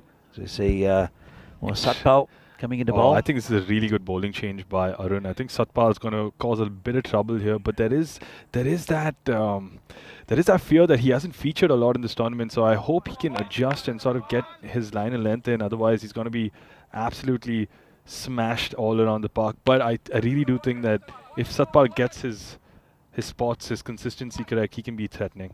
It's his his first over in the tournament, And he's right on line first up. Bang on the money there, Satpal. Fantastic first ball. That just a little bit of back length, pushing the batter back on the stumps and pushed away for a single. Rob Thompson, come on, Danny, call a close one. Well, here's a close one at the moment. I hope it'll get right towards the end. And it's a fascinating game at the moment. United, I mean, a couple of years ago we said we would have said the little team that could, but they're a competitive club, United. Oh, well, he's gone straight through Magare, and that's a big wicket here for PCC and Satpal. He's come on and he's getting pats on the back from his teammates. Exactly what Arun expected of him, and he's delivered right on the second ball here, Danny. Always known for this slight bit of in-swing there coming from the off stump and just deceives Rutu. Also dips on him and just completely misses it and clean bowled. So perfect wicket here for PCC. The threatening batter Ruturaj makes the long walk back to the tent or the dugout there. I don't really know what to call it. That's like a tent. Yeah. Tent stand, team stand. Yeah. Dugout. Let's do it. Dugout. Let's stick to that. So they lost the second wicket, UCC, and I after a think bright it's start. a super uphill climb from here now for UCC. Unless Ayush really plays that innings that Kasi played essentially for Spartans and took them to the last ball of the over of the innings. As we know, they're down a couple of key batsmen. I guess, I mean, it's a Tuesday. It is a Tuesday, isn't it? It is a Tuesday. you lose the sense of days here in the ECN. Yeah. And without both Pramod Bagoli and also Piyush Baghel, who I'm sure are keeping an eye on this game and lurking somewhere in the chat. Getting really good swing in that, but nicely played away to third man there. Raj taking care of that 1 run. I still think it's doable here, Danny, for United CC. I think Amit Pangarkar has to play the supporting role to Ayush and get him on strike as much as possible and let him face the lion's share of the ball, because it's 82 from 39, 12, almost 13 now. And if you get a 6 and a 4 and you can take a couple of singles, I know it's easier said than done. Just a dead ball here. It's been a good over so far. Yeah. Right on the money from Satpal. Yeah. So see how he goes, and there is good bowling left in this PCC lineup. We haven't seen Sabul Devizi yet. Arun Ashokan can bowl a couple of very tight overs. He's a very good off spinner. Rohitesh Moini we haven't seen either. Kushi Mendon. I mean, it's tough going, and this is really not their top lineup. But Satpal has really put his hand up for finals Friday here for PCC with a fantastic over. I think Satpal features in that team. If I were the PCC team, I'd feature him because he has the skills to bowl in this format, in my opinion, Danny. I think he's a really calculative bowler. I think he thinks about what he's going to bowl, and even when he gets hit, he doesn't sort of give up. He has this sort of he's a Pahadi, and it's like they're from Himachal Pradesh, and they have this sort of fighting attitude about themselves, or never give up attitude. So wide there though by Satpal, as I say that, just swinging away. Yeah, it's interesting who they'll pick. I mean, the batting lineup picks themselves. They've got Sharon they can bring in as well, but he hasn't featured in the tournament. Unfortunately, he's been injured. Has he? Yeah, he's not been part of the national team setup. Has opted out because he thinks that he needs to recover before he can be 100% and offer himself for the team. Well, you look at the batting lineup, and that picks itself. Depending on availability, lovely shot there. What a shot there, Ayush Sharma. And he's hit it into one of the tents. Look at that. Beautiful shot. I think that was the first bad ball of the over from Satpal, and rightly gets the treatment it deserved. Ayush Sharma not just still telling PCC that you bowl me bad balls, I'm going to put you away and I'm still going to bring a fight to you. So PCC are aware of this, and I'm sure Arun's tracking Ayush's wicket closely. But well, they're right on the run rate at the moment that's required. As you can see, they had a fantastic start. It's dipped a bit because of the couple of wickets. It's right down to exactly where it should be. So Amit Pangarkar has to get Ayush on strike here, and that's got to be his role. And Ayush needs to be proactive about his innings. Can't look for the 4 and 6 every ball, I suppose, Danny, even though this format sort of begs you to do that. But I think here, if he can take the first few runs, like off the bat on the floor, and avoid the risk, and maybe on the last two balls target it, and then get him back, so get himself back on strike. That may be the way to go for Ayush, but it's very hard to construct the innings that way in T10. Absolutely. Naeem Lala is opting to go over the wicket. Good ball Great there to bowling, Bengaka. You're right. I think Vinny sees it when he talks about chasing. Is if you need, say, 15 runs and over, right, which is a lot. As long as you get that in 2 overs, as this is hit nicely by Pangaka, just be a single. As long as you get those 15 off, like the 30 off the 2 overs, if you score 9 off one, and you can get a bigger over, 21 off the next, and it's a lot to score, but don't panic too much just because you haven't scored that 15 off that 1 over. That makes sense. And it's a good way to look at it. And that's a big wicket. Lala, he's a big performer for PCC. And that's the end of Ayush Sharma. And now it's going to be difficult for UCC. They're still in the contest. Still early on. They lost their 3rd wicket now for 50. Virat Kohli-esque stunned look on Ayush Sharma's face, but that was a ball which deserved that sort of look. Just sort of moved away off the seam, completely takes off his middle and off, and what a beauty by Naeem. Seam up, I suppose. Yeah, just straightens there, Danny. What a peach of a delivery that. He's a good cricketer, Naeem Lala. Well, I guess the only remaining hope for United just got out there, Ayush, and I'm not sure how this chase is going to go from here, Danny. It's going to be a very, very uphill climb, and knowing the kind of resources that Arun and PCC have at their disposal, I don't think it's going to go south from here for them. Yeah, it's a very difficult task, and especially when you lose your top 3 batsmen, and you've got a couple back who aren't in the side today. Again, there are no professional players in this league, so it's availability due to work commitments, family commitments. There's a lot going on. And yeah, I have to say a massive credit to all the players that are featuring this tournament, because it's not easy to show up on mid-games. It shows that you have that sort of passion to play cricket and you make time for it. So big shout out to all the players involved. But yeah, we're not professional players, we're amateurs, and we are seeing a professional at play here, Naeem Lala. Well, it's 2 in 2. And that's another wicket down, and it's starting to fall apart for UCC after a really bright start.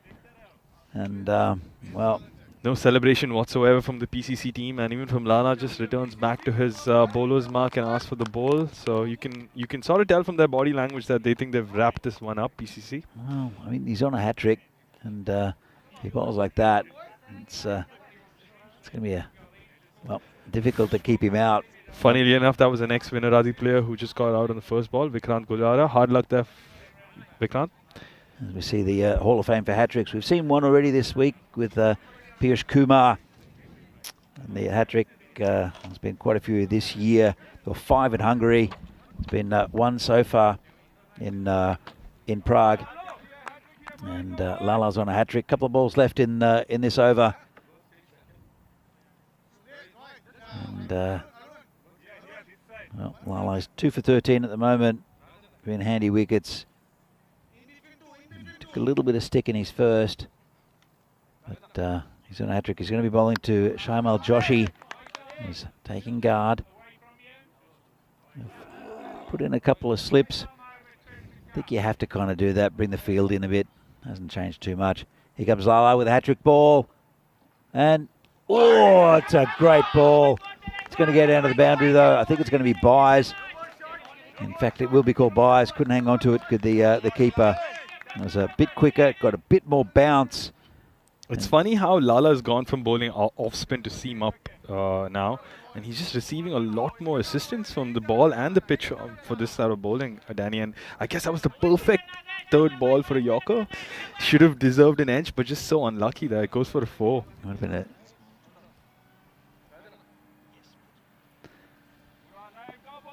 So 1 ball left this over. It's been a great one. Well, until then, Davisi can't reach it. 6 runs, and they continue the fight to UCC. Shaimal Joshi given a bit of a gift there by Lala, and that's 6 runs. So at the end of the 5th, UCC are 60 for 4. They're pretty much on target. So, big welcome to Venki. Thanks for coming into the commentary box. No, thank you Venki. for having me, Danny. It's been a pleasure being with you, and you've always been the voice of cricket, and for us at least, or you and Phil, and it's been such a good moment. But we get an opportunity to talk about these really cool-looking hats, which is basically the hats for the Karcher summer program, or you could say the summer outing for the. It's the specific ECS Karcher camp because it's happening when the ECS is going on, and the kids get to sort of see what the big boys do.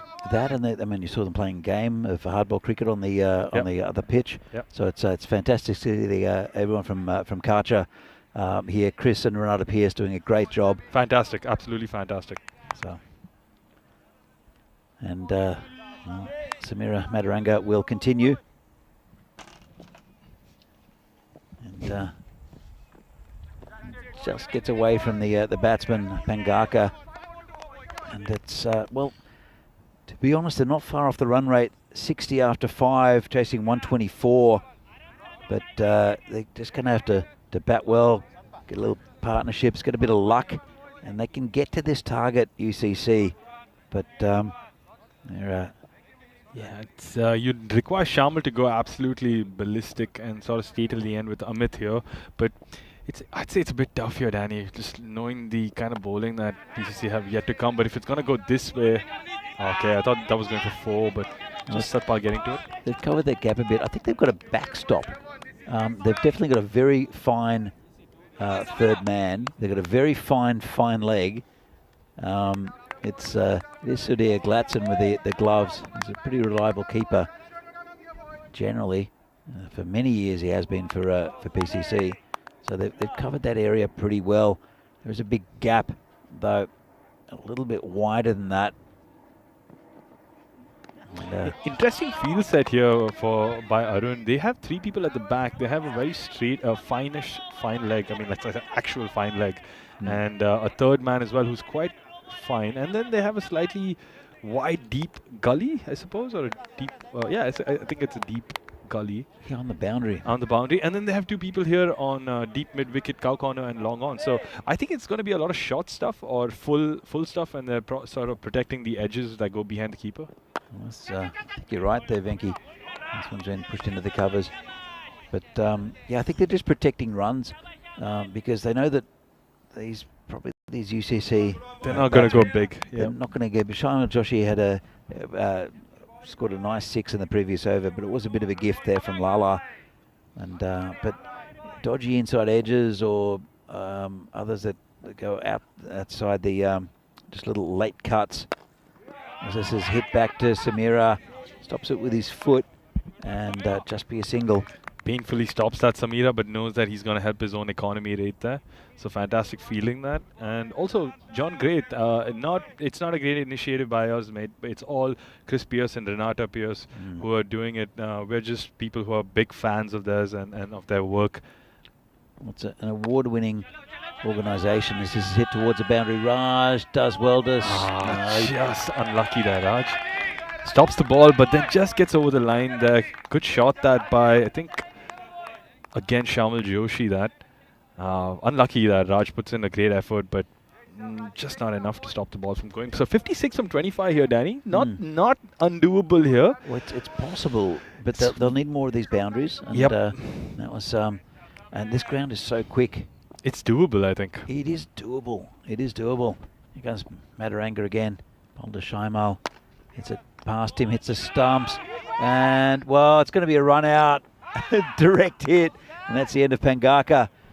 Luckily, Josh is still around. That was a bit of a comical run out. Let's have another look at this. I just wonder why he didn't call no after it hit the stumps there. Why they went for I guess because they knew that it would take a lot of time to get the stump back up for the run out, but it just seemed a bit risky at the situation. Well, I think Shaimal Josh has got the turning circle of the Titanic, so it's going to be difficult for him to actually, let's have a look at this. He hit it back, he started to run, and then Samira's just picked it up, hit the stumps. Did he just make it? I don't think he probably made his it. bat's in the air, I think, even though. Wow, I'm assuming, I thought he was out. Let's have another look. And direct hit, he just dips into the crease there as the stumps. Oh, never mind, he's miles out. And that's a pretty clean decision.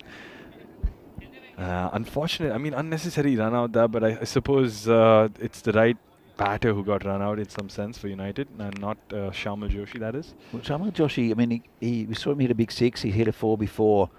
He could be the hero for United. And with Ali coming in, he could possibly have a partner who could also sort of get going, maybe. Now, I was never sure about how Amit batted, but I know Ali can hit some shots if he gets it into the gaps. Not a big hitter of the ball, but he can time it again. Well, that's it. That you don't need to be a big hitter of the ball not on this pitch, ground. Not at all. Because you just get into gaps and it'll often go for 4. So, just going back to Kacha, Yeah. it started quite a few years ago, maybe 7 or 8 years ago, I think, with Chris and Renata. And then they had about 250 kids, mainly locally in Prague, playing regular cricket in schools and afternoon clubs. And then when COVID hit, it delayed everything because a lot of the kids, we come back to this, wide, and it's going down towards the boundary. It'll reach it, and that's 5. That'll be a big one for United. It's Arun Ashokan who is the skipper.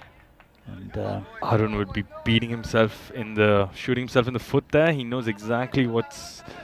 I mean, that was just a terrible ball. Give them an extra ball and 4 runs. So 5 runs off that last one. UCC would welcome those runs because they know they just need another 7 of this over now. Not much pressure. Well, and there are some times where Arun gives some balls where you can hit them. He's normally very good. Well, so I think he's hit that straight into his head. I think having a look at that, he's just standing, he looks a bit rocked, gives the thumbs up. Let's have a look at this. Top edge and right into the grill. Lucky not to get bowled there after the impact there. She muscles that onto the leg side, just should be a single. But yeah, Kacha, they were doing so well and everything was moving forward. Regular little tournaments and there's family days and all sorts of things happening. When COVID hit, like a lot of businesses, Kacha was struggling because of, well, I mean, the kids were going to school. Yep. It's basically a year or a year and a half off and had to start again. So it's been a struggle, but but they've kept at it, Chris and Renato. Of course. And that COVID hasn't stopped them from doing what they do best, that is spreading cricket to the people of Czech Republic and to younger kids. And I think that nothing's going to stop them. I think they're very motivated people, and once they've set their sights on a certain target, they're going to go for it. And Arun just coming here, slightly wide, pushed wider. But I think United have got the runs off this over, so they're not too worried. But just finishing with Kacha, I think they're just doing a fantastic job, and it's going to be a slow. Oh, he's got towards a boundary, and it's it's that second bounce again. Satpal out there, and he's not able to stop it. He came around quickly, and it dug in and took a left turn at Albuquerque. And Satpal, even though he made good ground, can't hang on to it. And that's another 4 runs there for Shamal Joshi.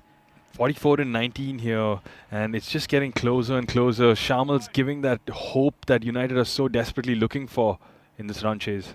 A really good game. This is high in the air, and it is going to be caught just a little bit short there. And it's Divisi. He doesn't really drop them, and it was caught a meter before the end of the before they hit the boundary. Let's have a look at this. Just took the wrong club out. I think Arun did really well to adjust his line there and gets rewarded for that immediately by getting a wicket, pulling it a little middle and off, and of course Shamal going for the big shot because he had to. He knew he had to. But I also think this was a moment where Shamal could have just sort of played it away and taken strike for the next over. Just something he could have sort of looked forward to after getting those 2 free boundaries in the over, but not to be, and Shamal has to walk back to the tent out, as Dave mentioned it on the chat. So I think I'll go with that, tent out. It doesn't sound that great, but hey, let's try it out. Fine, as we see what's happening tonight in Portugal. Marlow versus Friendship CC doubleheader from 6:30 European time and 4:30 GMT. There's a slight overlap between the games, and it'll be Corey Rutgers who'll bring you all the action from the night series in Portugal, with Rico Full ending his stint there last night. So Rohit Deshmani Finally on, yep, is a very good bowler to be bringing on at this stage. He's had a really good tournament, has Rohit. Also a very experienced operator within the Czech cricket circles. Been here for a long time, played in these conditions for a long time, so he knows how it goes here. And right the man for the job, I think. Stop leaking runs for PCC. It's a good start. Right on the money again. Dot ball that from Rohit. Just a message for you in the chat. Danzilla says, is Venki back?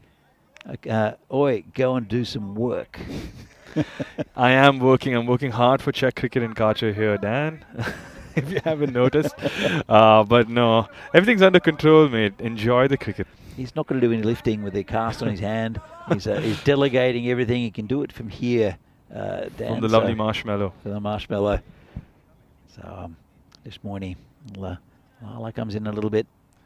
Yeah, I think PCC were just 10 runs ahead. So UCC will still feel like if one of these two batters can sort of get going, just sort of keep chipping away at runs, but not with that sort of... I mean, you got to make the most out of those balls. Almost a full toss that. If you could have just sort of positioned it, maybe 4, because you don't have anyone fine leg there. Just a deep backward square leg, as we said. Yeah, that's it. They won't mind the dodgy edges for 4, will they, UCC, at Not this stage? All, yeah. But it's even a run rate game here, Danny. They would want to get as close to possible as 124 and make sure they don't lose too many wickets going forward. So well, that's it. And look, and they've been very competitive in this game. And when you bring in Bagoli and also Bagel back into this lineup for United, as this has been cut down towards the boundary, that'll be 4. Yeah, you bring those two players back in, and especially Bagoli, because he's an all-rounder and he's a cagey player and adds such a stability to this United side. He's also a very vocal member in the team. I've always heard him in the 30-yard circle. I've always heard him outside the pitch. He's always got positive, encouraging words for the troops, for the lads, and I think he comes with a very nice attitude and vibe about him. I think that uplifts his team. It's definitely a club that does everything well. A United. And this is hit on the leg side. It's going towards the gap. Sudesh will pick it up and just be a single, I think. Well, they're coming back for a second. What a throw by the beast. Well, I think he bowled it in. And it's Pawan Kukreja who will have to go. But have a look at this throw. And so he's made good ground. And a good take there by Sudhir Glatson as well. If there's one thing we've been informed of, we've been told time and time again in this Czech cricket scene, is that we don't take on Sudhir's arm.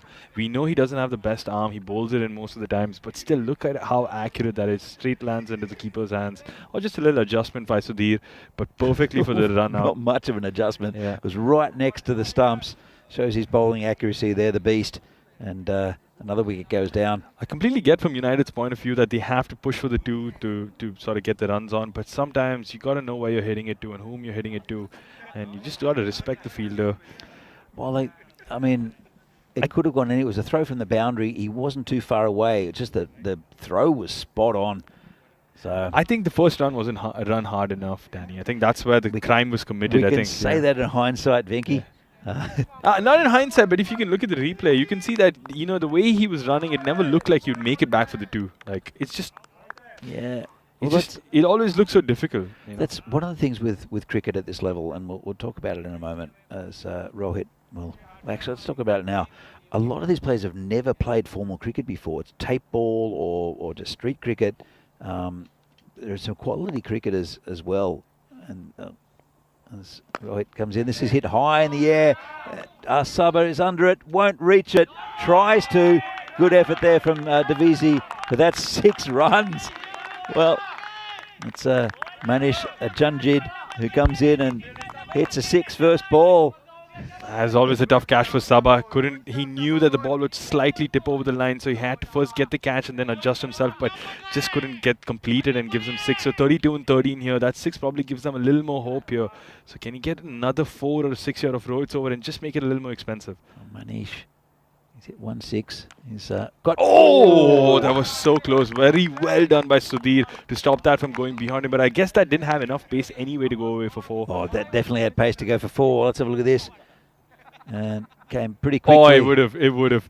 It's a really good stop there by Sudhir. Saved his team 4 runs, and 32 of the last 12 here. Still not out of reach here for United. It's not out of reach. It's unlikely. It just seems unlikely, yes. It's absolutely possible. Jangjid with that big 6. Ali Sitar needs to score some runs, to just to push the ball around. But Yeah, I think coming back to that point, Danny, of these players not being professional cricketers, I think that's something that a lot of the viewers seeing from around the world forget, and they sort of always judge every player on the stream so harshly. This is the match coming up. Coming up next, yeah. Barbarians against Prague Spartans again. Should be a fantastic game, and they're fighting for survival in this tournament. This is in the air, going back and taken there comfortably by Mataranga. And it's another wicket, and it's Ali Sitar who'll have to go. Yeah, going back to it, there's you're right. I mean, there's. Did you play formal cricket in India? No. So basically, my upbringing was that I was born in Bangalore, but I moved to Muscat, Oman, and I sort of lived there all my life. So in Oman, I think I don't know. I think my father was a big fan of cricket, and maybe saw me being interested watching it and put me in training, and that's my formal sort of introduction to cricket. And of course we had cricket in the school level, so we played a lot of school cricket, and I played a little for the national team. I played under 15, but that's the sort of exposure I had. But I suppose that's not the sort of formal training, and then I guess that's how youth structure would be. You start at the school level, move up the under 15, 13s, 19s, 17, 19s, and then you sort of break into the senior team. But I don't think everyone here has that sort of training or that sort of cricketing exposure. No, absolutely. So the hitting, you see a lot of big hitting in this these leagues, and a lot of that comes from tape ball. But at the same time, the basics of cricket, the running between the wickets and turning and things like that. How to catch the ball. Exactly. Yeah. You don't really get that. That's not trained, and I know that the clubs do a lot of training, but it's hard to teach them at that stage, right? Like the techniques, and I think you're right, Danny. I think I suppose this Arun coming in here and just flicked away. Got a deep cow corner for one. Yeah, it's something which, I mean, you look at Dylan Stain. I think he's a good example because he runs really well between wickets. He's a fantastic fielder. He's got a good concept of cricket. His technique's really good. And played a lot of club cricket himself. I suppose. Well, that's it. He grew up in New Zealand, and played hardball cricket from an early age, but at a good level, as. Slash to Naeem Lala there, straight to long off. Arun's over going pretty well here. I think the game's in the bag for PCC. I don't want to speak too early as well because you never know what can happen in European cricket. People can go berserk at any stage of the game. That's true. Bindra is the batsman who tries to prod it out outside the off stump, but we've got a good bowler here in Arun Ashokan in the ninth just to keep the runs down. But it's been a fantastic effort from UCC. It's his hit on the leg side. Kushal Mendon, he does the fielding. Yeah, and basically that's true, Danny. Like you see people from you can say all walks of life when it comes to how they learned cricket, and you just sort of see it all. It's like basically a big. It's like a big melting pot of cricket techniques or how you learned cricket. So you can see some funny stuff from time to time, and of course you can also see the difference in the way people play their cricket, especially when it comes to the spirit of cricket talk, or like the mankad, or like any of these sort of touchy things where a person you could say who's sort of not come with that formal sort of training wouldn't understand why you would warn someone first before taking a wicket. Sure. Or someone who's come with that formal training would be like, okay, don't do that again, please, and then I'd probably take you out. And I think that's what it comes down to. It's like these little things, and of course, technique being a bigger thing in cricket, of course. Well, the another thing is the appealing, and we've. Absolutely. I mean, I think that now because we have these. I mean, the ECN's helped a lot for cricket all around Europe in many different ways, but one of them is actually getting people to understand what the LBW law is, or just random appealing. Or the value of your appeal. Exactly. The value of your appeal is so important, and I've said this in circles, but Suresh coming in for the last over here. Just got past the keeper, they'll come through for a bye. 28 in 6, or was it a wide? No, bye. So 28 in 5, so it's probably just going to be slightly out of touch. Difficult here for United. But yeah, like the value of the appeal is so important because I think umpires are smart, educated people. I mean, they understand the game and they can tell when a bowling side really knows when to appeal, and they'll probably even favor that appeal because they'll be like, okay, they've come the closest to getting this one right themselves before asking us. Agreed. I mean, of course, LBWs are hard, but even for a lot of other things. But when you get a guy from a deep fine leg appealing, it's a bit. it's a bit rich. Yeah, So- dot ball that from Sudesh. So clearly just killing the game off here for PCC, making sure that nothing funny happens here on. 28 and 4. I'd like to thank everyone in the chat as well. Keanu's in the chat now, and also Helix. So hi to you too, as this is patted down there by Gladson, and well, he's got 2 backstops. There's a lot of City food Gladson. talk happening in the chat, Danny. There is. I'm getting hungry. Yeah, I mean, I'm sure lunch is here. I just saw Voids around the corner, but Italian cold meats, bruschetta, polenta, none of this matters because I'm vegetarian. Well, I think it's pies. What are you up for lunch? Actually, I don't know what my order was. I got to check again today. From the Down Under. Thank you very much to the Down Under for providing food. As Gladson again decides not to catch the ball. Just a lot of buys in this over, but nothing enough to bother PCC, and they knew that from the second last over anyways. So pretty much in the bag for this for PCC. So they go to 11 wins now in 2 balls time, and it's just an emphatic statement right throughout this tournament by them. That's the machine. Also, KG in the chat. Hi Ken, how are you doing? Another buy there. And well, there's been a lot of buys. We'll have a look at the figures in a minute, but it's another win here for PCC. But United, I think, have proven something to all the other teams that they're not out of reach. They're not invincible. It's a little chink in the armour. It's still going to be a comfortable win on paper, but UCC, I think, have made a lot of friends here and also have given a lot of relief to the other teams in this competition. And with that dot ball, we can safely say that PCC have won this game against United by 25 runs. Or 24 runs, apologies on that. And just our clear favourites to make it on finals day. There's no doubt about that, and probably even lift the trophy from here on. But good performance by United, making sure that they didn't sort of just get brushed aside and trying to make it at least closer to the target so that they can keep up with that run rate game at the bottom 4. And this also means that the bottom 4 is alive and well and kicking. There is so much drama about to happen here. So let's just see how United got about their innings here. First ball 6 there by Rutu. That initial fireworks going really good for United by the 2 batters, the skipper and Rutu. Some edges going for 4, but they never bothered on how the runs came. Lovely shot this by Rutu, just playing over covers over Arun's head. It was a fantastic opening innings there by Ruturaj. Abhimanyu just misjudged his the height of that delivery, and that was the big moment. Yep. And this was when Satpal came on and took the wicket of Rutu, and that was the turning point. Yep. I think Satpal's over was pretty much the game that you could say in a larger scheme of things, but still they were keeping up with the run rate then, and you could see PCC slowly taking the wickets and just killing the game off from United CC. Lala on a hat-trick ball there, but just was so unlucky with that even. Just perfect stuff there to get an edge, but not to be. And Shyama Joshi getting a 6 off that slightly full toss ball there, but not. I mean, he did prove to be a bit of a problem to PCC, I suppose, but they always knew that it was just 1 wicket and that was it. This was that run out from Samira, and just threw it towards Sudhir, but hit middle stump and left the batsman short. That was Pangaka, and well, there was a bit of hitting. And this one got a 5 wides from Arun, uncharacteristically. There you go, perfect. But even then, like even despite the 2 4s there, he got the wicket in this over, which sort of again killed the game there a bit because it was Shyama Joshi. So and he got another wicket, I think, in the next over, if I'm not wrong. And then there was a good bowler to bring in Rohitesh Moini. Yep. So it's gun throw there by Sudhi to get the run out here.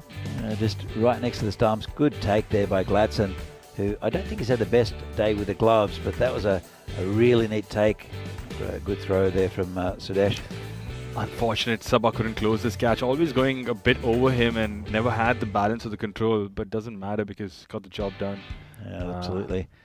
And neat catch there by Samira. And Whittaker gets sort of kept on tumbling. The runs just stopped flowing for UCC. So have a look at the scorecard. Ruturaj Magare, the pick of the batsman, 33 of 14. And if he could have kept on going with that. Needed a partner, Danny, from the start. He did. Look, he had pretty good support from Abhimanyu to start with, but he just launched an attack. and it was good bowling from Satpal just to get that wicket.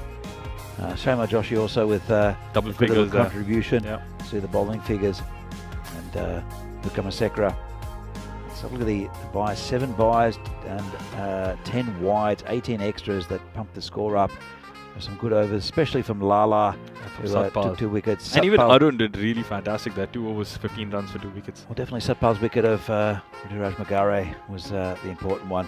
And as we see, this is the final match summary of match 43 here from the European Cricket Series in Czechia.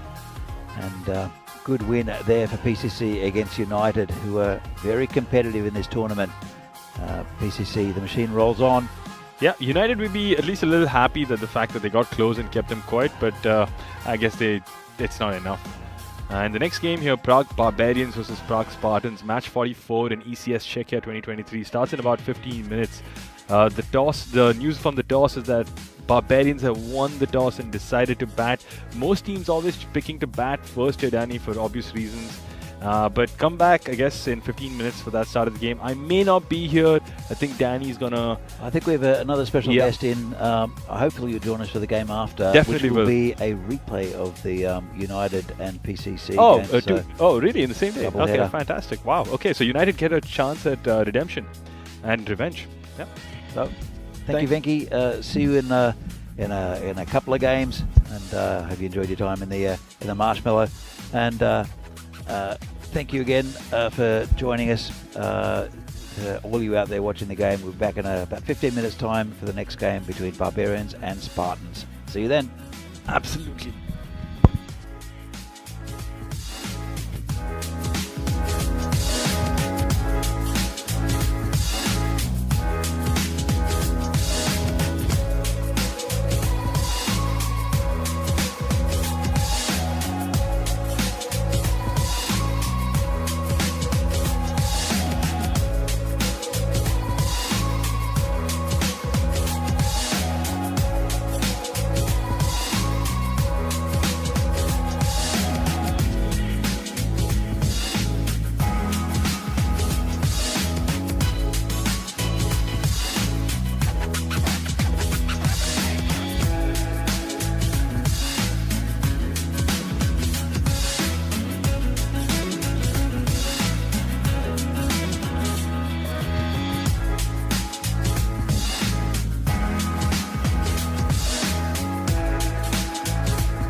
The European Cricket Series is proudly brought to you by HCL Software and Bizaway. Good afternoon and welcome back to Prague for this European Cricket Series here in Czechia. Match number 44. Replay of the game earlier in the day between Prague Barbarians and Prague Spartans. Should be another really good game. Barbarians, after some early victories, have gone winless in the last three. And they won a big win against Spartans, who looked pretty good this morning. Got a good depth in both batting and bowling. So as the players come onto the field, we'll have a look at what happened with the toss.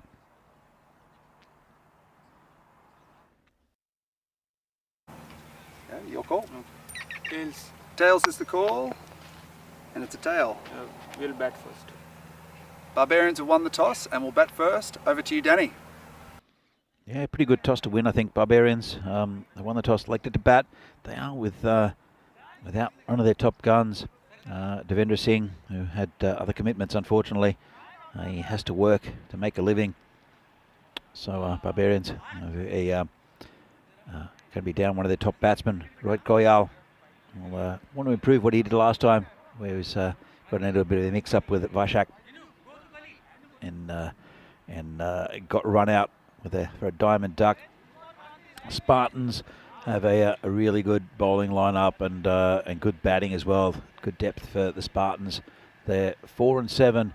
Barbarians are 4-6. They want to win games. Especially Spartans, if they lose another one, they're going to be out of the running for the top four. Barbarians just want to get a couple more wins under their belt. So I'm joined in the commentary marshmallow by the destroyer, Stefan Gooch. Good to see you. G'day, Danny. G'day, cricket lovers around the world tuning in. It's a pleasure to be here. Yeah, I think it's going to be a really good game. I'll talk about Steph in a minute.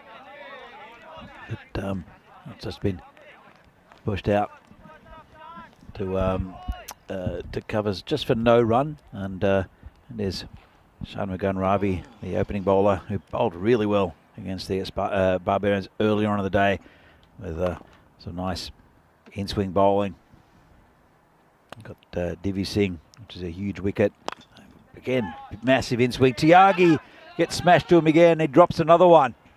Well, he's not having a good tournament with his hands, is Neeraj Tyagi. Let's have a look at this. It was hammered by the batsman and went straight to Tyagi. Couldn't get out of the way. Guess he saved 3 runs, but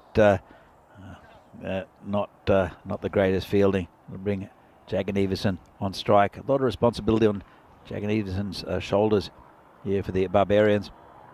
This is called wide. He's a former Spartan as well, is Jagan Everson. So he'll want to get one up on his team, his former team. And Rohit Goyal is the batsman who had a life during that first ball. So Dave is filthy back. He'll be back sometime during the week. This is hit over the top. There's a man back there. Just a single. Well, a bit of a misfield. They'll look for 2. So, Steph, you've been enjoying the tournament? Very much so. It's always a pleasure to come back to Prague. We love it here. I've been very well looked after, and it's good cricket as well. So, yeah, very much so. We love it. I know we went out for dumplings last night at Dim Sum Spot up in Angel. Bit of a plug for them. This is hit over the top. Nice shot there, and one bounce over the boundary for 4. And that was pretty tasty, I think. Talking food talk, because we just had our pies from the Down Under. But I know that Vinny Sandhu, Mr. Maximo, is a big fan of Dim Sum Spot. And I think Steph is now. Yeah, I mean, it came highly recommended from Mr. Maximo himself, and he insisted that I went down there, that we went there all together, and he dragged us there, and I'll tell you what, I wasn't disappointed. It was phenomenal. Yes, very, very good down there. Oh, that could be close, Not out, says the umpire. He does a lot in the air, does the bowler Ravi. Probably going down leg side. We'll have another look at it. Goyal is... let's have a look. It comes wide of the crease, and I think a good decision, missing leg. But you got a couple of hellos in there. Wayne saying the Gooch in comms. G'day, guys. G'day, Dave. G'day, Wayne. Good to be back. Oh, it's a good ball, actually. He's quite a canny operator, isn't he? He's quite hard. Looks like he's hard to get away. That last one, just sliding down, but a very good ball.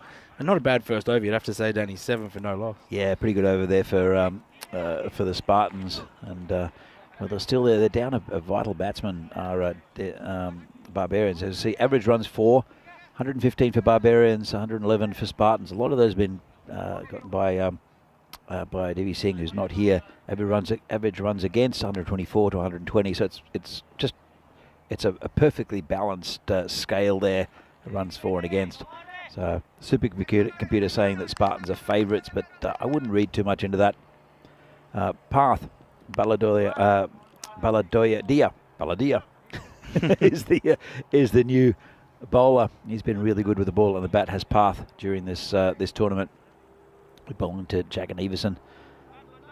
So just Kranti, the skipper, is moving up into just a regular mid-off as Path will start against Vaishak. And well, got one just backward a square. That'll be 4 runs. Backward a point, I should say. It's a bit too full there, and got it as a full toss. Didn't try to overhit it, and 4 runs.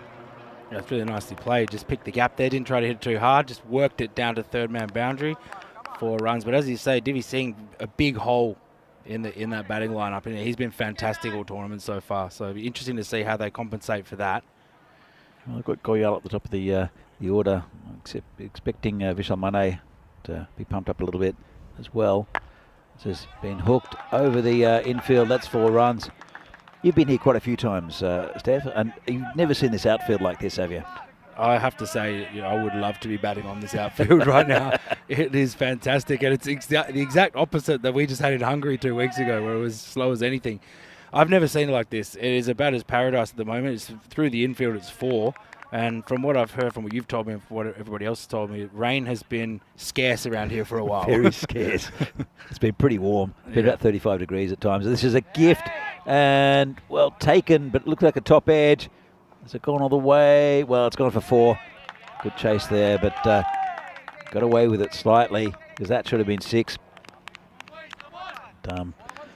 Vaishak, I want to bat deep here into this innings, Vaishak, because he got a really nice, I think 82 the other day. Looking very handy. Path comes in again, and it's called a wide. So talking about Hungary, your blinders came up and with a victory the other day. I'm sure you'd be well. You must have celebrated for about 3 days until you had to come here. And this is over the top, 4 runs. So how's the mood with the team? Oh, it's fantastic. The Mighty Blinders finally got up and won the championship, won the tournament. It was a fantastic moment for everybody involved. And we've come so close over the last couple of years, been second almost every tournament we've played in. So to get up and win it was a huge moment for us. So yeah, you're right. We celebrated for quite a while. A couple of the boys have probably still got some sore heads. But it was fantastic. It was a really fantastic moment after a lot of effort over the last few years. So really still buzzing and flying high from that. Yeah, it's a good effort, and of course it's an offshoot as this has gone down past the keeper. It's called a wide, and that's gone down for actually it's a no ball. It'll be a free hit disaster. So it's off the pitch. Let's have a look at this from Path. Completely loses it. Yeah, it's sloppy. He's bowling on turf here, Path, and it's gone past him.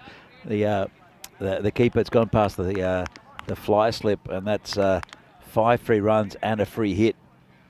Jack and Everson, I think he'll have a swing at this. Comes Path, and didn't get all of it. Didn't get past the Enfield. Just a single. Well, maybe 2. Launched it. It's all happening. Tiras the core, the keeper.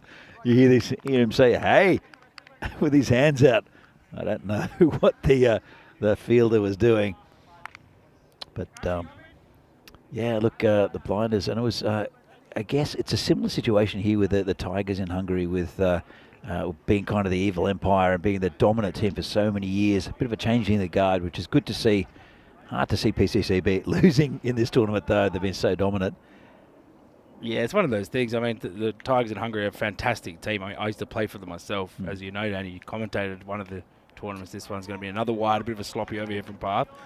But the Tigers are extremely, extremely high-quality team with very, very good players. But, you know, it's just good to have that competition and to be able to challenge each other across the whole landscape of the community, which is what the Blinders is for. This one's worked backward square for the single. So yeah, so it's just a nice feeling to be able to compete on that level, and you know, I think it's really helped Hungarian cricket in general. Yeah. But you know, the Tigers, I can only say good things about them. Really, they're a very, very good team. They play extremely high level cricket, and yeah, they've been very dominant for a long time. But it is nice to get up there and knock them off the perch for once. Absolutely. As we see here, Spartans in 5th, Barbarians in 6th. One win for either team will get them towards that top 4. But you have to say that it's sorting itself out a little bit, the order. Definitely PCC are in the finals Friday. Bono looking pretty good as well after 7 wins on the trot. We'll see them again in the next couple of days. As Shan will continue. Shamagam Ravi. And just turned around the corner. Straight to the fielder. Chance for a run out. And he hurried there, did Goyal. It was a good pick up and throw. Back to the keeper. Bring Jagan Everson back on strike.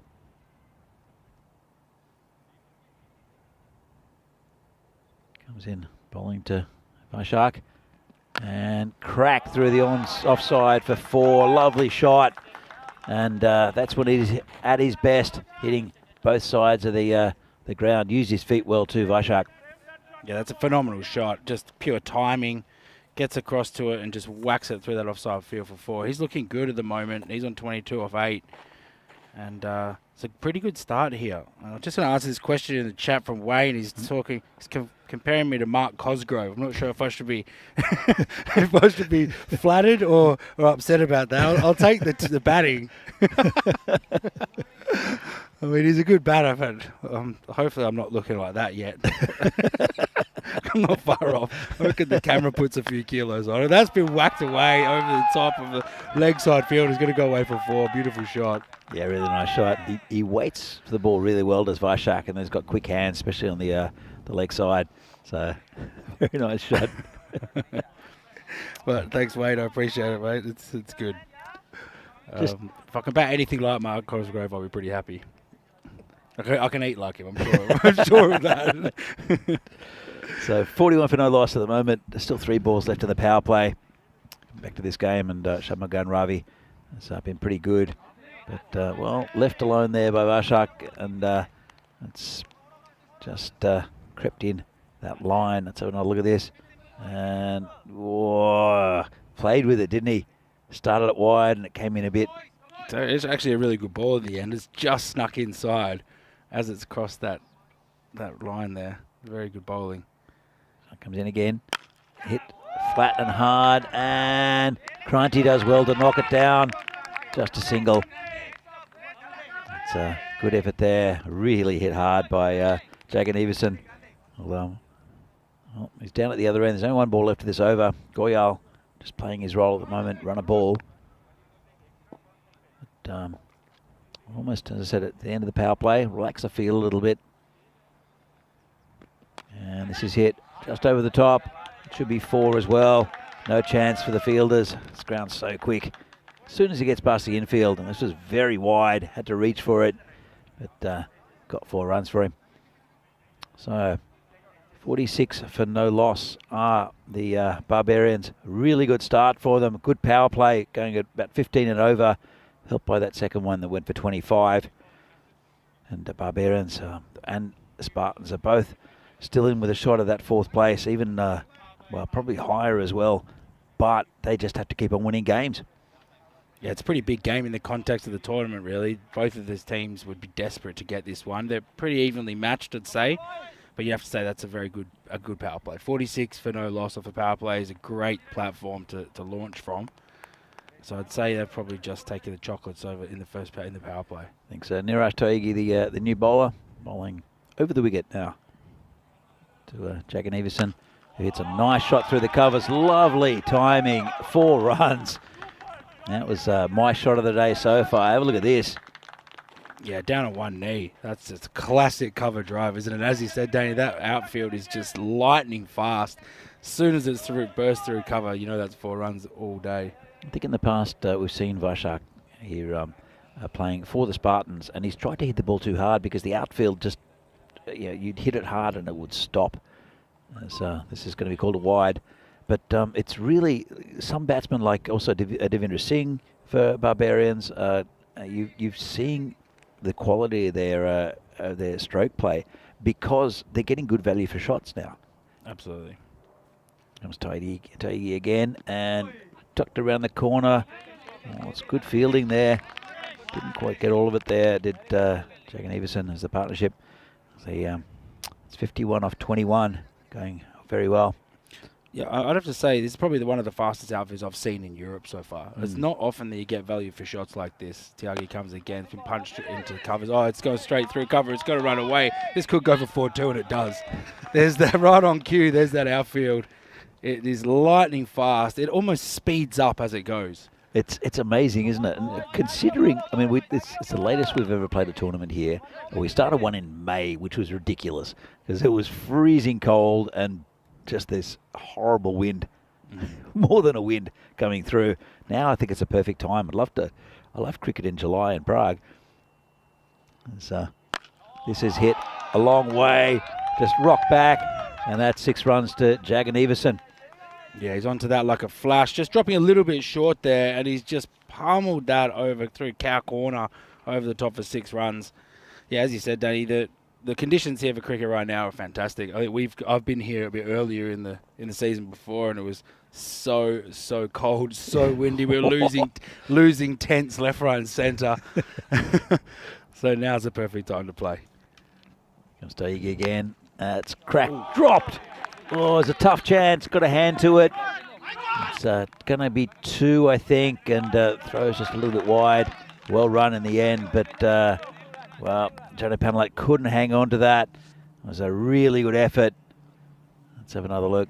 And it was pretty well hit. Would have been a nice catch if he could hang on, but couldn't with the specky. Taigi, well, have to come back in again. And well, Steph, look, one thing I wanted to ask you is your roles within ECN. You're kind of a bit of a Swiss Army knife of the ECN crew. So we come back to Taigi. Just for people out there, what are your day-to-day roles, and what have you done? Apart from commentary, as Helix says hi to you on the chat.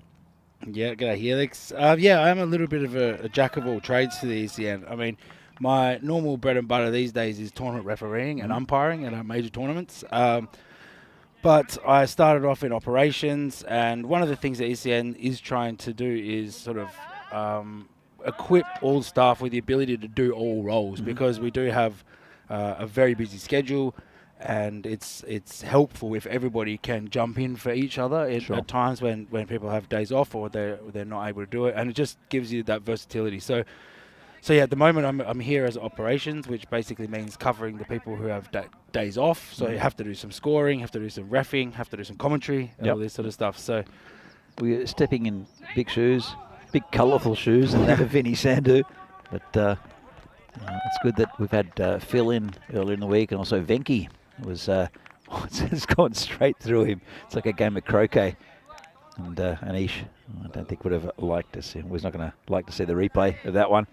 But it's great you can come in and have a chat to us and just let us know, or let the people outside of here what you do within the organisation. And it's a beautiful shot over the top there from Vaishak. That brings up his 50 off 19 balls. Lovely shot, too short from Sandeep, and just it's an over the top into the weeds. That's absolute class. That's just too short and wide, and he just obliges. Vishak, what a shot. 6 runs and a fantastic 50. Brought it up just 19 balls, and Barbarians are looking very good here. Well, 74 without loss, and we're not even halfway through the innings.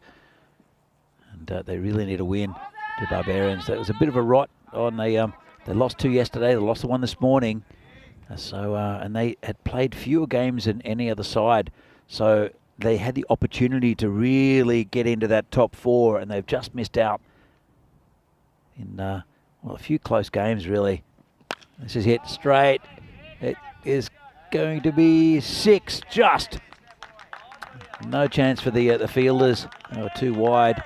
And Kranti, the skipper who's in front of us, will have to do some rethinking to how he can get Vaishak, because he's been dominant so far, 80 and on the board, and we still haven't completed the 5th over. And Sandeep Kumar again, and hit through the leg side this time. Fielder can't get down. It's so tough on this field, but you have to think some of the ground fielding hasn't been the best in this tournament. And have a look. He's made pretty good round to it, just couldn't get his hands down. That's Mohit Tumar out there.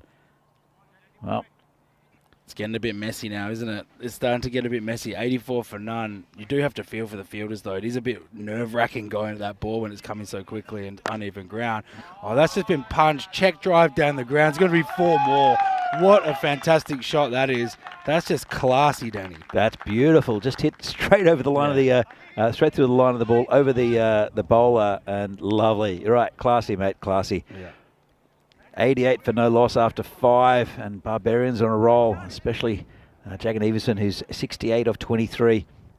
Yeah, I think the Spartans will be ruining that drop chance in that first over. That's it. Yeah, absolutely. And well, they've got a pretty good bowler coming on here after the Euros of Cricket, European Cricket Championship. You've been involved in that for quite a few years, and we'll see 6 groups of 5 teams.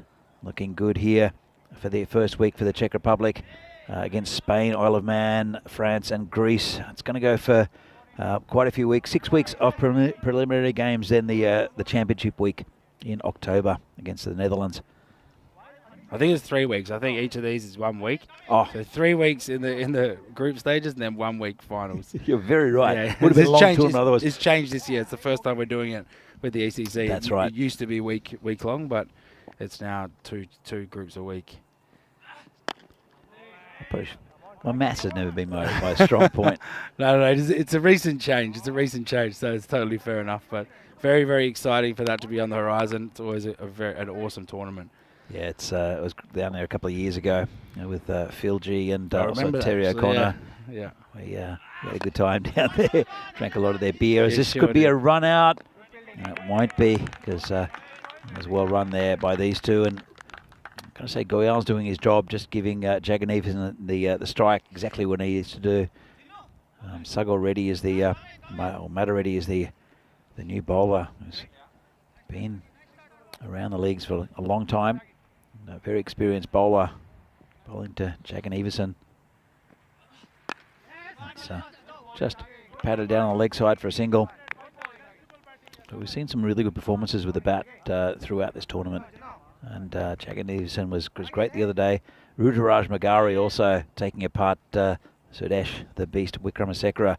Last game was great fun to watch as well. And can't wait to the finals Friday. So go again. This is hit high in the air. Player going back. Can't go back far enough. 6 runs. Well, it's Goyal getting onto the action now. He picked a straight one there from the bowler and smashed it straight back over his head. It's never good as a bowler to see that.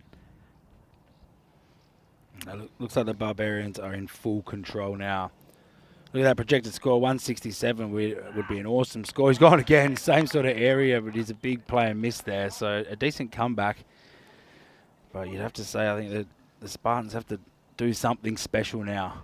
They definitely need wickets, and they definitely need Jagan Everson, who's 69 of 24. Goyal going okay as well with that 6, but his role, well, has been to push it around. I think a boundary here would be handy for him. Good bowling from Sagar, good comeback, and a pretty good over in the context of things, only 8 from it. And Barbarians are 96 for no loss after 6. So it's going 16 and over. I know, actually, here's the scorecard, and it's very top heavy at the moment. They are missing their keeper and main run getter at the moment in this tournament in Devendra Singh. So Vaishak taking the responsibility. It's been really good by him. But well, they're going to try new bowler in Anish Kumar Nalanagula. We'll see what happens here. It's Vaishak who's facing 69 off 24. And this is a huge over in the context of things. 96 for no loss. If we can keep it tight here, you can probably restrict them to 120, 130 if it all goes well. If it blows out here, it can get really messy. Well, 120, I think, was the total that Barbarians set last game, where they were overrun by Spartans. So Spartans Barbarians looking for a bigger score here again, and looks like they might get it, but after, well, this one's going down to third man just for a single, deep backward point actually. But Jack and Everson moved to 70, Goyal on 18. He did that a little bit in his last innings. He slowed down a little bit after a bright start, did Jack and Everson. But Goyal will have to get a few boundaries or just a single to get back on strike, get Vaishak back on strike, because this has gone over the covers just for a single. Yeah, I mean, at this point, I think Goyal should be having to go for it as well. I mean, he's played an amazing support role until now, but as we get closer to the end of the innings, I mean, they've got 10 wickets in hand. It's time to go big, both players. Yeah, absolutely. And this is going to be called a wide. Lucky not to be called no ball. And let's have another look at this. Batsman just watches it go past, and I think it's going to be, well, it's tight for a no ball call, but it was wide as well. No ball trumps a wide though, I think. Oh, it was an absolute beauty, straight back over the bowler. Let's have another look at this. Right onto it, and a beautiful shot. That's a tracer bullet. He's absolutely belted that, and it brought up the 100 there. 105 for no loss. What an inning so far for the Barbarians. It's been fantastic here from Vaishak, and this one's coming to us. It's gone on the other side of the marshmallow this time. He's zoning in, Steph. He's gonna aim it right at us in a minute. He sure is. That's another great shot. Another 6. Wow. I'll tell you what, I won't be getting behind that if it comes in. That's coming quick. Protect the equipment. Yeah, that is coming quick. Fantastic batting. I mean, this 100's on for him right now. Oh, don't say that. I said that yesterday, and it all went pear-shaped. Oh, yeah, true. The old commentator's curse. Watch him nick off now. Here comes Anish, and it's a full toss. Hit nicely through the covers, and must be fielded there by Path. He's done his job in the over, and he's retained the strike. And Barbarians after 7 are 112 for no loss. Really good by Barbarians, and mainly Jagan Everson, who is a pickup from Spartans. So it's a bit of revenge there. As we see the ECIs and Czechia against Cyprus and Greece. This will be a great tournament, Steph. Yeah, I'm really excited to see it. It looks amazing. I haven't seen the Greek team for a while, but I've heard some good things about them. I'm really liking the look of the Czechia team. I've seen the squad. I know a lot of these players. And I was in Cyprus not that long ago as well, and I tell you, they've got some good talent as well. So really, really excited to see this. A lot of extremely good batters as well, and I'm looking forward to seeing them bat out here. Absolutely. That's coming up on the weekend, Saturday 29th and Sunday the 30th.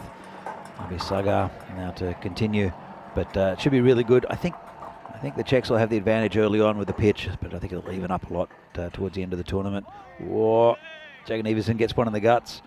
He's on 83 off 29, 30 now. He's missed out there, though. He knows it as well. You can see it. That might have hurt him, but he's also ruined the fact that he's missed a half tracker on a leg stump. That should have been going behind square for 6. That should have been. He hasn't missed out on too much as Vaishak in this innings. But it's been a good spell from Matareddy, considering what's gone on from the other bowlers. Oh, he's got him again. That was a bit quicker, though. Had a bit of extra pace on it. Kind of just rushed him. He never got into any position to play the shot. That's a really good bowling, actually. It is. Yeah, Sagar's been a good bowler for many years here in Czech cricket. Very experienced. Doesn't mind the short ball either, does Sagar. And it's a bit of a chat between the batsmen. I think just a bit of encouragement, nothing more. He's definitely not teaching him how to bat. Don't think he needs that.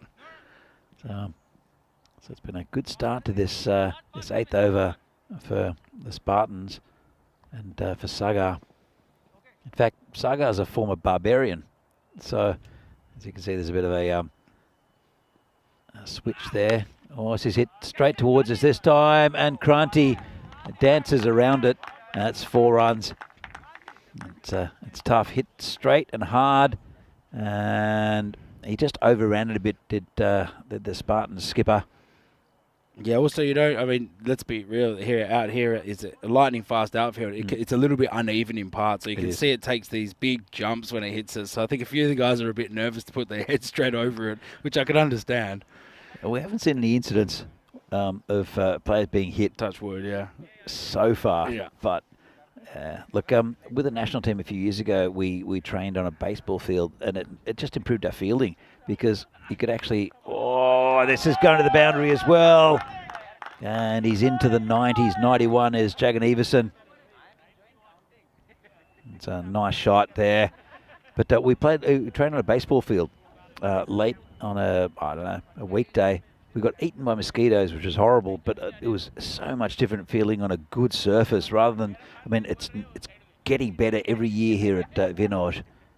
But as Sagar comes in again, and Sagar I should say, and that one is, well, it's taken a left turn at Albuquerque, and it's another 4 runs. Oh, yeah, no, I feel for him there. He had no chance there. It's just turned square. Oh, mate, it's his day, though. He's on here. He's on 95, and it's... I'm not saying anything. It's the equal highest score scored earlier in the week. 95. And it's Sagar ready to come in. Oh, he's giving a gift. It's a no ball. It's a free hit. Oh, hello. So 94 scored by Ratul, and then 95 scored by someone who I completely forget. I can't remember who scored the 95. I should remember. It was Divi Singh. Yeah, it was Divi Singh. Yeah, Divi Singh from Barbarians, and Jaganism. He's got a free hit here to get somewhere near his. Oh, mate, this is what you want, isn't it? Oh, it is as a batsman. Free hit on 95. I mean, he's just missed out on that one, to be honest, but he's got another shot at it. I'm having a chat. I think the umpires are chatting, the batsmen are chatting. Again, just a little bit of a word of encouragement from Goyal. I think he's done his job well, has Goyal. He's 19 or 14, hit a big 6, but mainly just turned over the strike. We've never seen 100 in T10 cricket here in Prague. And, we won't see it yet because that's wide. Still a free hit. Still a free hit. And as Joe Foster does the whirly bird to indicate that that free hit continues. Sagar bowling to Jagan Everson. And hits it. It's going to be stopped by the fielder. It's Taigi out there, just a single, 96. So this is the highest score ever in a T10 game in Prague. It's a pretty good single to take, to be honest, because it'll keep him on strike. And Prague Barbarians charge on, 127 for no loss after 8. Yeah, very, very good batting and set themselves up for a huge last couple of overs here. And I don't want to say anything about this innings because I'm too scared I'm going to curse him. But he's batting sensationally at the moment. And as you said, he's really filling the hole that's been left by Divi Singh. And it's this is where the great players step up. So very impressive innings here. He was super disappointed not to get Barbarians over the line yesterday in the game. And so I think he's vowed to himself to make amends today. And he certainly has. As it will be Mohit Dumar to bowl his first over, I think, of the tournament as well, Mohit. And he'll be bowling to Jagan Everson, who's on 96. And this is outside off stump. Good line of length there. Just a good dot ball. They need a lot of those to the Spartans. I don't think wickets really matter at this stage for the Spartans. It's just getting as fewer runs for the Barbarians, letting out fewer runs as possible. And this is hit through the covers. It's going towards the boundary. And that's 4 and 100. Well done to Vaishak Jagan Everson for the first ever 100 in T10 games here at Vinoj in Prague, and he's trying to get his helmet off. He's trying to acknowledge everyone, and that's a great innings, and he's acknowledging everyone. Congratulations, Vaishak. Fantastic work. You love to see it, don't you? 100 off 38 balls. And what a lovely shot to do it, just off the back foot. Nothing fancy, just punch it through the covers for 4 and let the outfield do the work. Take it, bow, Vishak Jagannathan. Incredible stuff. Incredible stuff indeed. And, well, he scored 80-something yesterday, getting a pat on the back there from one of his former teammates. And, well, they were hoping he wouldn't turn up and score this many runs against them, Spartans, but I'm sure he'll get a couple of handshakes and pats on the backs and congratulations at the end of the game. So, Jagannathan, he's done it. I don't know if he's going to relax yet. He's still got a bit of work to do. It's the 9th. Can he let loose now, Steph? Well, he's got plenty of time. That's what I'm saying. He's still got a large number of balls. Who knows where this could go? Let's see. This is exciting. The shackles are off. Jagannathan not so wide. How many times? Always the way. All the way. Especially, the worst is the hat trick ball. Yeah, exactly. Hat trick ball. Yeah. Helix, is the oval watered, Danny? No, it's not. Definitely not. To come back to that in a moment. As this is hit for in the air. Sandy's coming under. Doesn't get it. Lets it go past him for 4. Well, nothing going right for the Spartans. Probably should have just kept the runs down, Sandy. And he rushed forward. Never going to catch that one-handed, down low. And it's another 4 runs there for Jagannathan. No, we don't have a water supply here, Helix. So what we do is we rely on rain, and it just hasn't rained much in Prague. So this grass hasn't been trimmed for a month now. It's the fastest ground we've ever seen here in Prague. So wish we could water it. This is another, what's called a no ball, actually. Free hit again. This is not going well for the Spartans. And Nick Devonshire gifted a membership for, it's called a no ball front foot. Free hit. And he's taken full advantage. That's another 6. Well, nice shot there by Jagannathan. And he moves on to 110. What a shot. That's a phenomenal shot. He's just got under that, picked it up so early. It's not an easy shot to play that. Straight back. Look at this. We see it here. Bang. Just swivels around. He's in some sort of touch at the moment. And this is getting a bit messy now. There's still a lot of balls left in this game. What can he do? Jagannathan is just hitting them cleanly. It's a really great innings here from Jagannathan. And it comes in again. Where can he bowl this one? Well, he's going to bowl another wide. I think I have to speak to Maximo about the highlight reel. I know he's probably watching. Is Vinny on his day off? But Pilar Samad saying, well done, Vaishak. And Mohit comes in again, and he's right onto that. This could be out, or it could be, great fielding, but Sandeep, he's lost it. But just a single, just stuck out a mid. As casual as you like. Probably could have just taken that with 2 hands, but he stuck his mid out here. He's right on the boundary, just well done. He's done really well there. That would have stuck. Yeah. That would have brought the house down. Yeah, well, that's what they need to be doing. They just need to be stopping the boundaries. And so he's done a good job there. I wouldn't really worry too much about wickets at the moment. Oh, not the good shot. And that'll be 4 more. And he continues, just Jagannathan. Nice shot again. Just muscled through that onside. And he moves on to 114. And Prague Barbarians with an over to go, 148 for no loss. Well, this is PCC territory, isn't it? Yeah, it is. This is an imposing target being made here by the Barbarians. 148 runs for no wickets. 1 over to go. What can they get to, Danny? 160, 170? They're going to launch an attack, and it'll be Niraj Taigi to bowl. He went for 18 in his first. So. Niraj is in or thereabouts to the national squad. He was in Austria and bowled pretty well in Austria, to be fair. And he got spanked in his first over. Well, we saw Tree also for Barbarians, who you'll see a little bit later. Went for 43 yesterday. as Taigi comes in, bowling around the wicket. And he's got through Goyal. It's a dot ball. Goyal just needs to get Jagannathan on strike. So probably not the greatest shot there from the man, the perennial non-striker. Taigi comes in again. Hit. Well, he's missed it again. Well, this is good bowling from Taigi. He's just bowling in an area that Goyal doesn't want to hit it.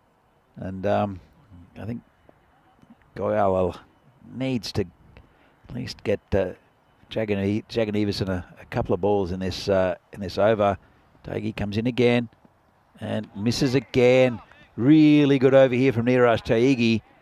And I think Jagannathan's having a chat to his batting partner, who is swinging and missing. He just has to push it forward and run. Just bat on ball. He's got one job. Get bat on ball right now. That's it. Come on, Goyal. Let's see what he's got here. Tyagi bowling really nice lines. Well, that's what he's got. That's what he's got. That's the one. He's got that away. He's got all the way 6 runs. So a little bit of respite there for Goyal. He's taken 1 over the boundary for 6.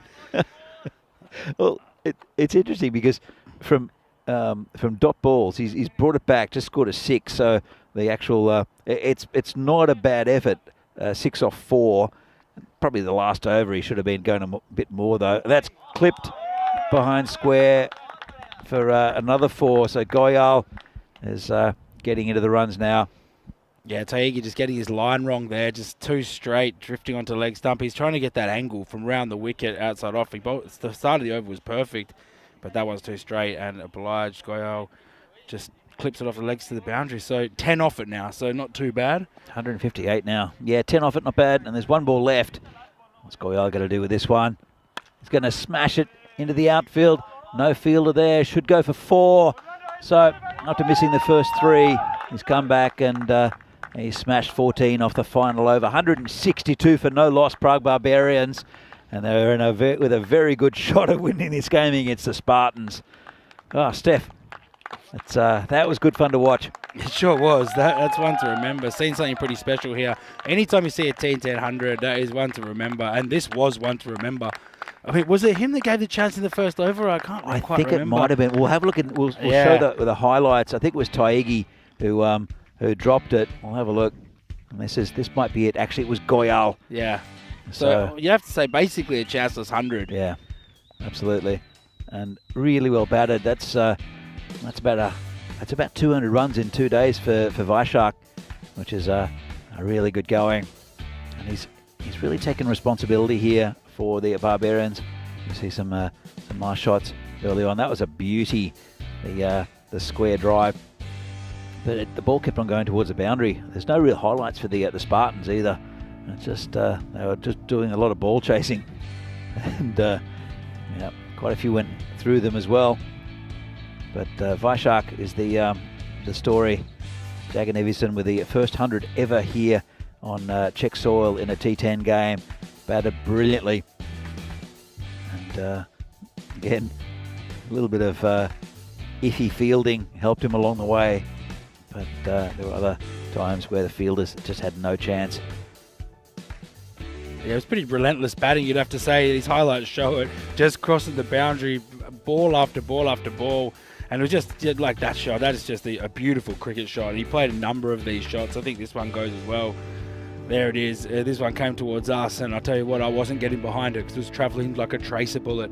But you have to say, Jagannathan, he just found the boundary all around the whole ground. It didn't really matter where he was being bowled to. He was hitting, and that was the one turning square.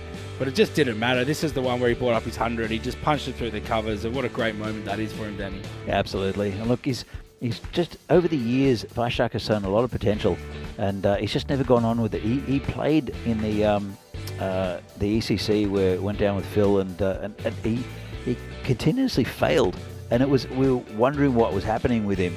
But now you can see his quality and what Czech cricketers picked up about him, and why they put him in the national setup, because he is a very, very good cricketer.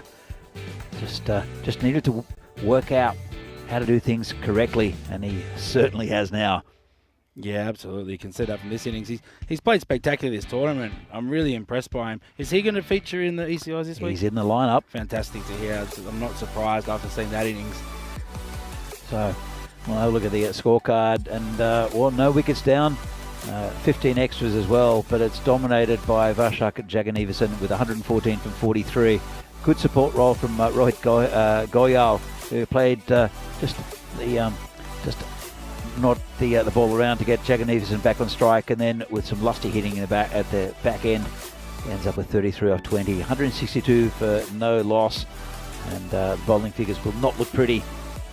As you can see there, no wickets anywhere. Sandeep Kumar going for 24 off his, and then Mohit Tumar 21. No figures underneath 10 there. And 162, 163 to win for the Spartans. It's possible, but improbable, I think, Steph. Yeah, it's going to be a tough gig, that's for sure, but we will be back to see it, that's for sure. Yeah, back in a few minutes' time to see the second half of this innings, as we see this match summary come up. Spartans will need 163 to win against Barbarians, and Barbarians have got a very good total to defend. We're back here in a few minutes' time for the second innings of this game between Prague Barbarians and Prague Spartans. See you soon.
The European Cricket Series is proudly brought to you by HCL Software and Bizzaway. Good afternoon and welcome back to Prague for this European Cricket Series Czechia. A match between the Prague Barbarians and Prague Spartans. It's the second one they've played today. Spartans won the first one, and Barbarians looking pretty likely in the second, posting 162, 163 to win for Spartans, who've got a very good batting lineup, but they'll have to bat well. The highlight of the Barbarians innings was a fantastic 100 for Vaishak Jagannathan, 114 off 43. As Tree bowls the first ball, it's been cracked through the offside square for 4. Lovely shot there, and that's the keeper, Dheeraj Thakur. So Steph's back in the commentary. Marshmallow with me, and it's going to be a good run chase if they're to get there. Yeah, well, if you're going to have to knock off 163, then that's how you want to start it, with a boundary. It's a pretty good way to start. Yeah, it's a very, very nice shot. This one's hit back to Tree, who bowled a lot better this morning. Got hit for 43 yesterday against the Tigers, with their general manager just taking him to town. It's once again to Dheeraj Thakur. Kranti, the non-striker, turned around the corner and just a single. Bring Kranti back on strike. They have a talented batting lineup. Kranti is again a similar batsman to Jagannathan. When he gets going, he's really difficult to hold back. And also Kasi Balakrishnan. It's a nice shot. Oh, got away from Jagannathan there and got a bad bounce. Chased quite far, and they came back for 2. Fielder picking that up. It's a little bit of light rain here in Prague. Just a few drops, nothing to worry about. What we do need here in Prague is some heavy, consistent rain after the tournament. That's Kranti will be facing the next ball from Tree. So not the quickest start after a boundary first up. It's been a pretty good over from Tree, if he can keep it together. And that one he can't keep together. It's too wide, and just put a bat out. Did Kranti down to third man for 4. So 4 first ball and 4 last. 11 off the over, and it's not good enough for the Spartans, who need about 17 and over. But it's not a bad first one from the Spartans. 22 matches since the last golden ball. Will we see a golden ball here? You're getting the tingle, Steph. I can't say I am, Danny, at the moment. Let's see how it goes. I mean, 163 golden ball, that would be one of the all-time great games. So maybe we're in for it. Who knows? I mean, 11 off the first, it's not too bad. I mean, chasing 163 is very difficult any time. Yeah. You just having to go at that kind of clip over after over after over. One over where you don't go anywhere near it just ruins the whole chase. So, well, yeah, that scoreboard pressure is just... we've seen it. I don't know what the highest chase is. The cricket encyclopedia, Vinny Sandu, will tell you off the top of his head. I can tell you, it happened last week at the ECIs in Hungary. Yeah, Hungary chased 174. Oh. Yeah, in with I think 2 overs to spare, or 1.5 overs to spare. It was phenomenal. They didn't lose a wicket. Vinod Ravindran and Sheikh Rasik, 2 of Hungary's most talented cricketers, just went to town. And it was against Portugal, and I believe it was Portugal. Yeah, I can't remember. It was Portugal or Sweden. I can't remember exactly who it was against, but it was phenomenal. So that was the highest run chase on the network. Normally, you'd have to say that to get that many runs, Hungary would rely on Zishan Kukihel, because he's just a destructive batsman who scores. I mean, I think I'm not sure how many he scored. Did he score 9 in a row, 9 sixes in a row when I was there a couple of years ago? Yeah, it sounds like him. It's ridiculous. I've never seen anyone hit the ball like Zishan. I've been lucky enough to be at the other end for a few of them, and it's just something to really awe. It's hit down the ground. Good feeling by Tree, who digs himself into the ground. No run. Good start here from Piyush Kumar, who actually they've provided a lot of highlights, Barbarians. Kumar with the first hat trick of the tournament. As he comes in again, and this is over the top. This will be 4 towards the third man area. And Diraj, well, he's looking okay at the moment. Just getting the odd boundary, and they'll need a lot more than that. But it's a good start here for Spartans. Yeah, I mean, they say if you're going to flash hard, and that's what he's done there. And he's squeezed it away down to that third man boundary. I think that's just how they're going to have to approach it. When you need over 16 and over, you don't have a lot of time to sort of get set. You just have to go hard at it and hope for the best. I mean, they've got some good batting to come as well.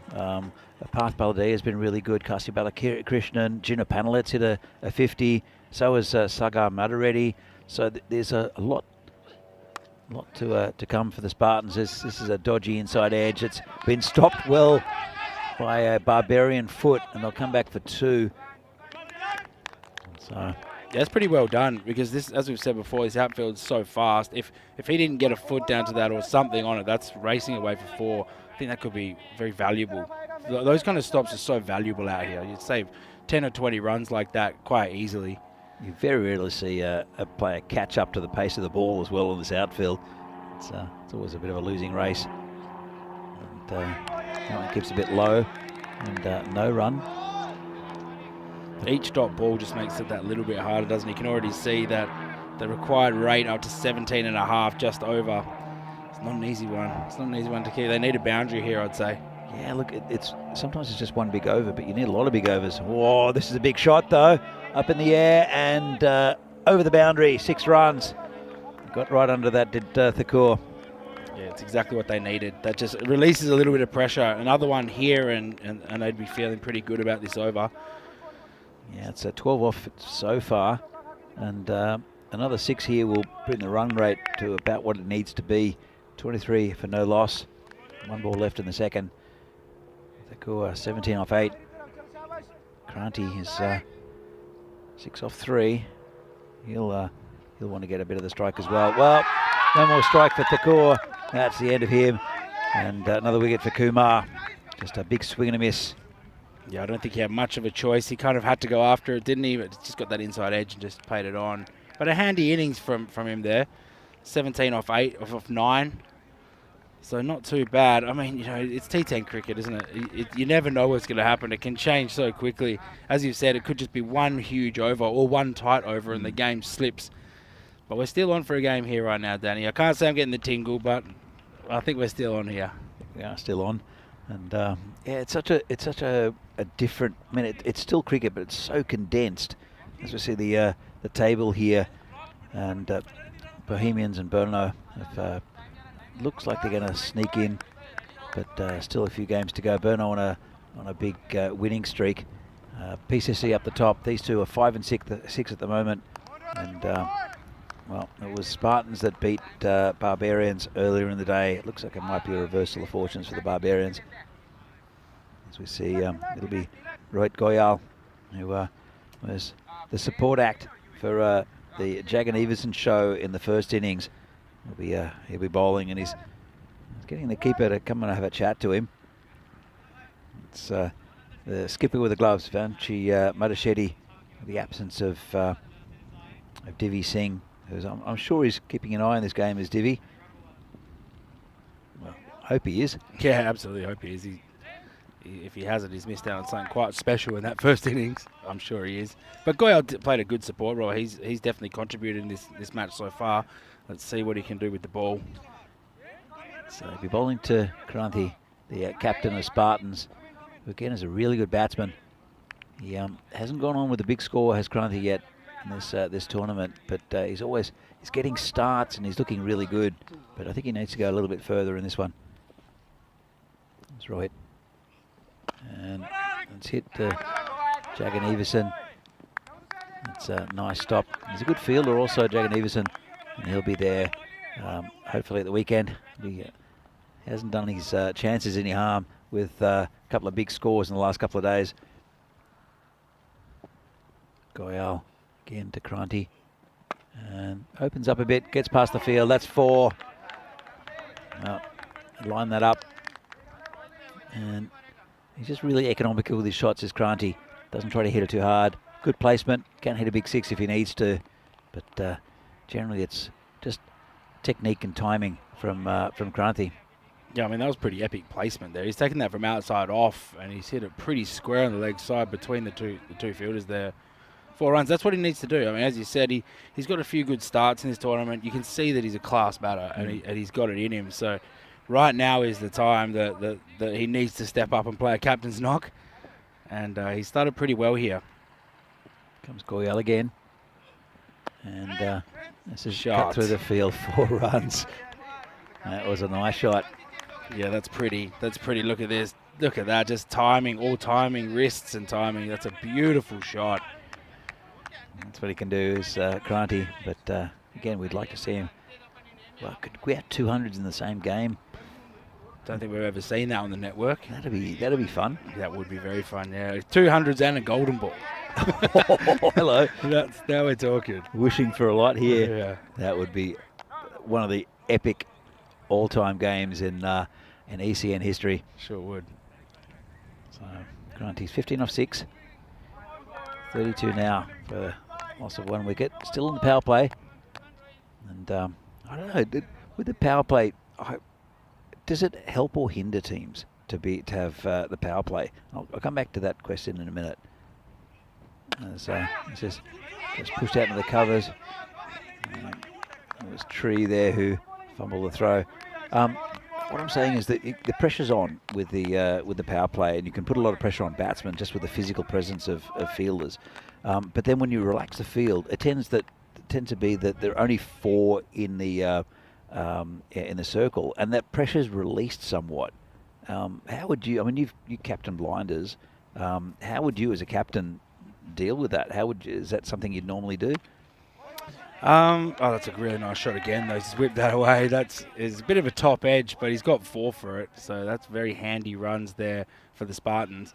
Yeah, to answer your question, yeah, I mean, it depends on the batters really, and what kind of a player you are. You know, if the batters out there are big hitters or like to be very aggressive, then the power play can be a bit daunting for a fielding captain because you're only allowed 2 guys out. So, you know, these guys can go over the top, they can hit big, they can take these risks. But I see what you're saying. Oh, it's a good ball. Actually, very nice line of length there. It's a big swing and a miss. I see what you're saying though. With the 4 guys in, 5 out, it gives you opportunity to really to rotate the strike a lot more. And you know, 5 guys. It's a big ground. It's not like they're everywhere. So I think it does release a lot of pressure. I personally really like to bat after the power play. I mean, I like it, and you kind of change your strategy a bit. But as a captain, I mean, there's pros and cons to both sides of it, really. Yeah, well, definitely. I mean, it relaxes that pressure, but also you see so many batsmen get caught on the boundary, especially this week. It's been right there at long on. There's been a lot of catches in that area. Yeah, I mean, that long on, long off area in T10 is crucial. It's where I'd say 70 to 80% of the catches are taken. You want your best fielders there, but you know, just like you said, T10 is such a different beast. It's cricket. It's a game. It's a new form of cricket that's just so different to any other form. Yeah, it's exciting to watch. Yeah. This has been hit through the covers, and that'll go all the way. That's just almost a forward defensive. That's look at the timing. Just really prodded it forward, and it flew across this outfield. No chance for the fielders. Yeah, that's really this outfield really gives you value for your shots. It's incredible to watch, and nothing taken away from the batter. There was a really nice shot. He's just leant on it and punched it through the gap. But as I said, once it gets through that infield, it almost speeds up and it's almost impossible to catch. This is one of my favourite shirts here with 999 Hitman. This one's just going to be a single as we hear farm machinery going on in the background. It's probably from the golf course, I'd say. But there's a lot of farming around here. It's a sugar beet field apparently. Yeah, I heard about that. Pete the umpire. He knows a lot about it. He gave me a class on the agriculture around here. Very interesting. Shout out to you, Pete. This is hit over the top. Fielder's got no chance. That's going to be 4. And that's 4 more to the total for the Spartans. This is just bounced in front. One of the Yellow Jackets picking that up. I think we might have a slight scoring issue here because the scoreline's down at the moment, but I think they're sticking it around in the game, the Spartans. I mean, they're finding the boundary quite regularly, and this is all they need to do. They just need to stay within striking distance, and then at some point strike 1 or 2 overs, and you never know. It's one of those things is, I mean, do you just bat how you bat? You know you need to get as many runs as possible, or do you look at the total and do you focus on the total? Because scoreboard pressure's like, it's huge. Do you just ignore that and just say, look, we're going to try to get as many runs as we can off each over? I don't know. It's one of those things. As a coach, I would probably say just ignore the scoreboard. You know what you need to do. You know you need to get fast runs, and then just don't look at the scoreboard. Yeah, I think personally, from my experience of batting in these matches, I take it one ball at a time. You sort of go out there and okay, we need to get this many runs. So this is the mindset I need to be in.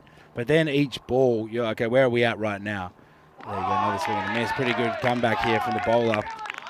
You think like, okay, we've got 10 off this over, we've got 12 off this over, we've got 13. What do I need to do? I've got 2 balls left, or maybe I've only hit 8 off this over, and I need a boundary. So I think that's what's interesting about T10. As you said, it's so condensed, so quick. You have to take it ball by ball, and it can change so quickly. Yeah, it can, and we've seen games just turn in 1 over. I mean, every tournament, but often game after game, it's either a really tight over or a really expensive one. This is almost a no ball. I think it's just hit the pitch. It's the edge of the pitch, but I think it's just hit the pitch. So they're confirming it. It'll be called a wide, I think. Joe Foster, it will be called a wide. Yeah, I think here's a perfect example. So this over's gone for 9, but you need around 16. So I'd be looking only for a boundary. That's pretty close. That is very close. Yeah. Look, you need that boundary, but 10 off it, and it's not enough. 19 and over now, 19 and a half and over the need. But they've still got a lot of batting to go. It was a pretty good over in context here by Kumar, and that's Thilak Kumar. So look at this comparison.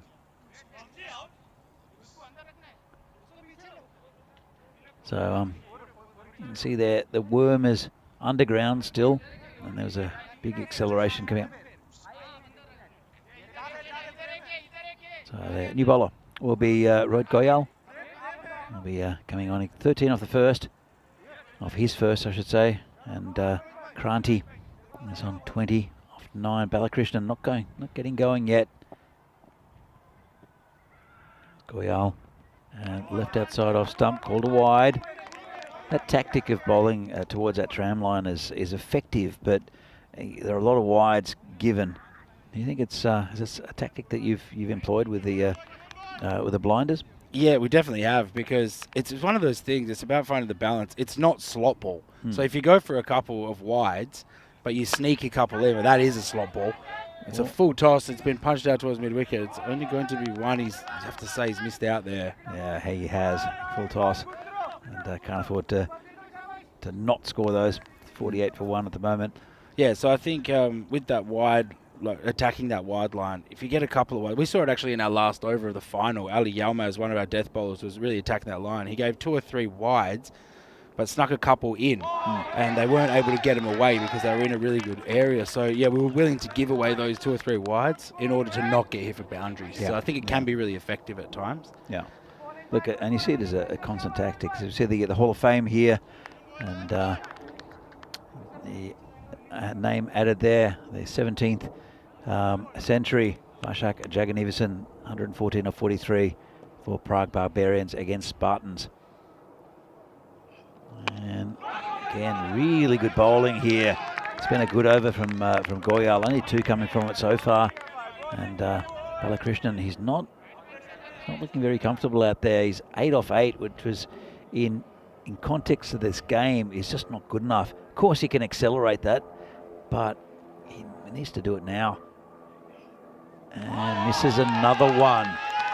Well, I think Kranti's the skipper at the other end. He needs to have a chat to Kasi to give him the strike or something, because they've eaten an over here. I just said that it's 1 over either way, and it's definitely a barbarian over here so far. 2 to come from this one. Kasi hits it straight, and player coming around should just be a single. That's a Piyush Kumar with a fielding. Bring Kranti back on strike, but he'll only have 1 ball left of this over. Yeah, it's that over we talked about, isn't it? It's kind of killed the game in this 1 over. It's really, really good bowling. It hasn't given him a lot. Balakrishna just doesn't look comfortable, though, and 9 off 10 in the context of this chase is just not enough. And if I was Kranti, I'd probably be thinking about getting someone else in there, to be honest. I think you're right. I mean, he's been good this tournament, but just can't hit the ball at the moment. And, well, someone who can hit the ball is going down towards the boundary. Really good stop. It'll bring Kranti back on strike, but fantastic over from Goyal. And well, it brings up the Spartans 50. But we haven't seen many stop down in that area throughout this tournament. So really good work there. And it's Kunal Mohite out there. Yeah, it's a very good over. It's hard to come back from here. They need 22.6 per over as we have a look at what's happening tonight in Portugal. Marlow versus Friendship CC, the double header. Great series shaping up over there. Excellent stuff. So be sure to tune in. That is at 6:30 Central European time, 22 to 10 o'clock PM Indian time, and 4:30 GMT. Comes the new bowler. And again, really good bowling there. Tilak Kumar. And it's slipping away from the Spartans at the moment. Halfway through this innings, they are 50. They still need 113 runs. So this is just hit on the leg side, just be a single. Someone's got to give now, Danny. They have to do something special. It's really slipping away from them at the moment. You want to go out. You don't want to fade away. You know, you've got to go for it. Especially with, I mean, Sagar Matareddy hits the ball a long way and very quickly scores runs. So does Gino Panalat. So he's not giving him. It's going down leg side. But again, a leg bye is not going to help their target, or their total, I should say. As this one is heading down leg. Good call from the umpire. Yeah, I mean, to be honest, if I'm the bowler and the fielding captain, I'm pretty happy that's given not out. I'm trying to keep him in at the moment. Yeah, you do that sometimes with batsmen. Just whatever you do, don't get him out. And Kranti's facing his 23 off 13. He's gone okay. Gone a bit cold in the last over or so. Hasn't had much of the strike. And Balakrishnan, he's absorbed too much of it. Comes in and Kranti hits it through the cover region. Just a single. And again, it's petering out. They need something spectacular from here. 25 and over at the moment. 110 runs needed from 26 balls. And I don't see, especially Balakrishnan at the moment, unless he really changes things up. Charges, another dot ball. And that's exactly what you want as a Barbarian. Yeah, I think Spartans have missed the boat here. I mean, personally, I think the retiring out tactic is underutilized in T10. I know it can be a little bit of a little bit tough on people's egos to be told you're not hitting them well, get out of there. But it's such a quick innings; you have to use every ball. And sometimes you know as well as a batsman. That's called a wide. That's a tight one. You know as a batsman when you're not hitting the ball. And I've seen batsmen walk off. Actually, Chris Pearce from the it's a fair enough call, I think. Chris Pearce for the Cricket Academy. He retired himself one day because he just said he just wasn't feeling it, and he had to score quick runs, and he just walked off the field and retired himself. And this is full toss, bit of a gimme, but he finds a fielder, and well. This is what I mean. When you're on, that goes to the boundary. You know, when you're on, you can hit those to the boundary. It's no shame in it. Everyone has on and off days. Yeah. Sometimes you're on, sometimes you're not. And I think, if this is a 40-over match, you can scrap around for a few overs and get into form, but you don't have that kind of luxury in a T10. So I think it has to be done pretty quickly. It's been a good performance from the Barbarians, though. They're 55 off 6. The Spartans, and you know that they were going to be chasing the runs. There's a good effort up top from Dheeraj Thakur, and Kranti has gone all right. It's gone a bit cold, but just too many balls absorbed by Balakrishnan. And it will be another new bowler. It will be Neil Panja to come in. Yeah, I mean, take nothing away from the Barbarians. They've bowled pretty well. They've bowled pretty good line of lengths, not really giving many freebies away. And they've fielded reasonably well as well. They've stopped the balls in the outfield. He comes in and misses it pretty well through the offside, and it'll be 4 runs. They'll need a lot more of that. But another tactic also with the bowling. How attacking can you be with the bowling, and how defensive do you have to be? Or do you just judge it by the bowlers you have? It's a really fine line. It's a balance, and it really depends on the context of the match itself. But it's one of the biggest challenges of T10, I'd say. Well, there he goes. He's going to get another one. It's going to go all the way. It's a beautiful shot. 6 runs. So after saying all that, they've turned around and just started hitting him out the screw. So that's a really good shot. 2 boundaries in a row. He's finally turned up, hasn't he? Yes, he heard us. He's heard us. He said, "What are you saying about me? I'll show you." I mean, right now you'd want to be, I'd say, just bowl defensive. They need 100, around 100. Just keep it as defensive as possible. You don't need to worry about taking wickets too much. Well, he's got more there. He's got 3 in a row. Well, now it looks pretty good for him, actually. 24 off 16. Yeah, this is the thing. I mean, he's turned it around now, and fair play to him. He's batting really well. He's hit 3 balls to the boundary in a row. 24 of 16 is not too bad. But you just feel it's a little bit too little too late, isn't it? I mean, they still need just a touch under 27 and over. Well, he's hit 14 off 3 balls, and the run rate's gone up. Yeah, exactly. Yeah, it's true. That's concerning. Comes a bowler again, and this is hit straight. This should be 6. Well, this is a big over. It might be too little too late, but they're still with a bit of a chance. This will be a miracle if they get there from here. But and this over's on to get above the run rate of 26. That's 20 off 4 so far, and Balakrishnan's woken up. He's now overtaken Kranthi. And Panja comes in again. This is launched for 6. Well, I think it's fair to say that it's a nice 1 over spell here for Panja, because he's gone for 26. 1 ball left. It's going to go, what is it, supersonic? Is that what Vinny calls it? I think so, yeah. I just want to put it on record, a public apology to Kasi Balakrishnan. I was saying to retire him out, and here he comes, and he's just hit 5 boundaries in a row.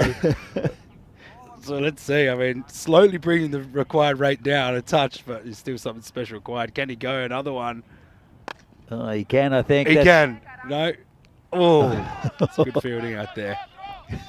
There was a little high five from the fielder as well. Oh, it's going to go for overthrows. It's all happening. Well, it's 28 off the over, and it's what they need every over, though, unfortunately, Spartans. And after 7, it's 83 for 1, chasing 163.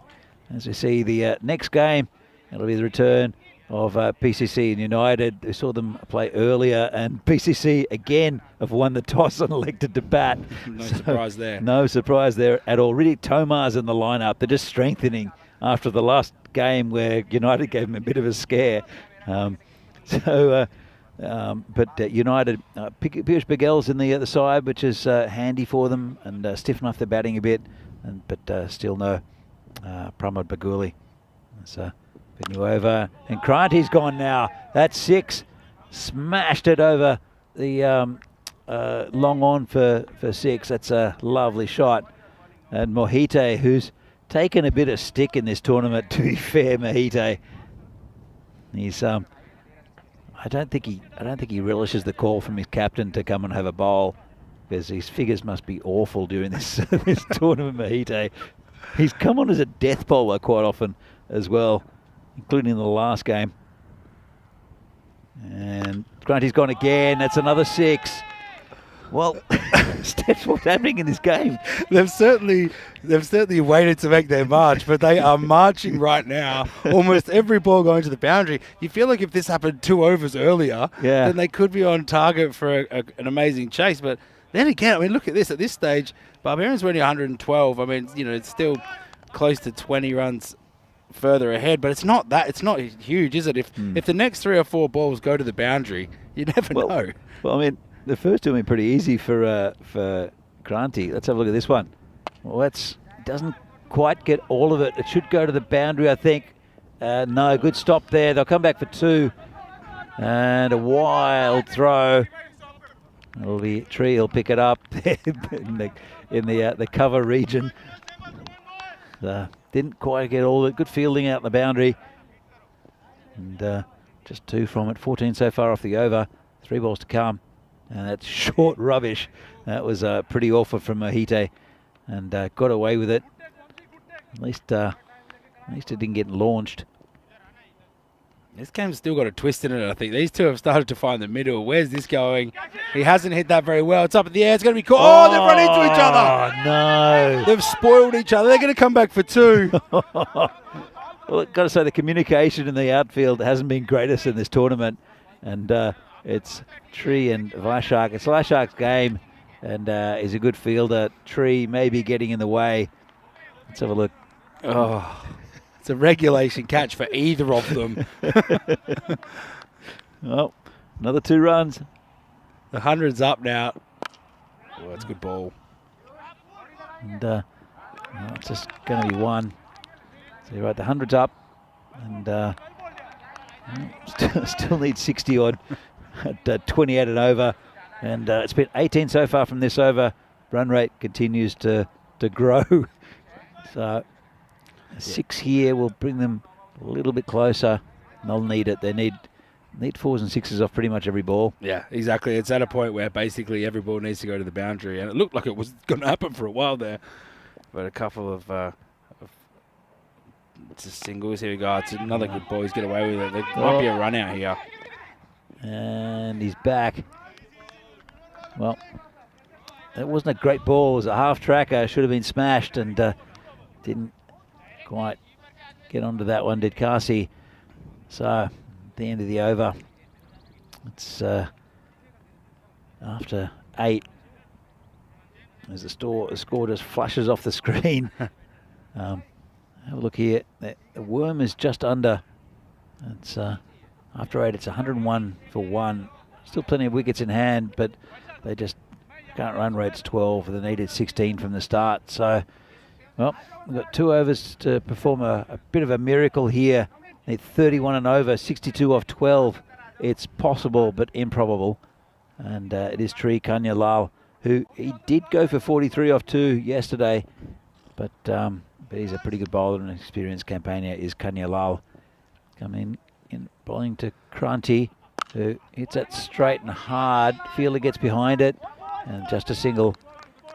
And I think that's pretty much game here. And a very good performance by the Barbarians. I think I know my man of the match. I think it's a pretty cut and dry choice there. But yeah, I mean, the Spartans here, they just left their run a little bit too late. If this came a couple of overs early, if they had 3 or 4 overs left, then yeah, they could have it in them, but just a little too late. It was one good over. I think it was, well, he's gone. That's the end of Kasi Balakrishnan. And well, in the end, it was a pretty good over. Did absorb quite a few balls early, and some lusty hit him. Got him up to a pretty decent score, but really just not enough, I don't think, for the Spartans and Barbarians. Well, they've broken their right. They'd lost 3 in a trot, and it's just would have been probably called a wide. Just got an outside edge, and neat catch there by the skipper and keeper for the day, Vamshi Madashetty. So it's Niraj Taigi coming out, and when you've got hitters like Madareggi and Junapanalet in the lineup, I mean, he's an inventive batsman, Taigi. He's probably going to try a reverse ramp shot first up. Tree bowling to him, and well, he hits it straight, and Swarup picks up the ball.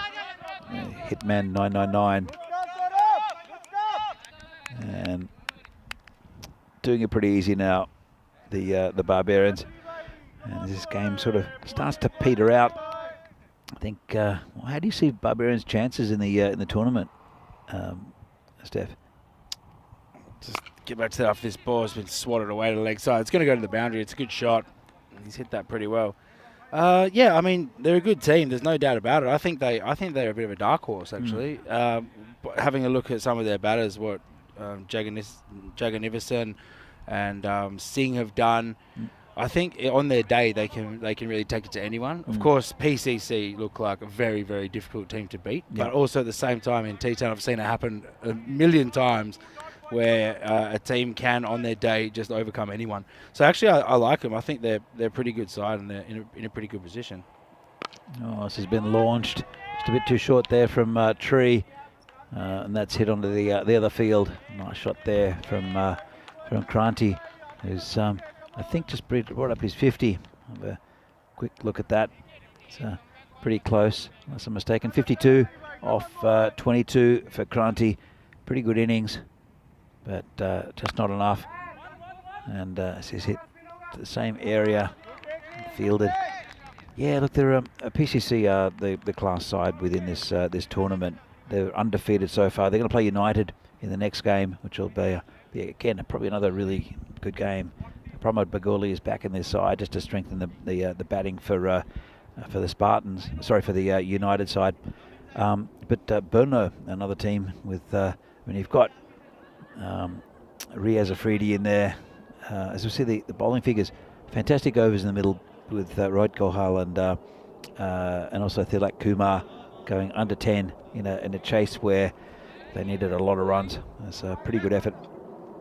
But yeah, we're looking at starting to look towards Friday. It's getting pretty close. It's what is it, Tuesday today? Tuesday. Yeah. Yeah, I really like Brno. I think Riaz Afridi is a real X factor. I'd have to say I think that he's bowling as quick as I've seen anyone bowl in Europe on the whole tour. It's a really nice shot. He's picked out the fielder. He's been dropped, and it's going to go for 4. There you go. A bit of entertainment at the end of this innings, but yeah, I really like the look of him. I mean, we've seen a lot of these guys around Europe, and I'd say Mohamed Cameron, everyone knows the hitman from Spain. He's very quick, but I'd say Riaz Afridi is bowling as quick as I've seen anyone bowl. Yeah. And it's great to watch. It's a bit of rubbish. It's fielding for the man who's just come out of the shed. Let's have a look at this. He was walking in from the shed. Here he is.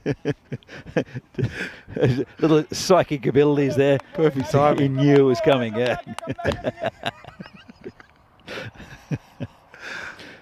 Oh, this is in the air. And it's going to be a collision. Oh, no. Oh, wow. The calling for the there catches. was like 2 steam trains going at each other. I don't know how they avoided each other. I tell you what, the keeper with the helmet on, I think would have got the best of it. I think he's got... Has he got a massive pad? It looks like it. It looks... Yeah, he's wearing a chest pad, a chest guard. Look at them go. They're just eyes on the ball. At this point, you're like, this is a surefire collision. Oh, it pulls out at the last second. Good communication in the end. I tell you what, I've never seen that before. I haven't either. It's definitely a chest pad. I don't know how much confidence he has in his abilities to keep it there. Better shed if he has to wear a chest pad. I don't think I've ever seen a keeper in a chest pad either. Maybe he's just forgotten. Was he batting it? Did he bat? No. He's wearing something. He just saw him. The bowler just saw him at the last moment. There was no call. No. That could have ended a lot worse than that.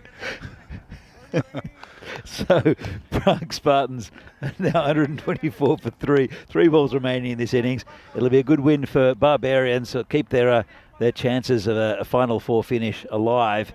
And they've got some batsmen firing up the top of their batting order. And, well, it's a very slow walk in for the Spartans batter. And it's Parth Baladia who'll come in. And hopefully there'll be no more wickets and we'll end up in this game because we don't want another slow walk out like that. So here comes Piyush Kumar. He's taken 2 for 22. We've seen that so many times. The Richie Beno scored 2 for 22 throughout this whole tournament. I know Phil G, if he's listening, will appreciate that. Terry's in the chat. Just a bit of news from Estonian cricket. I think So he had to cancel women's national team training due to rain. So he's here to watch some Czech cricket. I think Terry will be very happy. A long-time Barbarians player, Terry. Really good performance by the Barbarians in this game. And this is high in the air, and it's going to be dropped. There's no way he was catching that. He was miles away from it. Called it early. You did. You just knew there. About a second before he got to it. You could just tell. No, you could say he's in no position to catch that, is he? Look. Yeah, no, he didn't even get a hand on it. Well, Piyush Kumar, his figures would look better if that had been taken, but oh, he's got another one. Luckily, What it's is the going last. on? It's the final ball, and that's the end of the game. Piyush Kumar picks up another wicket, and the Prague Spartans end up on 126 for 4, well short of the total of the Barbarians. And there's the man, Vaishak Jagan-Everson, whose 114 is the highest score ever in a T10 in the Czech Republic, and also the first century. So fantastic day for him, and really good win for the Barbarians. So Art Friday, lol, very casual fielding. It sure was. What a fantastic last over that was. There's all kinds of things happening. The guy coming out of the shed, the drop catch. Oh, fantastic. European cricket. You won't see it anywhere else, folks. So it was a good start from Thakur before first ball, and then some pretty good runs from Thakur early on, then dragged one onto his stumps, and I brought Kasi Balakrishnan on, and it wasn't really fluid from him, but Kranti at the other end was batting pretty well. Some nice shots. That was a delicate glide through the third man area for 4, and Balakrishnan did get that 4 through third man as well, but it was a lovely shot through the covers. There were highlights for the Spartans. The problem is that there's just not enough of them. They didn't lose that many wickets, and they scored a few boundaries. It's a pretty decent total, 126, but it's pretty much a par score. What wasn't a par score was the 162 scored by the Barbarians, as we just see lusty hitting throughout. So, Steph, it's a good game to watch. Really good from one side in particular with Jagan-Everson. That was the collision there between Tree and Jagan-Everson there. But a good game to watch. Looking forward to seeing the rest of the day's cricket as well. It's a United and PCC game coming up next. What do you expect from that game? Well, yeah, I think it'll be a pretty good game. As you said, PCC seem to have strengthened their lineup a little bit, of already very strong lineup. So you'd have to say they're obviously going in favourites. They're undefeated and they are looking very, very strong. But United, you never know. They're also another dark horse. If they come off, I would like to see someone challenging PCC at some point. I think it'll change a bit on Friday, because it's a culmination of things, and PCC are hot at the moment, and they're unbeaten but not unbeatable. United shook them a little bit in the last game.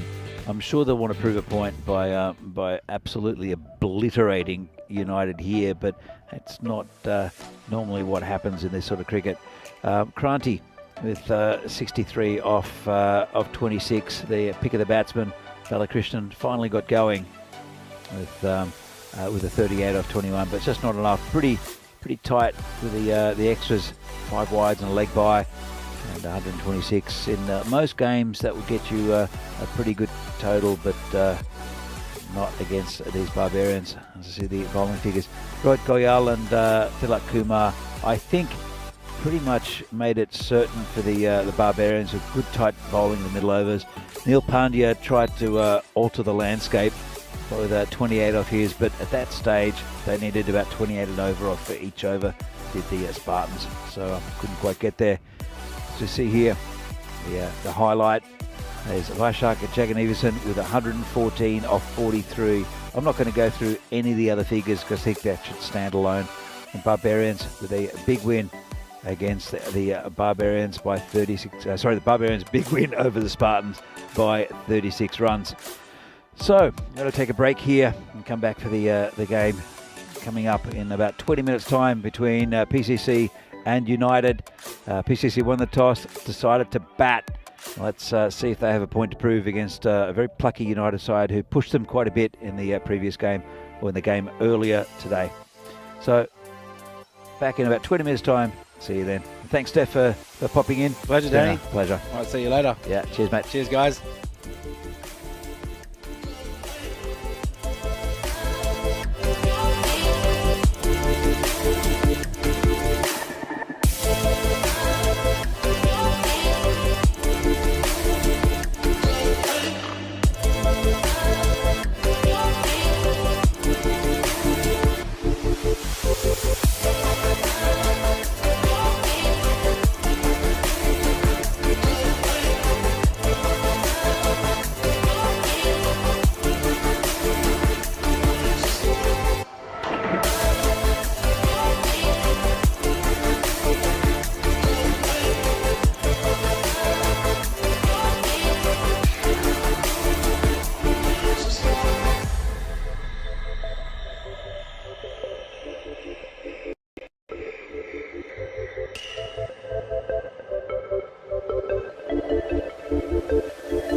The European Cricket Series is proudly brought to you by HCL Software and Bizzaway.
And welcome back to Prague for this European Cricket Series from Czechia. It'll be match number 45 between Prague and United. We saw these two battle it out earlier in the game.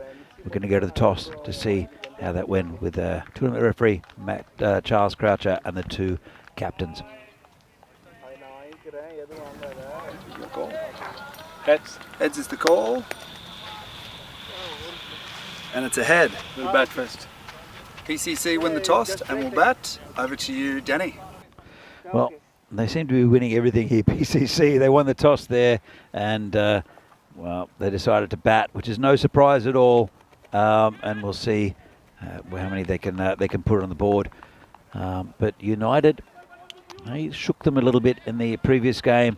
They've taken more wickets against PCC than any other side, as we see the batsmen up there. Samun Divisi, Naim Lala, Sudesh Vikramasekara, Aaron Ashokan, and then Riddick Tomar coming in to strengthen that batting lineup. And for United, Piyush Singh Baghel has come in. He's very handy with the bat and the ball, and they'll strengthen that batting. But they'll have to bowl very well to restrict PCC, who are 11-0 at the moment. UCC 5-6. They've got a good shake to get into that final four, and they'd love a win here against United. They just showed there was a little chink in the armour in the for your PCC, and they'll try to expose that a little bit more. But I have a funny feeling that the machine will roll on. I'm joined in the marshmallow by Venki Margashayam, the captain of Vinarati. Thank you, Danny, for having me again here. I was glad I passed the test the first time around and got into the door again. So thanks for having me again. Yeah, we have a double header basically today. United versus PCC, or should I say PCC versus United? I'm not sure. Correct me if I'm wrong in chat. It's going to be a sort of revenge story for United, if anything. They're going to try to make a win out of it. Not that they were robbed of one. They were close, but they just couldn't cross the line. Yeah, I think they lacked a little bit of depth in the batting earlier on, as Ali Sitar comes in with the first ball to Sabu Davisi. It's a good start there from Ali. Corridor of uncertainty, that lovely start for Ali Hassan Sitar. He needs to put 5 more of those there, Danny, and he's asking the right questions to Sabah, and possibly a wicket-taking opportunity. But if he puts it anywhere else, as we've spoken, the margin of error is so little, it's probably going to go for a 4. He is very consistent as Ali. This is about the same area. Could be out, just out of reach of the fielder, and it's gone down to the boundary. Well, that was a really good ball, and Sabah, he's just poked it, and just out of the reach of Amit Pangaka, and not too far away there. Really good bowling from Ali Sitar. Yeah, got something out of the pitch there, Ali. So just suddenly bounced on the batsman at the last second, and Sabah just couldn't adjust for it, and he tried to just sort of tap it. But there was a fielder there, but just lucky to get away with getting caught. It's quite a few fielders. They've got a ring of fielders on the offside. Look at that. They've got about a 4th slip. They've got a gully. They've got a point, and then 2 men in the covers. Essentially, they're allowing Sabah to say, hey, you drive through the covers for a single, and we'll try to get that catch behind the wicket. Well, it's no run. He wanted the single at Saba, but they've also got a man deep on that boundary, so they're really trusting the bowling of Ali Sitar.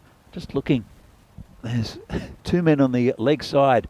There's 8 on the offside. 8 on the offside. You don't often see that. That's how reliant. That's how. He's hit it to the fielder. There's one fielder out there, and he's picked him out as Saba. That's a little unfortunate. But Saba must be feeling a bit harsh there, done by Harsh. The first bad ball of the over, you could say, and then go straight to the fielder. And that's just how cricket is sometimes. Well, yeah, sometimes it goes for you, sometimes it doesn't. It doesn't matter how good a cricketer you are. You'll have off days. Not that Saba's going to have an off day. Batted pretty beautifully earlier. And Naeem Lala is the batsman. That's how PCC is at the moment. You get off Saba off strike, and then you get Naeem on the other end. Yeah, it's pretty tough going.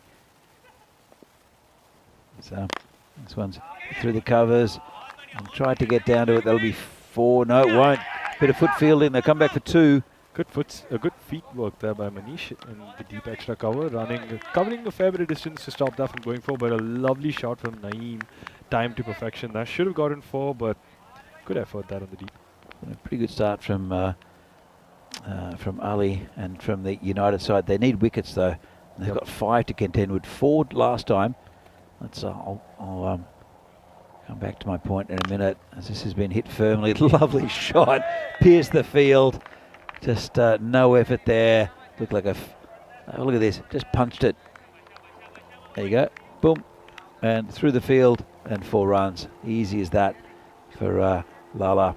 Doesn't get easier for Lala in this sort of form. Pitched up, right under the bat, well watched, timed for 4. Didn't have to do much there, and he just timed it. And it's just one of those things with PCC. I mean, United already have gone through this before. They know that the only way to keep this team, just coming in at the graphics, you can see the 143 average runs for PCC in the first, and 112 there. So it's not that nobody knows, but it's just that what people haven't figured out so far, or at least United have only done it once, is how do you get the wickets early and quick? Because that's the only way to put the brakes on this team at the moment. Look, you can put pressure on any side and they can crack, and we saw that a little bit in the last game. The bowler is Iqbal, who gets one in the air. Player coming back and misjudged it. I think the fielder only get a single. He mishit that. Again, did Saba. Took him a long time to turn and run with that. Was Ruturaj Magare. Yeah, didn't know the best game with his hands. Yeah, Rutu sort of gave up on it once he knew it was out of reach. Then it was just all about stopping the 4. So I'm kind of glad that the ball didn't have some top spin and run over. Just got it back. A bit of showers here. I don't know if you pick it up on the TV, but there's a bit of a rain going on. Hopefully the should pass quick. Looks pretty light, but hopefully it won't be too persistent. It hits the pad and they'll come through for a leg bye. It's been pretty tight bowling so far from United. And their bowler is Zahid Iqbal. He's started pretty well. I haven't seen his name in the lineup for United before, so it's maybe a good little addition here. Yeah, new face in the circuit. We'll find out how he goes about his cricket. He's going to bowl right arm around the wicket to Saba. Called a wide. He drew a false shot first up from Saba, who didn't get all of it, and there was no one back. It was just always fielders running towards the boundary, trying to pick up the wicket. Interesting action, though. I thought it was very clean. Just about if you can get it on the stumps and on the line, but not the easiest person to face up if you're starting for the first time in this tournament and in the circuit. I was about to say he's got to keep it off leg stump, because there's no protection at all on the leg side. Well, I don't know. It's a bit of a weird one from Zahid. Why he's bowling this coming around the wicket. Exactly. I was just going to ask the same question, Danny. Coming around the wicket, knowing that you have only 2 on the leg side, is just asking for trouble or asking to get hit. You know, I think the umpires are having a chat about the rain, but it's not too bad yet. But yeah, like what's he doing? I don't understand. He's bowling around the wicket. He's angling it into the left-hander. Yeah. And it's a questionable tactic, but well, I mean, his captain should have a chat to him. The captain's behind the wickets. and obviously he's comfortable bowling around the wicket to the left-hander, but quite honestly, he I suppose if you're coming wide of the stumps, Danny, and you're trying to get the ball into the off stump, it could be a tactic. but that's easy. It's another one down. He's picked the fielder out again as Sabah, but it's I mean there's no one from that man. There's 2 players on the onside, Venki. Yeah, it has to be what Ali was doing. He has to go the way of Ali, where you go over the wicket and across the batsman, at least to the left-hander. But Zahid was something very questionable here, and I'm sure Abhimanyu will have a chat with him. But in this format, you don't have too much time. You got to do the adjustments quick. Otherwise, you're going to face the penalty. We got away with that. Yeah. Dave in the chat asked if the wind has changed direction, and it has slightly. It's coming towards us a little bit because we've got a bit of rain on our table here. It's weird in Vinoj, at least, Danny. Like, you can't tell what side the wind is actually going because you feel like it's always like both directions in play. So it's a tough question to answer. Ooh, that ball just nipped in on Lala. Played, and Ali did just take a single, but yeah, it was an interesting ball. Just did a bit in on the last second.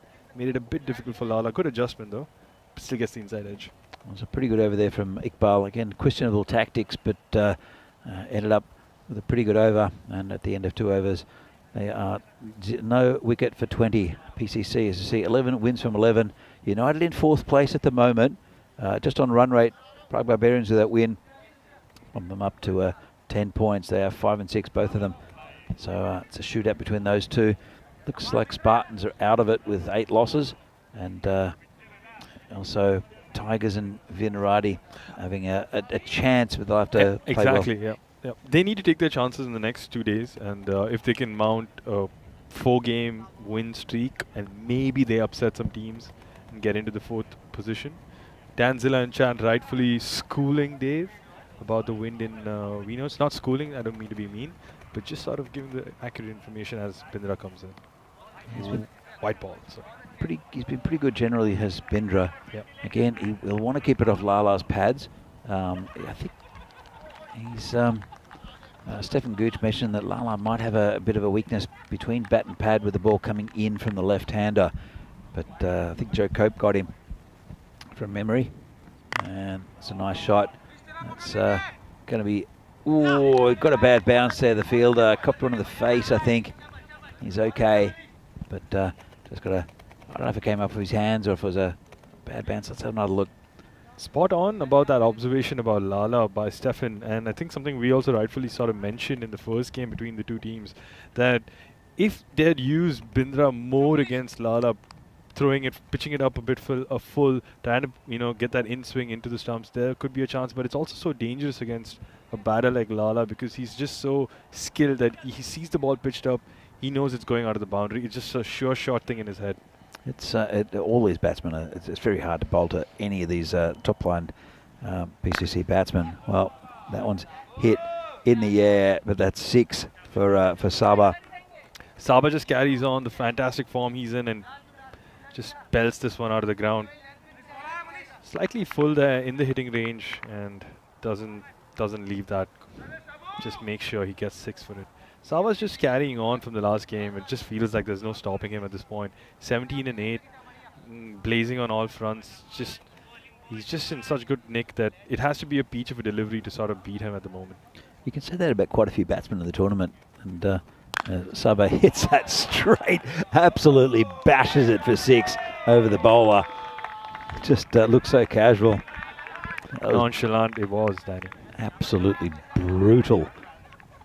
So the PCC machine marches on with a couple of boundaries there, a couple of 6s there, and Bindra is the victim. Did you see much of Vaishak's 100? No, unfortunately I saw bits and pieces of it, so I couldn't really sort of appreciate it ball by ball. Just poke forward. Away, yeah. Look, what I really like about this ground at the moment, I mean, it's lightning fast, but you're seeing players who probably in the past haven't really shown what they can do, coming up, using their technique and just batting beautifully.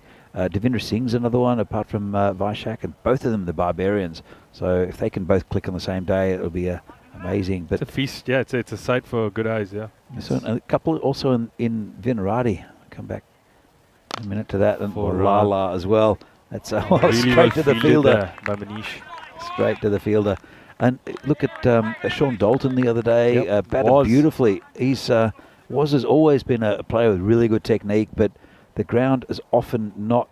It's really funny you mention him and you bring Waz up, because Waz sort of was hesitant to call himself a T10 player, or said that the format didn't suit him. Bindra just coming in here for the last ball of the over. Bad. Hits the pad, so no LBW there. Just take one run, and that should be 36 at the end of the third over. Yeah, 36, 37 at the end of the power play. Yeah. So, yeah, Sean Dalton, he said he was not. Yeah, I was so surprised because he rocks up the first day of the whole tournament. He could only play the Saturday, and that was the first game. And he scores 88 effortlessly and then goes about his business. And of course, like the next two games, probably the team didn't win, but he still looked good in the format. He still batted really well. So I was really surprised to sort of have that admission, but I'm glad he could prove himself wrong. Well, Sid Gowd as well. I mean, he hit an 80-odd earlier in the tournament, and he looked fantastic as well. Ran himself out a couple of times recently, which wasn't great. Yeah, it was a bit unfortunate, but Sid also, like, someone who you could say was struggling for a bit of form in the T20s. He just wasn't sort of, timing it well. Rutu coming in here for the third over. This is in the air. It's coming towards us. It's it's going to land in the commentary box just outside. In fact, I'm going to pick it up. Let's just throw it back to Shaimal. So it was a nice shot there. I think we'll have a good look. Doesn't move, does Sabah, and it's just come into the marshmallow. So clean hitting there by Sabah. Picked up the length quick, just cleared his front foot. 6. Ooh, good bowling. Well, I think he struggled a little bit against Ali. He's now 31 off 13. Yep. So we did see Vaishak's 100, and it's been mounting up to it with Ratul from Burno with a 94, and then Devendra Singh with 95. Oh, and Divi got 95. That's incredible. I missed that then. It was a fantastic innings from Divi. He had 2 opportunities to get his 100 as well. He had 2 balls to go, and he missed them both. Unfortunate. No, Divi's been playing lights out cricket, lights out batting, even in this tournament. And he's also been having it a little before as well. He's come in to the tournament with really good form. So I'm really happy for Divi that he could sort of, make the most of it, with the form that he has. And I'm sure even they have a bit of trouble on the availability. Not the fullest strength Barbarians per game. Comes in again, and this is over the top again, and could be gone. Dropped. Well, you can't afford to drop these batsmen, and you can see Sabah, he's not happy with himself with that shot. As Rudraj comes, bowls it wide and scooped under it, did Sabah. That was a really important catch from UCC's perspective, but Zahid just not able to complete it, and I'm sure it's going to bite them moving forward, because Sabaun in this partnership of 46, he's already done the line weight of the work, 34 and 15, while Lala's 9 and 7, Danny. Well, Lala's such a dangerous batsman as well. So comes Rudraj again, clipped nicely onto the leg side just for a single. Yeah, look, what if I'm trying to get at with Sid and Waz. Sorry, it was Sid and Waz. Yeah. Also, you look at Vaishak, Devendra Singh, and the Burno batsman Mohammed Ratul Khan. Ratul, yep, who hit 94. They're technique batters. They're not. I don't know if you class any of them necessarily as T10 players. Especially, look, I mean, Devendra Singh has played this tournament every year, and I don't remember him maybe even scoring a 50 because the conditions didn't suit him. He was trying to hit the ball too hard, and now these players are getting they're getting a fair go, and they're getting a result from it. Another one who I'd love to see in the Burno lineup is Dylan Stain. I know he's not available for the tournament, or as far as I know, he's not available. But he's perfect for this. Could you imagine him and Ratul? I think I've seen it in action, because I was lucky enough to I think umpire. Yeah, they both were playing the finals. So I was umpiring the T20 finals of our Division 1, and Ratul basically helped them get to the first inning score that they put on. I think they put on 136 or something like that. And without him being there for the whole of it, I don't think they would have lasted that long. Ali coming in for his second over now. Good start here by Ali. Dot ball. I mean, Bruno are going to be there or thereabouts for sure. Yeah, I think. Yeah. And they've got a good shake against PCC. They got some good bowlers, especially with the X factor of Riaz Mr. Afridi, Riaz, yes. who I mean for finals will pick himself up as well. And what he hasn't done is he hasn't taken enough wickets. I think he's scared the bejesus out of quite a few batsmen, but I don't think he's picked up enough wickets. And if he can do that in the finals, then Bruno are a real threat. Another dot ball here by Ali, but I completely agree with you about Riaz. I think Riaz has brought in that factor with the pace, but I just think he's got a team. You got to be careful with that pace in this format with the shorter boundaries, because if you can't control that pace, or if you find a batter who can sort of control that, top ball there by Ali. But yeah, if you can find a good batter who can sort of understand, okay, this man has pace to offer and I can time him, then it gets very tough to go. And especially with this outfield, Danny, I just want to ask you a question just from a bowler's perspective. Having a shorter boundary and a lightning quick outfield, where do the bowlers go? Like, how do they sort of be in this competitively? Like, how do they not drop their heads? Well, I mean, it's this format. This has been hit in the air, so and that'll be 6. Ayush Sharma couldn't get back far enough. It's difficult. I mean, in Khartoum it's even worse because it's such a flat pitch there. You just, I remember some bowlers like Ali was there, for instance, he was just getting absolutely hammered. Naveed Ahmed as well, who's a good bowler, especially with a bigger field playing T20 eyes, who was getting carted. He was getting hit in the trees, and so there's no respite. I mean, it's a little unfair for the bowlers, to be fair, to be honest. But it's entertaining to watch. Yeah, it's absolutely entertaining. I think you get to see like real diamonds in terms of bowlers come to shine when you know that they can sort of handle, handle these sort of conditions where it's all against them. Short boundaries, quick lightning, outfield. Of course, the outfield goes condition to condition, place to place, it changes. But, sorry. Yeah, no, keep going. Sorry, I've got some information on the chat that's not great.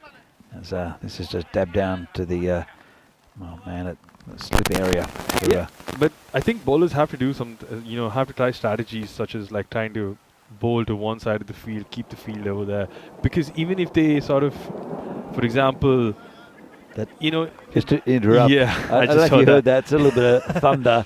And Dan Zilder in the chat saying, Venki! Just checked the radar, and you've got some horrible colours moments away from you. So I think we might get a bit of a storm here as we see the European Cricket Championships. There'll be just behind us at the moment. Just behind us.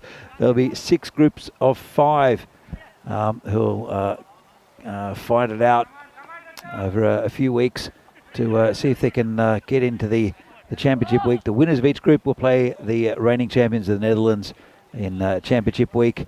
So 7 teams in that final week. Be great. This one's absolutely hammered. Absolutely hammered. That's 6 runs. Well, yeah. What a shot that by Naeem. Just picked it up on the length and pulled it for 6. Easy as it gets. But I was just going to say, Danny, when it comes to the bowlers, like maybe we don't know what else. The only way to sort of survive as a bowler in this tournament is being consistent with your line and length. Yeah. I think if you can place the ball in the same place 6 times, maybe then. I've got to say that this is hit straight, and it's Ali who'll pick it up. Look, is it that the quality of the bowling is not actually? They're going to go for another one. Oh, he would have been out if it hit. Well, unlucky. Abhimanyu Singh picked up the ball. The keeper side of the stumps. Let's have another look at this. So it's hit down the ground. They've looked for one, and Sabah wants another one here. In fact, it's Lala who wants it. Sabah would have been short. He would have been well gone, Danny, and that would have been the important wicket United were looking to sort of get back in this game. But 2 chances now. That one's kept low, and they'll take a bye. But the rain is starting to come down here, and I think we'll have to move some of the equipment.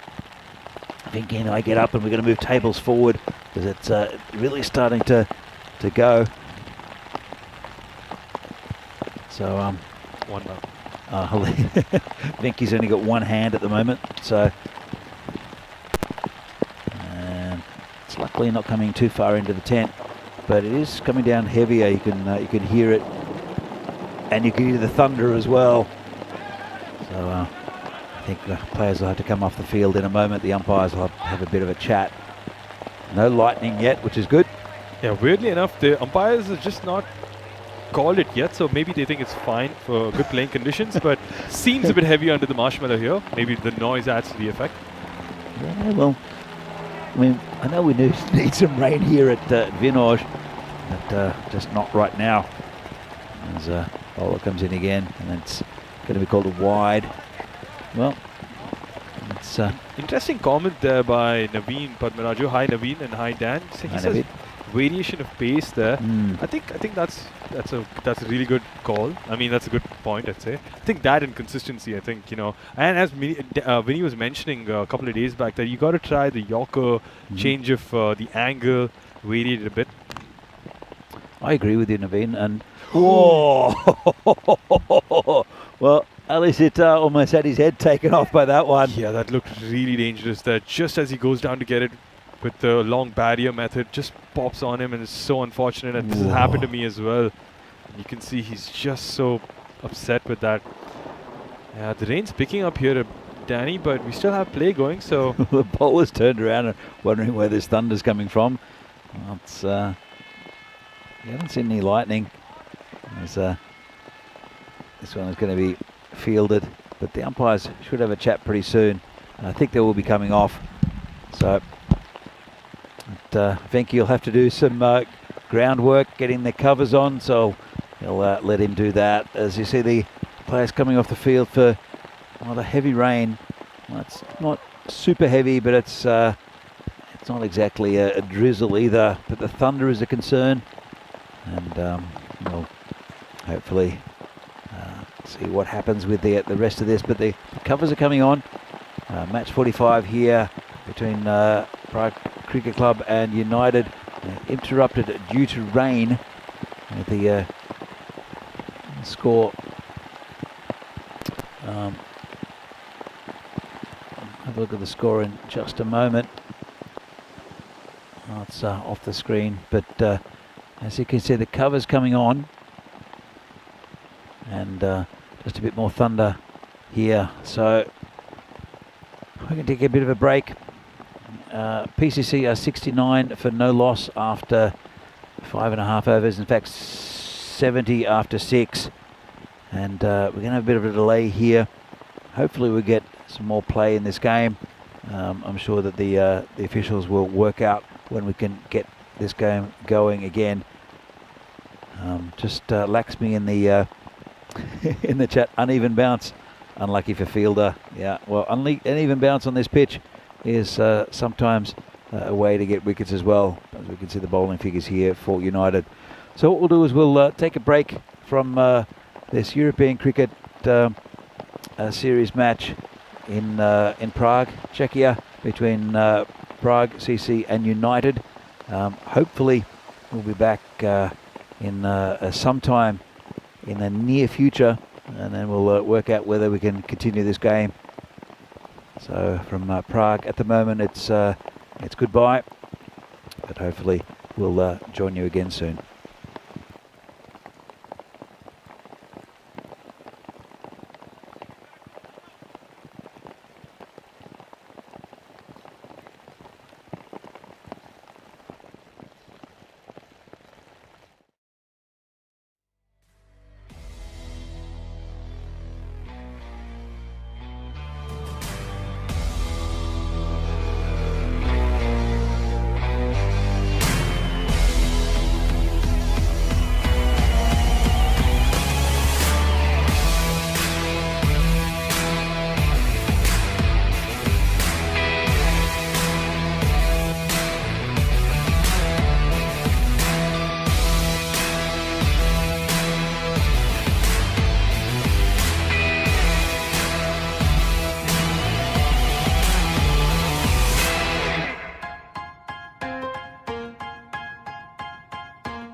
The European Cricket Series is proudly brought to you by HCL Software and Bizzaway. Well, welcome back to Prague and this European Cricket Series check here.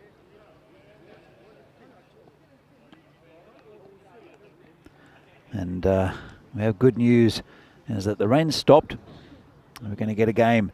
The match before between United and PCC was washed out. As we can see here, shortened match between PCC and Prague Spartans, 6 overs per side, 2 over power play, 1 bowler mobile, 2 overs. So we have play, which is fantastic news.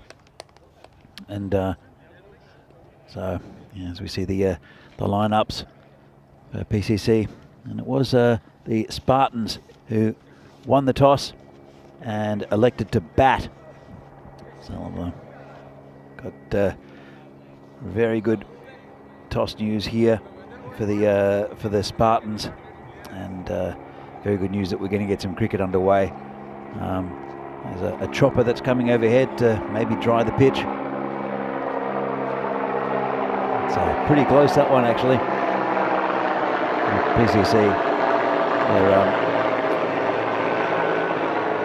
their perfect record is kind of tarnished a little bit because of the what happened in the last game with the washout, and it's a little bit unfortunate for them in a sense, but very fortunate for the United side, who get a point out of the game, which means that they're the only team so far to get a point off PCC. But more importantly, I think it might play a bit of a part in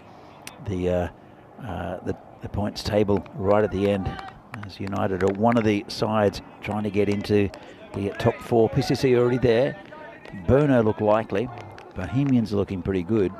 Definitely one spot, and at least 3 teams, maybe 4, fighting it out. One of the teams that probably won't be there would be the Spartans, who have lost 8 now. So I'm joined in the Marshmallow by Venki. Thanks, again. Danny. Thanks for having me again. You guys did a lot of work there to get the covers on and off, and let's see that first ball will be Aaron Ashokan. Bowls are wide first up. What's the state of play with the field at the moment? It's actually dried up pretty quickly, and we always knew this would happen because historically, when it's gotten this sort of rainfall, the ground soaks it up pretty quick, and there's always a bit of wind, which helps with taking the water away quick. Aaron coming in for the first ball actually. First one was wide. Oh, dropped him. Well, it came back very firmly, and it's a little bit chilly here in Prague, and he copped one on the hand at Arun. So they do smart. And yeah, that was a tough one. Quick rightly back at him, and after the little bit of a stop and play. Well, it's only 6 overs, and it's not a bad idea actually getting Arun on the bowling. Why Sabha got the sunglasses on? We just had a rain. Because Sabha wants to look cool. Like nice glasses though, at least. So it's Aaron Ashokan bowling to Jimmy Panalet, and that'll go down to the boundary. Lucky that 2 opportunities in the over for Arun, and both sort of coming by hard. One straight to the hands, and this one just getting away from the keeper, so not much into play there. Too quick for him, and 4 runs. Despite a rain, Danny, you can see how this outfield's behaving. It's still quite quick. Yeah, it is. Yeah. And look, there are those white patches. Is that sawdust? Absolutely, that is sawdust, just to help out the players in some slippery parts, because of the lack of rain, we've had a lot of open ground cover because of the lack of grass growing and not enough water. So these places tend to get a bit soggy or slushy. So just the wood helps with grip for the players, so no one gets unnecessarily injured. Big weekend coming up for all these players, or some of these players, at least from the PCC side, and the Spartans from the national side aspect. This one's been hit down the ground, and whoa, looks like he's on ice skates out there, the Tank. Yeah, Tank was just a bit worried about taking field here right before the game started.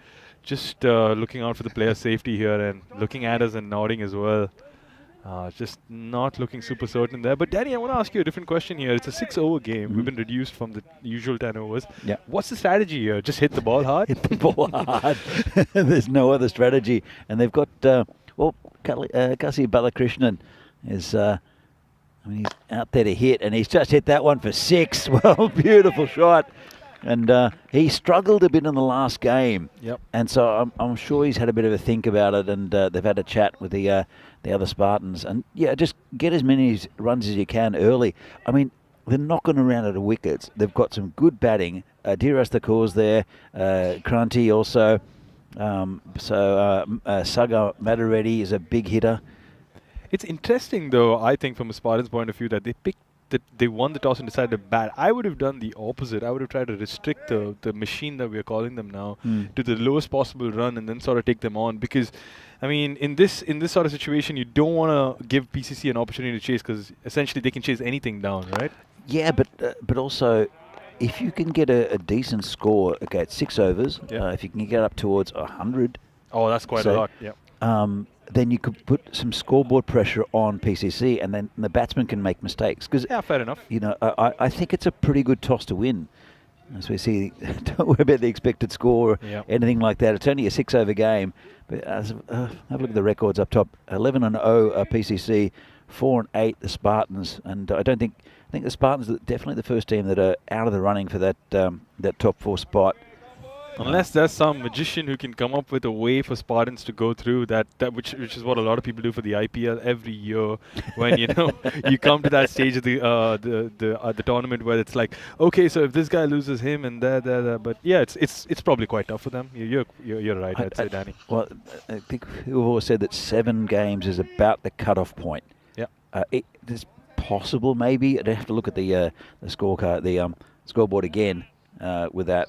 A little bit later, the standings, I should say, as Madaranga's the new bowler. White ball that first up, just dipping away from the blue line, or the tram line, as you guys call it. Why is it called the tram line? Is there an origin story for that, Danny? I'm not sure. I know that in tennis they're called the tram lines. The doubles lines are sometimes called tram lines. Oh, interesting. And this is hit nicely through the offside. It's slowing up. And 4 runs. Aaron couldn't quite catch it. It was a little bit slower than we have seen during this tournament. And Aaron just sort of knew for a second that, oh wait, there is in a wet outfield. I'm probably in for the chase, but also sort of was, like doubting himself whether he should go for the run, not to slip and fall. It did take him a while to turn around there to chase it as well. So comes Madaranga again. And this is in the air. It can be a tough chance. Player under it and takes it. That's I think Kushal Mendon there. And that's the first wicket of Panelet. To be fair, I mean, Spartans were almost 10 runs per over. Yeah, but with this wicket, they're just going to dip under. And good catch this by Kushal. Reliable fielder at point. They're not going to drop the sitters. And wickets are dot balls essentially in this 6-over game, so it counts. It matters a lot. And PCC want to keep it as low as possible. Don't want to get into a bit of a weird upset here in a 6-over game because of losing 2 or because of not taking their catches or giving away too many runs, taking that pressure on themselves. Absolutely. I mean, they're 12 and over at the moment, and they'll just want to get as many runs as they can. Obviously, the Spartans, but they have got some powerful batting. Saga Reddy is also in the lineup, and he can hit hard. It is Dhiraj Thakur, the wicketkeeper, will be facing Madaranga, and he's been in pretty good form, has Dhiraj. I'd say nothing changes in the batting approach, Danny. I think we stick to what we've been saying since the beginning of the day. We time the ball here. We get those, you time it, it's getting 4 runs. Yes, we've had a bit of rain. Yes, it's been for a while, but still the outfield is true to its nature. Probably going to slow down if you don't time it well, but there's runs to get. Mr. Maxon has confirmed my tramline theory with the tennis. And there you go. The tram lines is fitting for Prague. Thank you, Mr. Winnie, for that vital piece of information. Samira coming in. Lovely ball, that. So John Gray obviously been to Prague. Well, actually, he's been seeing the fine tram 42. Yeah, the ad. But that is a lovely tram, though, and if people do get an opportunity, you should definitely go on that. The experience. It makes you feel a bit like you understand what Prague was back in the day, or you just get this sense of like wow, I feel like I'm part of royalty or like some sort of old school vibe, you know. It's really nice. That's such a historic Oh, city. it's bold. Yep. That was a crazy bowl that Samira didn't expect that. Thought he was going to run away for 4, but got the bottom edge of the bat and takes the bails off there, Danny. That's, just dropped it back on and another wicket. And, well, it's been a good over here from Samira. Dried the runs up and a couple of wickets that have Panalet and also Diraj. As we see, new batsman come out, and it is Sagar Mata ready. So there are 6 overs. They should be pushing up Jinu Panalet, right? Jinu's gone already, mate. Oh, he's out. Oh, my days. I'm so sorry. He opened the batting with... Oh, okay. That's the bump he required. I apologize. Yeah, that makes sense. Still yeah. Crunchy in the lineup as That's well. true. And, I mean, they do have some batting. The Spartans have probably underperformed in this tournament, to be honest. You could say so, yeah. Comes again, and 4 runs. is it going to go all the way? That's going all the way for 4. It's a good shot there by Sagar. Sliced the bat there, got 4 runs over extra cover. But I think I hope they don't swing across every ball. Because I think they'll lose more balls trying to swing the bat wildly than sort of trying to time it just like the way Sagar did. Well, Sagar, he does tend to hit through the line of the ball quite hard, does Sagar. And so as they pad down the ball, it was an odd one. Subba's got a towel hanging out of the back of his trousers, but he was using his shirt to dry the ball. Hit straight, that'll be 4, I think, or will it? It's held up, and it'll be the Tank who comes up and chases it. No one wants to touch the ball at the moment, I think. I was just proven wrong by the outfield, and clearly the ball's not traveling as it just was 2 hours ago. So clearly the field is still soaking in that water. So tough to get those runs here, which would have been 4 just a few hours ago. Yeah, all week it's been so fast. And I know that there's apparently some overnight rain. Oh, there's a lot to come. As we see here, United are on 11 points. That'll help them a little bit. They've played 12, and now the 10 games only played for Vinarati and Tigers. Spartans probably out of it, but that 1 point for United, I think, will really, really help them to get any points out of PCC. Actually, no team has got points out of PCC so far. And just to get that 1 point, just on the thunderstorm that passed us, is probably a bit of fortune there for United. It's like a good drive-by for nature. They just drove by Vinoj, dropped some heavy rain, and gave United a point. And I think that was the only way you could, like you mentioned, you could get a point of PCC the way they were going.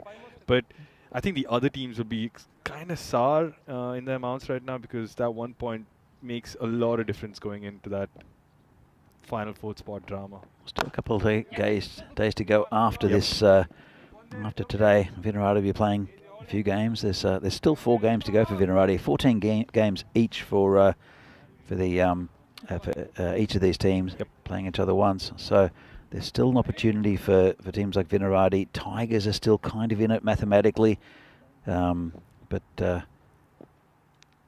You wonder for a team like PCC, like trying to chase this, what would be a good score for them? I mean, they don't lack batting resources, so but they would also be thinking, okay, what can we keep? Like, we should be ideal from this position. It's probably not going to go about 60, looking at how it's going. Even if they get to 60, that would be pretty good, I'd say. Well, 10 runs and over, it might be. This ground's a little bit slower. Yeah. They're going at about 11.5 and over at the moment. So the Tank comes in again. And this has been... Oh, that's a 6, Danny. That's smashed all the way, and Smith has nothing to do with it. Maximo. No, you don't have to say that. I feel like if you have the mic and you don't say Maximo in an ECN booth, it's like committing crime. You know, Vinny's got his own thing. Rico's definitely got his own thing. Yep. I got to make up my own thing, but I guess it's too short a stint to make up something. No, you just surprised me. All I heard was oh, he's hit it for 6. Oh, I'm sorry. I was just like, I saw him whip that ball across, and it was such a great shot. Made this into a good over for the Spartans. Just finally getting, I think it was only 2 runs before this, and now 6, so 8. Probably looking for 1 more 4. Here comes the Tank again, and it's hit down the ground. It's not going to go far, is it? Just be a single. Is only a 2-over power play. There's only one bowler that can bowl 2 overs, so we'll see who it's going to be. But Mataranga bowled pretty well, and yeah, He's up there for that second over, but it's also, I guess you want to give it to your best bowlers because it's so lethal. I mean, it's so crucial not to leak runs in the 6 runs. So it's going to be pretty brutal. I mean, Arun will have to go to his best performer. Well, I think Naeem Lala's a good shout. He's great in the last game. And this is going to be not called a wide. Not called a wide. So a good take by the keeper, though. And it is Cynthia Gladson behind the stumps. Just want to thank Winnie there in chat for wishing us a good work. Thank you, Winnie, and I hope you have a good tram ride on number 10 through Vinaradi. That's through my neighbourhood. And a big swing and a miss there. Really good bowling by Tomar. Half-hearted appeal that. I wonder what that was for. It's probably for a catch, but Joe. I think he wants to go. I think he wants to go home. Joe, can we go home yet?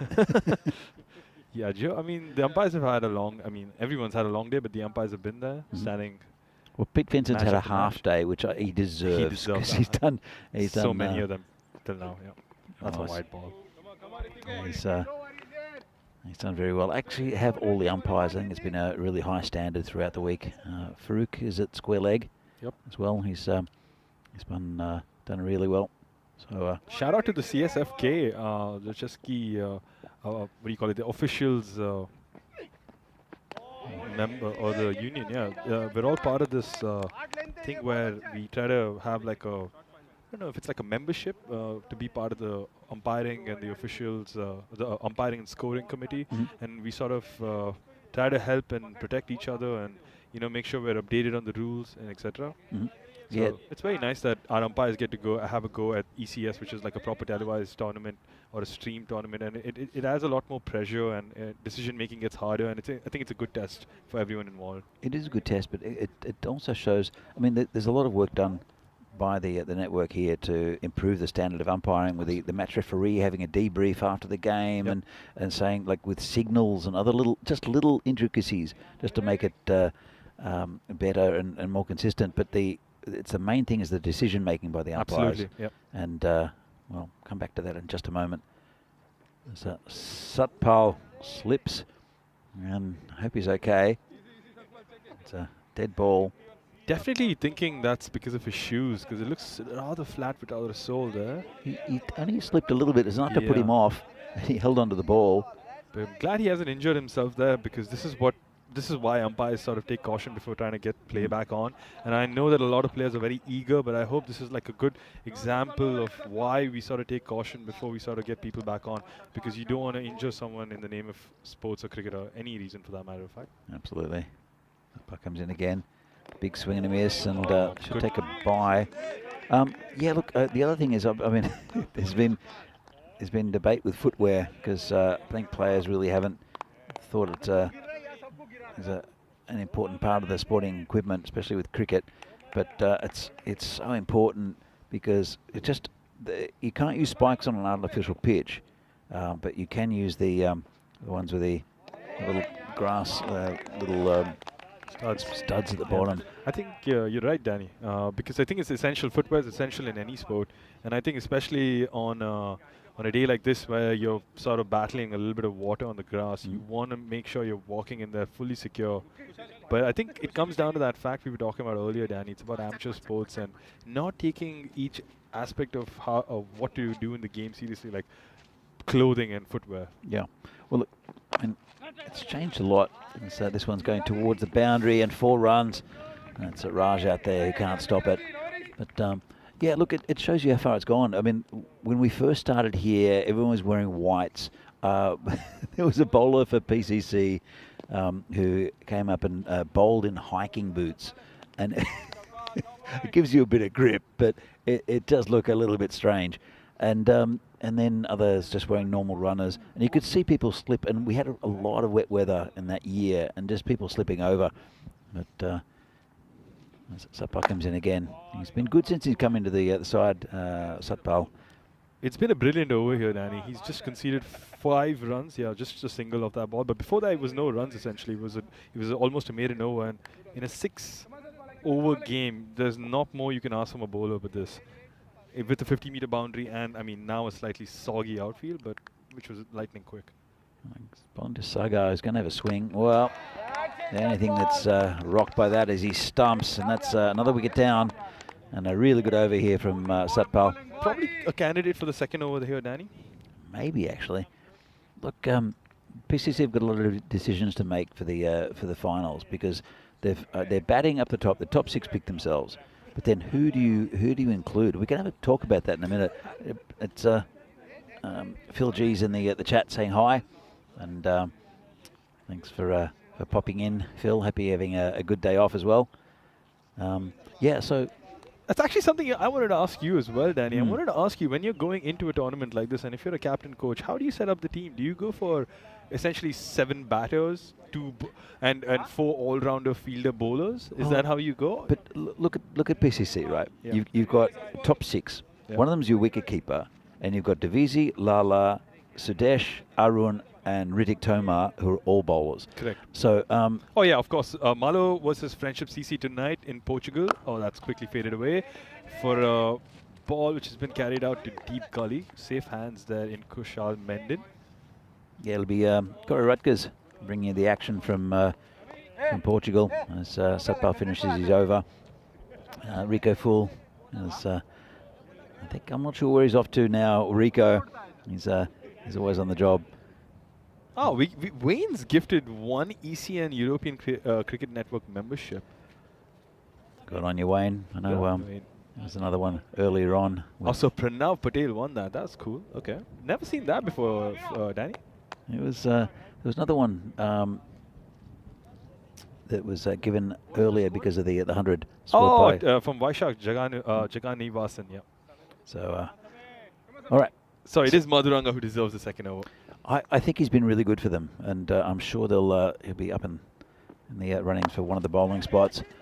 As this is chipped down to Kushal Mendon. I mean, Kushal's a good. I don't know. It's so difficult because I think Naveen Padmaraju has been fantastic, and agreed. so I think he is a good shot for the finals. Samira Madaranga has been really good since he's come in as well. It's also going to be based on availability, Danny, because it's a Friday. It's still a weekday, so hopefully that doesn't cause too much problems. Well, that's true, but as is a smash down the ground, no chance for the tank. 4 runs. Balakrishnan. Yeah, Tank being thoughtful and not putting a dive like me, being more responsible with his body and making sure that, he tried his best to get to it, but he knew it was always tough. Great shot there by Kasi. Whipping it down to long on, trying to make sure that they're still in this Spartans to get to a competitive total, which I guess now is 60 because they still have about 10 balls left from here. I mean, it's possible. It's going to be more difficult to get under the ball. It's going to skid on the surface because there's a little bit of surface water on the pitch, but also getting under it might be a little bit more difficult for some of the batsmen. So Madaranga bowls to Balakrishnan again. And, well, he's launched that onto the... That's 6, Danny. It is 6 over the cover boundary. So... Kasi just adding a little twist in the tail here right at the end. Not much of a twist, but twist in the sense that they're getting more runs and making sure that they have something to defend against this machine that we've been calling them. The PCC machine, the batting machine. It's going to be still tough here. 51 looks pretty okay for BCC, but let's see what Spartans can do from here. Going okay. Still an over and a half after this. Well, that's the end of Balakrishnan. But it's a pretty good contribution. 22 off 11, especially in heavy conditions. And it's a pretty wild swing, to be honest. Let's have a look at this.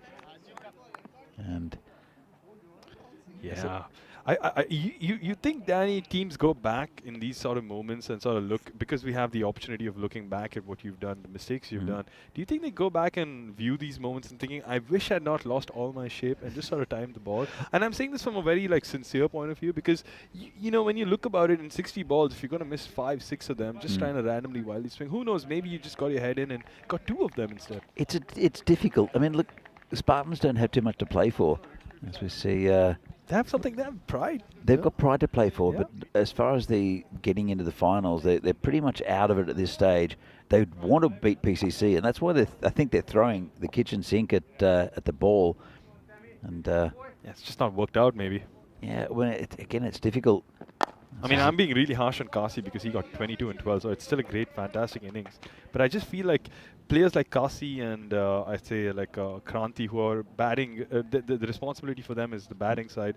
You just think that, you know, maybe guys, we don't know how to miss those balls. But I'm just picking a very small thing, and I understand that it's still, you got to go for it. Like, Well, there's no opportunity else. 10 overs, it's a very short format game, but when you reduce it to 6 overs, as Mataranga bowls to Kranti, and he swings and misses. Well, they don't go for the bye. It's difficult because you know, when does it become not a game of cricket anymore? And 6 overs, it's a hit and miss. You just hit or miss, and you just go for it. Here we go. Burno tomorrow against Prague Tigers first up. Then your boys Vinarati against Bohemians, and a double. Back-to-back games. Back-to-back games, and then it's Prague Tigers, Brno against Bohemians, and Brno against Prague Tigers. Should be some really good games. That Brno Bohemians game is pretty vital, but also for Vinarati. And if Vinarati or Tigers get 2 games, then they're really making a climb up in that little fight for the position 4 there, and even maybe between the Brno Bohemians and Smith Patel comes in for the last over of the game.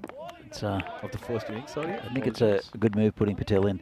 I like Smith Patel as a bowler. I don't think he gets a bowl often enough.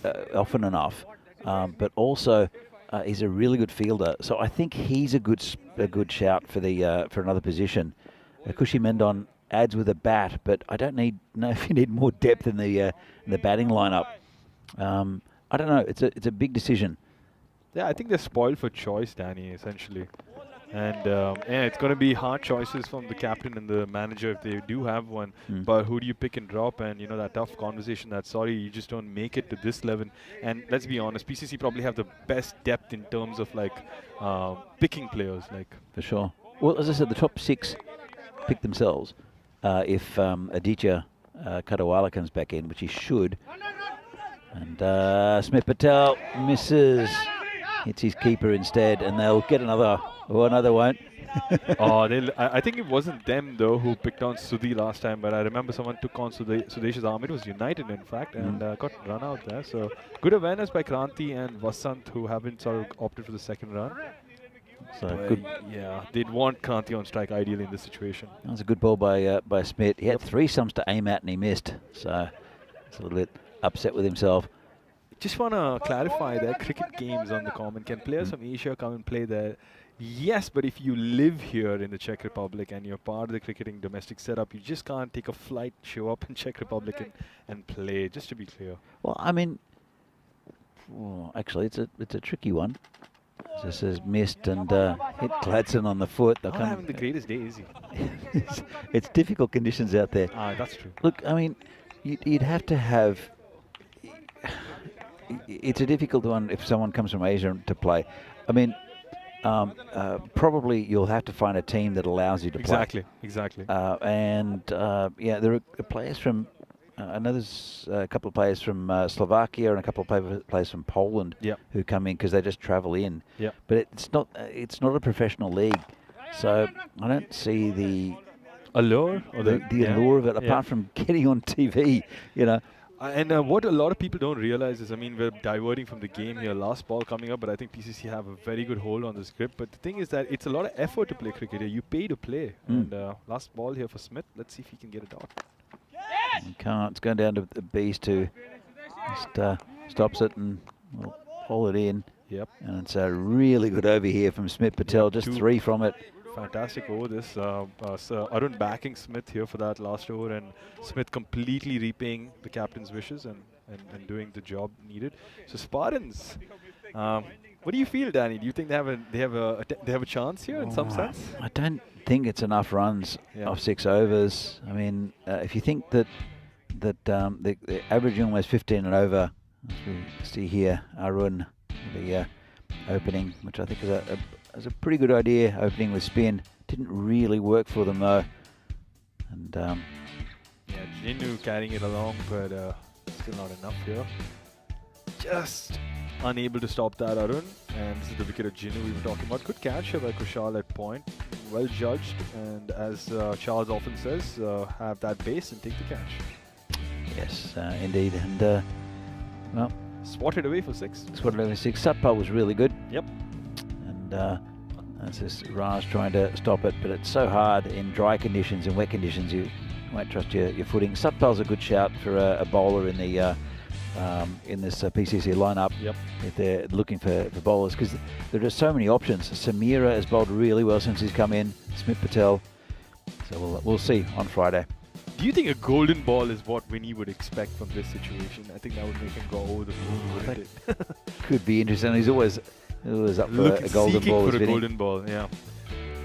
I Yeah, mean, but you know, Danny, this is what I meant. A lot of the wickets that have fallen here in that innings is just wild swings, and I understand that it's a 6-over game and you've got to go for the runs, but I think there has to be a method to the madness, even when you sort of try to slog. It's really difficult because it's a slightly damp pitch, so it'll skid through. So the conditions are slightly different to what they have been all week. Yep. The outfield's wet. The ball's not going to swing, but it'll be a little bit heavier as well. So it's just a different feel to the rest of the tournament so far. As we see the scorecard here, Kassia Balakrishnan does pretty well, 22 off 12. Saga Madareddy also 13 off 6, and Jenna Padlet up the top 9. Just at the bowling figures, and economical from Satpal and also Smith Patel right towards the end. Madaranga also got 3 for 23, and the 11.5 and over isn't too bad, but the 3 wickets helped a lot. Yeah, it's hard to be critical or analytical in 6 overs, right? Because pretty much anything could happen and it could swing either way so quick. So I still think Prague CC have done a fantastic job here. The bowlers have done a really good job despite losing the toss and being put into bowl. It was good defensive bowling, I think, from Satpal and Smith. I mean, Satpal did take the wicket, but look, for their 2 overs, it cost us 9 runs, and when it's only 6 overs, that's not great for the Spartans. But 57 to win in 36 balls, 9.5 and over. And don't know if it's going to be enough, Enki, but we'll be back in a few minutes' time for the second half of this game from the European Cricket Series here in Czechia. Match 46 between Spartans and PCC. 57 needed by PCC to win. Spartans will try to defend it. See you back here shortly.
The European Cricket Series is proudly brought to you by HCL Software and Bizaway.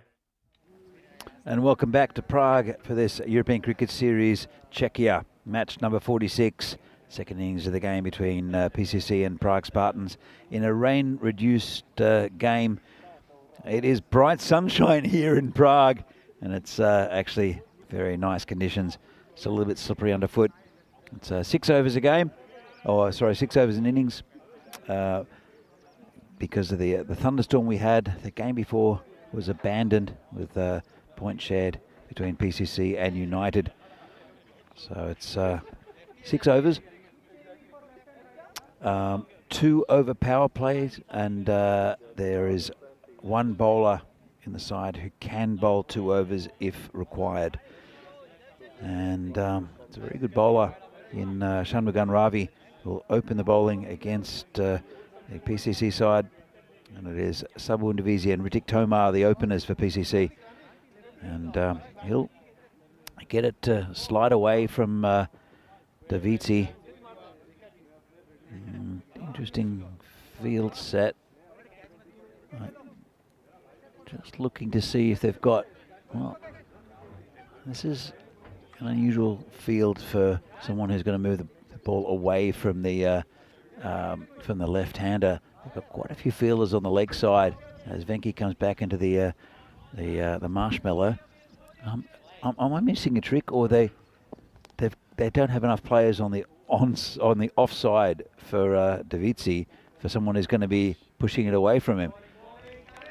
Oh, look, there's a like a gully sort of area, and then there's a man deep on the point boundary. It looks like a traditional right-hander's field for the left-hander, but I think they think that he's going to whip it all the way to the leg side, Danny. He's not. He's going to go offside because Shanmugan Ravi swings it away from the left-hander. There you go. They've fixed it now. They've heard me.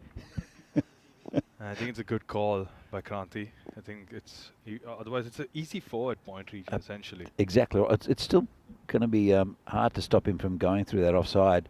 And that's a good ball there. Good start there from Ravi. He's a good bowler. I like what I've seen from him. He'll get a lot of movement. There you go. Away from the left-hander into the right-hander. They'll have to get that ball as he drops it on the ground. You'll have to keep that ball nice and dry. It's also going to make Saba and Ritik think here before playing like they have been, because the conditions have changed just a little bit here, but not on the pitch, but off the pitch. And another big swing and miss from Saba, who's getting angry. Well, he doesn't have to do that, but it's in the right areas by Shanmugam, and I think he's the perfect bowler to be opening up to these two. And I would bowl 2 from him. At the moment, he's a candidate for it. I was going to call you Ravi, but sorry, Danny. He is a candidate for it because he's got 3 dot balls off Saba. It's fantastic. Well, he's hit that towards the onside. He hasn't moved, which is a good indication. That's gone for 4. So it got slightly straight there. Might not have swung, which is his big weapon. I think Shanmugan is he does get quite a bit of in-swing to the right-handers and away swing to the lefty. But Saba, I like what he does when he rocks back in his crease like that, and he gives himself just enough time to get under the ball. So a little bit of chat there from Ritik to Saba, just talking between themselves like, hey Saba, just take it slow and easy. No need for risky stuff here. Oh, completely losing his shape there, Danny. Always up for a stumping there. Well, let's have another look at this and see if Shanmugan gets ball to move away from him. It's moving across him, and he's struggling a bit, and he's just trying to hit the ball too hard. Yeah, he just needs to time the ball and, maybe just get Ritik on strike, when things aren't working out at your end. And despite him being in the thick of it. Hit nicely through the offside, and they'll take a single, and he'll keep the strike. That's classic, right? Classic Sabu Undavisi. 5 off the first over, and that's a really good one for the Spartans. And Shanmugan Ravi shows how good he is as a bowler. 24 matches since the Golden Ball.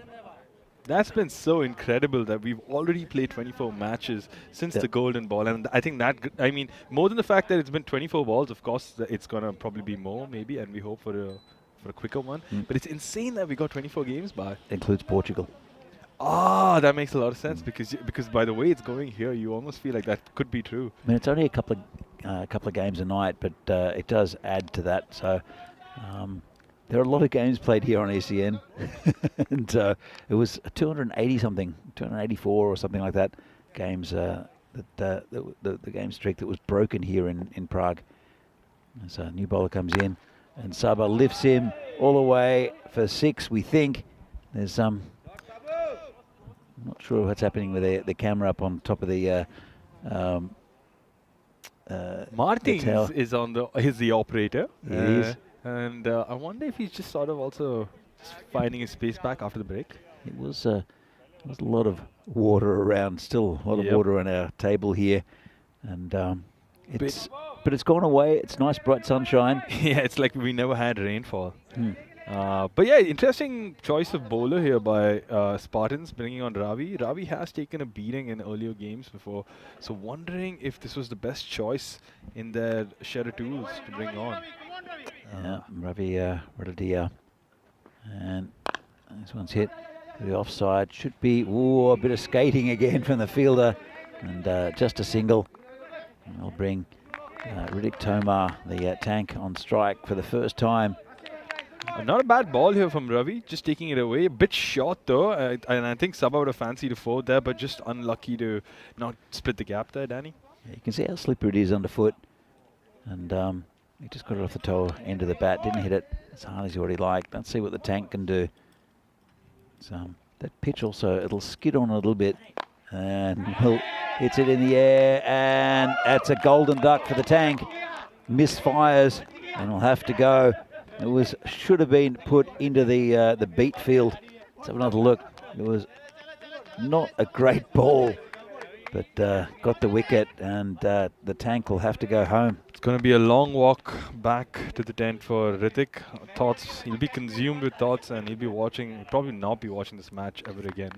But yeah, it's a tough one for him, and I feel for him, because in these sort of situations, you could be looking for that 6, but you're late by a second and you get the top edge. So hard luck there to Tank.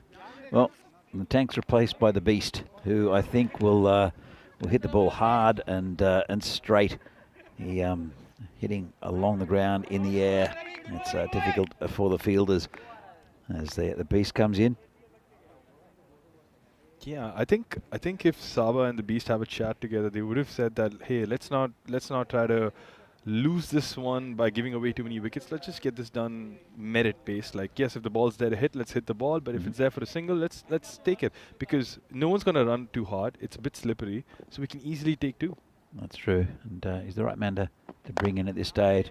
And he tries to heave it onto the leg side, just a single. It's only a 2-over power play, so we've only got 2 balls left in the power play, 13 on the board for PCC. I'd say it's been a good power play for the Spartans. It's been a really good power play.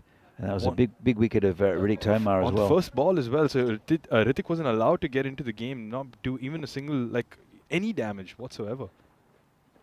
It's a nice shot on the leg side, and 4 runs, too easy. Just feeding the run machine here, Danny. Giving it exactly where he likes, and Sabah makes no mistake in putting that away. Waits for the ball and just flicks it across. Well, he just didn't. He didn't try to hit it too hard. It just a normal Sabah shot. Yep.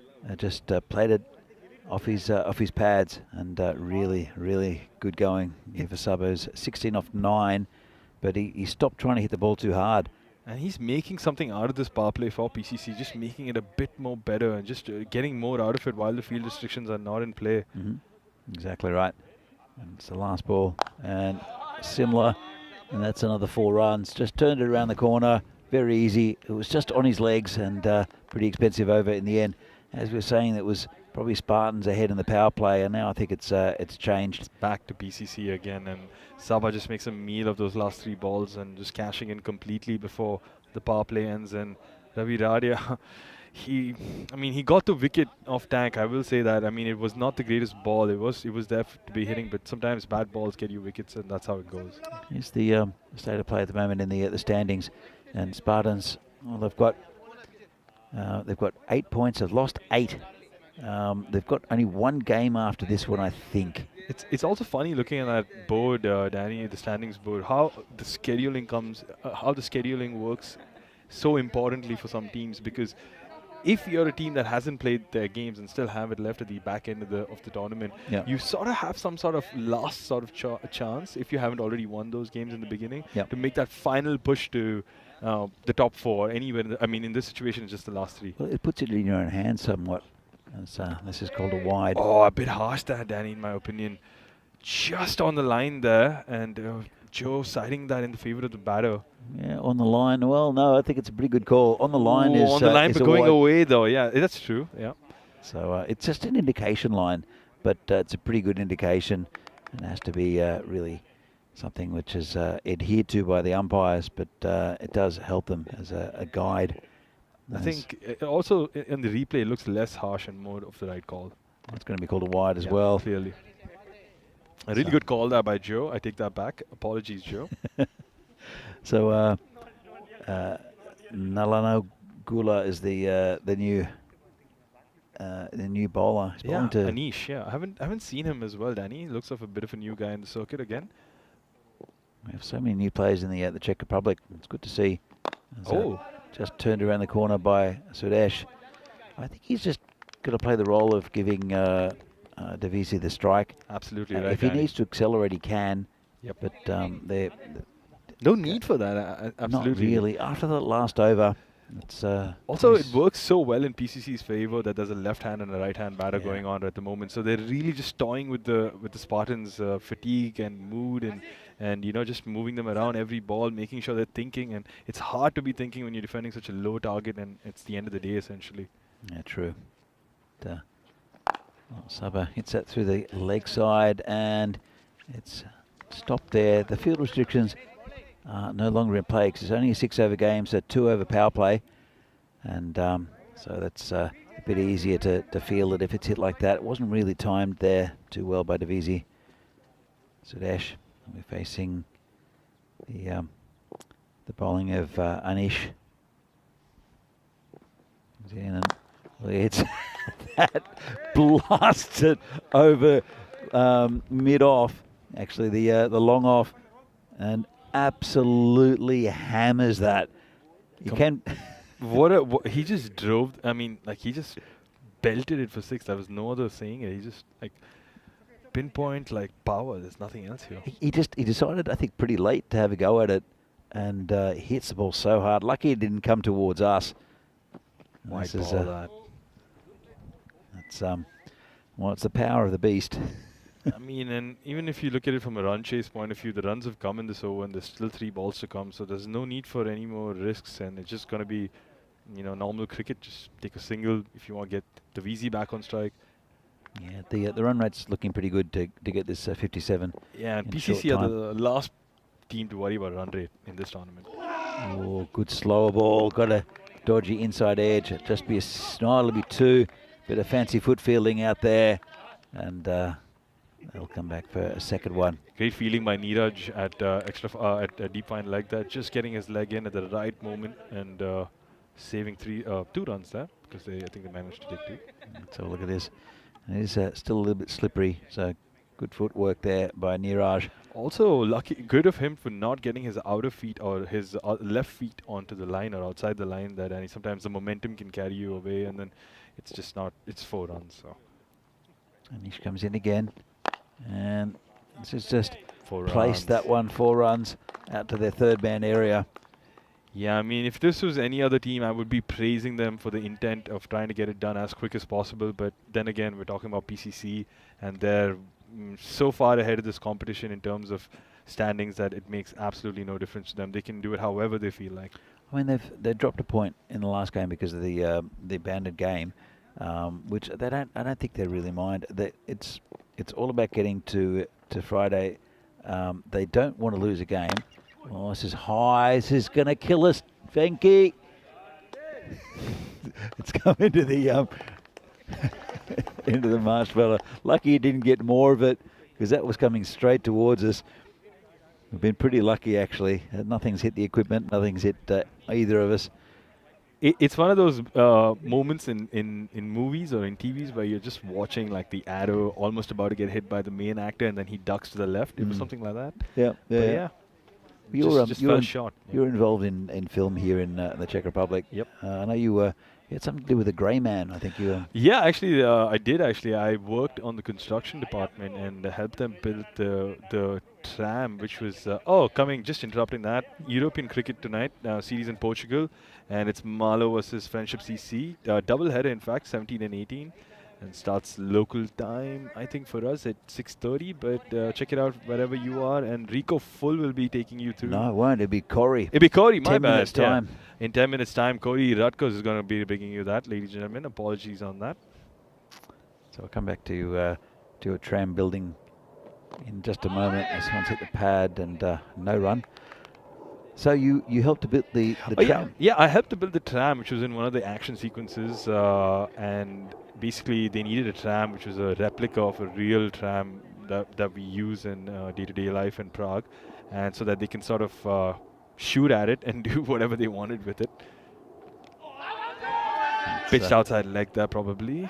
Yeah. Probably too high as well. So good call by the umpire. It's been a good start to the over here from Mohit Tumo. In some weird alternate universe, Danny, you think that the Spartans take a hat-trick here and make things interesting, or somehow defend 11 and 18. But you think that they still have something within them, or they can pull something out? A couple of tight overs, maybe a wicket or two, but it's the tight overs they need. And it's been a tight one so far. Really good over so far from Thumar. Making Sabah look bad here. Just don't know. Sabah's losing sort of shape, trying to hit the ball too hard, and I think it's something he needs to just sort of take a moment with and just come back to basics. Well, he's been batting so well throughout this tournament. Absolutely, yeah. We saw him sprint down to the car park earlier on. And so this one's high in the air. Keeper's under it. Should make no mistake. And takes a catch. The end of Davici. It's been a good over so far.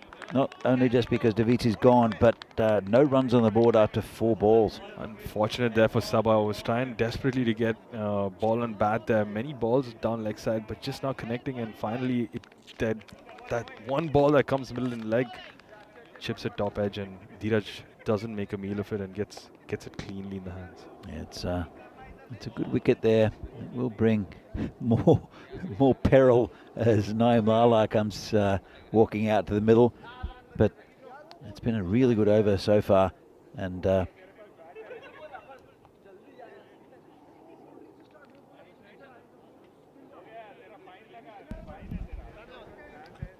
it's Mohit Thumar, who it's been a really good over so far. He's on a wicket maiden, the wicket of Davisi, bowling to Naeem Lala, who's a quality customer. Late twist in the tail here, Danny. Maybe another wicket follows in this ball, and we probably get Naeem back in the shed. Well, let's see. And that's blasted over cover. Exactly the opposite of what happened. The ball gets sent back to the shed, and Naeem gets 6 for his efforts. What a start by Naeem. Well, it's 5 to win now. Naeem Lala, he can do it in this ball. What a shot. So he was on a wicket maiden. Davici's struggling against him. Naeem Lala just absolutely hammered him over cover. That's a great shot. Yep. Last ball of this game here probably, Danny. I mean, but 5 runs is still an effort, so it's 6 or got to be wide in 4. We'll see. And well, just played on the leg side. Just a single. And a pretty good over there, to be fair. Yeah, and all things said, yeah. Apart from the fact that for one ball he got lalard. Yeah, it's it was a very good over there from Thumar. 7 from it and a wicket. And PCC are 53 for 2. 2 overs left, and they only need 4 runs to win. So I don't think the result is in any doubt at all. Nope. They can even do it out in singles. That'd be funny. If they just want to make everyone just feel a bit more, but I mean, in some sense they don't. They can just hit a 4 at will, I suppose. I mean, the sun's come out. Doesn't mean we want to stay here, Venki. It's been a long day. It's been a tough day. But talking about tough days, tomorrow we have day 10 of 12 at the European Cricket Series in Czechia, 17 to 28 July. Starting off with Brno versus Prague Tigers, and then followed by the winner of the doubleheader, and I hope they go well tomorrow. And ending with the Brno doubleheader, that is Brno Bohemians and Brno versus Prague Tigers. As Danny mentioned earlier, Brno versus Bohemian can be a lovely game to watch. It's going to be a pretty important one for that top 3 position, or rather I'd say 2, 3, 4, because you can't really push off PCC from that top spot. Yeah, look, I think, and I think the format is 1 plays 4, then 2 plays 3. Yep. As bowler comes in, hit down the ground. That should be it. 4 runs, and that's the end of the game. Lala, he faces 3 balls for 11. Vikramasekara, 20 off 6, and PCC make short work of this this target, and they march on.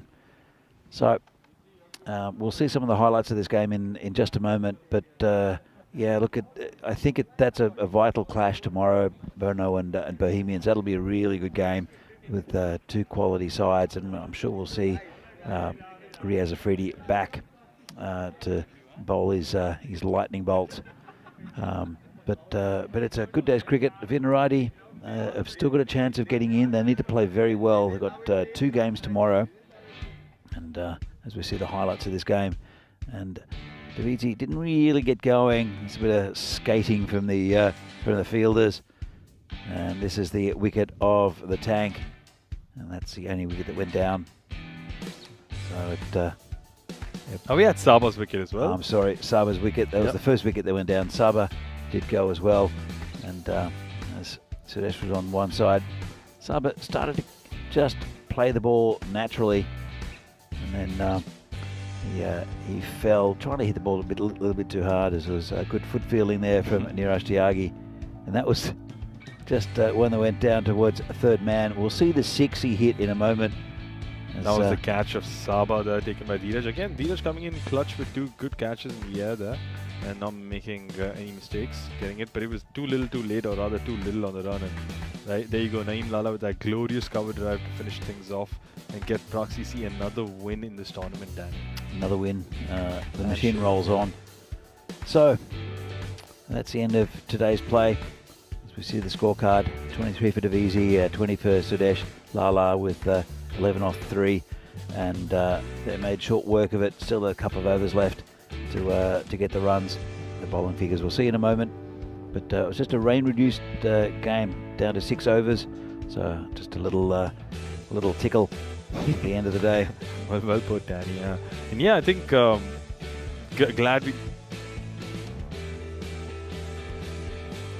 Yeah, and then glad we could even get 6 overs. We thought probably even the second game might not happen. But not much to talk about here in the bowling figures, except for that Shanmugan Ravi over of 1 over for 5 runs. And of course the other person who had 7 and just quickly went away. So Prague CC beat Prague Spartans by 8 wickets here.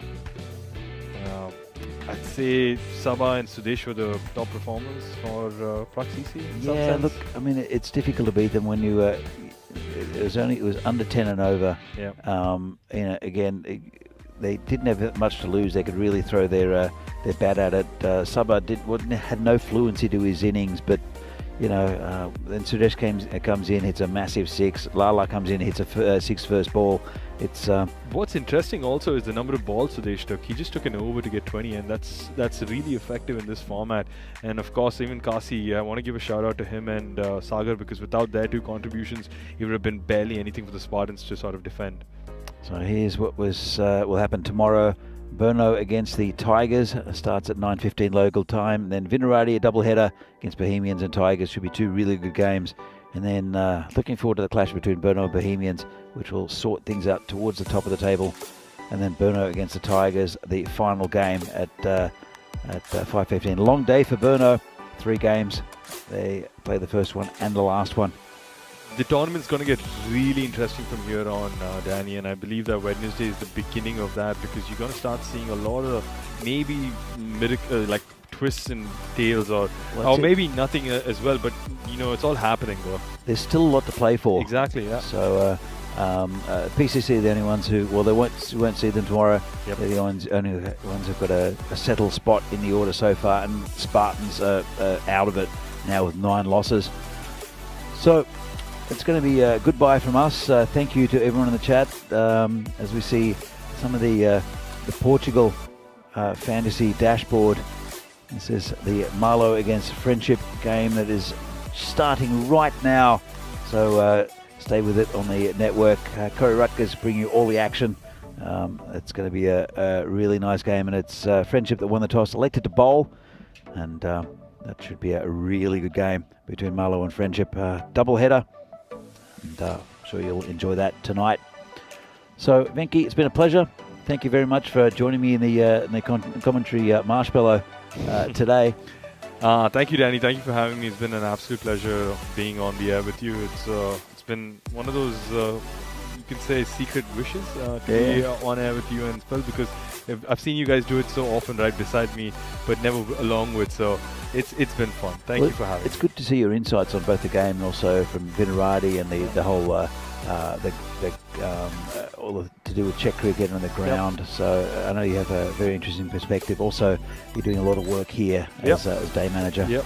So we're going to say goodbye to everyone in the chat, everyone who's watching, and we're going to see some of today's highlights come up. Hope you enjoyed the day's play, and see you tomorrow morning. Have a great one.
closer look, and there was a big, thick inside edge. It ballooned miles in the air. If he had it gone hard at it, you wonder if he could have got the catch. The run out definitely would have been out, but missed the stumps, and a little bit of a reprieve there for Marlowe.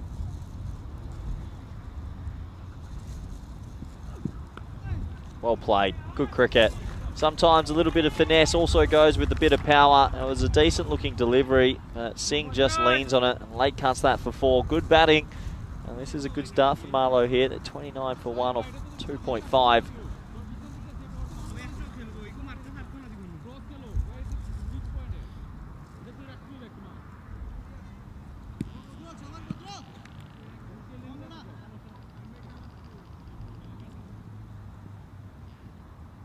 So last ball of the third.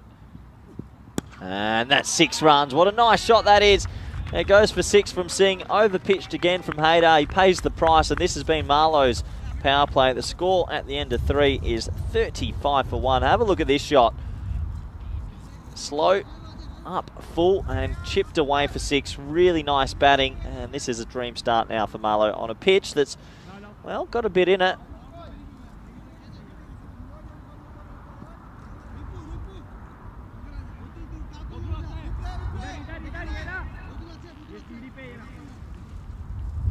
As you can see, 35 for 1, and that worm tracking the right way.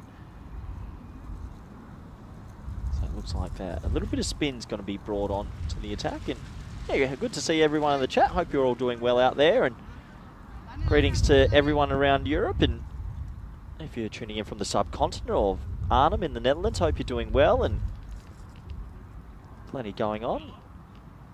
Went and saw the new Barbie movie recently. Chose it over Oppenheimer. Good film.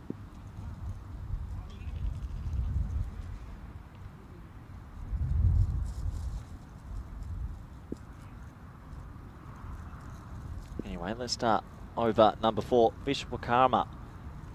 A bit of left arm sliders. He gets a bit of bounce there, so there's going to be a dot ball to start. Well, it's going to be signalled to wide, so it took his time there, but I think that's probably maybe just over the tram line. The right decision.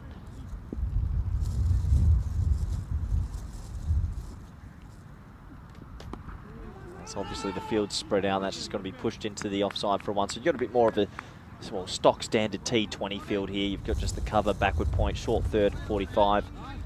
And with these parameters, yeah, I can understand why. Very difficult to stop the runs flowing here. Maybe need a little bit of assistance or a piece of magic in the field. That might help. That is skidded on, an LBW. Well, if you like LBWs, you've probably come to the right place. That is a left arm round delivery that's hit the pitch and skidded through. Have a look at this. I think this is blowing most boards off around the world. Just skids on and bang. Thanks for coming. That is out. And I start to realise what is going on here. And this is quite peculiar. You've got the advantage as a batter of having short boundaries to the left and right, but then you've also got the variable bounce. So you could say it's an even playing field. As the second wicket will go down, and the score now is 37 for 2.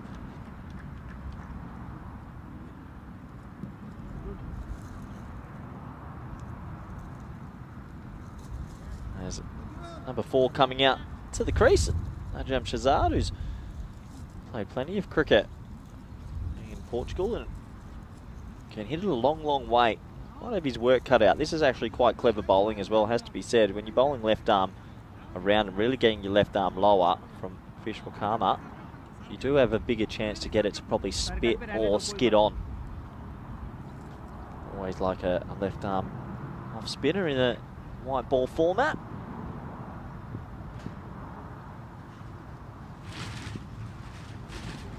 And there's that round arm and well pushed into the offside. That's where you probably could have had cover tight for the very first ball of a new batter's innings. I know it's a T10, but that's where you can squeeze. Something for Friendship CC to talk about after the game, but maybe get into the locker room. I know these teams take this competition extremely seriously.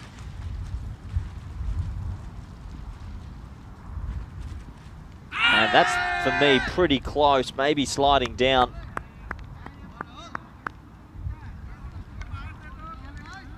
Yeah, close indeed. Once again, it's that low arm action skidding on. He went for his favoured pull shot and well, maybe just going down as we get back to the live action, and he's hit it high in the air and it's just sailing over the rope. 6 runs, so nice shot. We'll catch up with the ball eventually. It'll go for 6, and this has been all over the shop to say the least. We've had balls that have skidded on, hit the pads, gone up, outs, and then we've had 6s in between. In a funny way, it does sort of feel that the variable bounce in the pitch is sort of equalised by the extremely short square boundaries. That was toe-ended, and that felt like it went a long way. Last ball of the 4th now. Inside edge onto the pad, and an appeal for no reason. That'll be 4 overs gone, and Marlow, I think they'll be pretty happy even though they've lost 2 wickets. It is 44 for 2.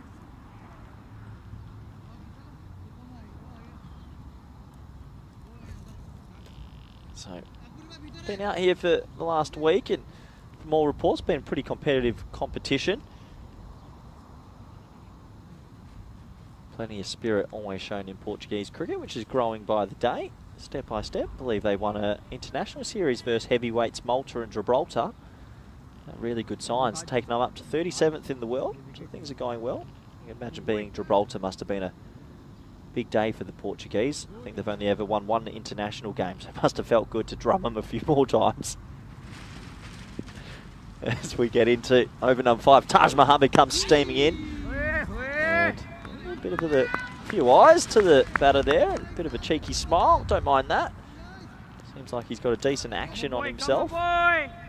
Nothing wrong with getting in the odd Yorker. I mean, if you not going to bang a length, Yorker length is probably the next best option. Do like the friendship kit. Remember a few years ago, came out to Portugal, and I think it was Rana was their old captain, gave me a friendship CC shirt.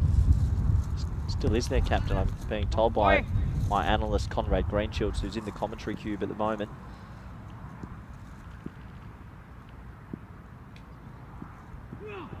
Slower ball, flicked away, catches up to it, so it won't be a wide, and they'll get through for a single. Actually gets away with that, Des Mohammed. That was sliding down the leg side. It could have easily been picked up for 6, but just the 1. But yeah, great to see some of these players again. I do remember a lot of familiar faces from in the past, and glad to see they're still enjoying their cricket here in Portugal.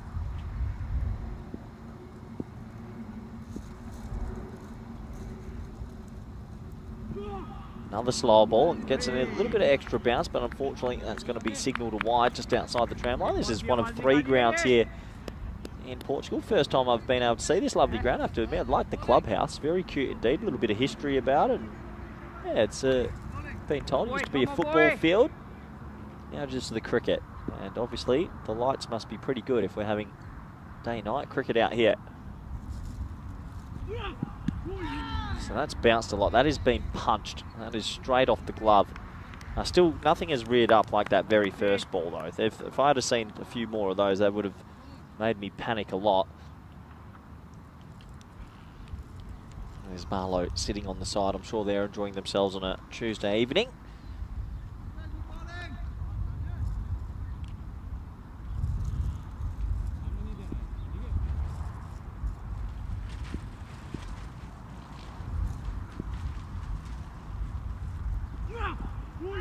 There you go, there's that extra bounce again, and not easy to play that. But yeah, these 2 teams based down in Lisbon, you've got to give credit to a lot of these players actually, that they've driven the 2.5-hour trek to come up and play. It just shows a lot of commitment.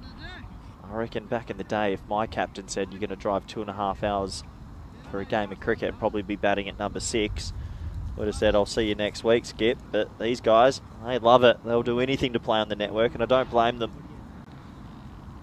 2 balls left in this 5th over. That one shoots a little bit lower, so not so easy as Najam Shazad. Probably playing a little bit across it. Needs to go slightly straighter, but 47 for 2 of 4.5. Tough to tell what a good score is on this. A few people telling me 100. Let me know in the chat what you think. I know that there's a bit of up and down, but that short boundary on the leg side just feels like if one person gets in for 10 minutes, it could be extremely destructive.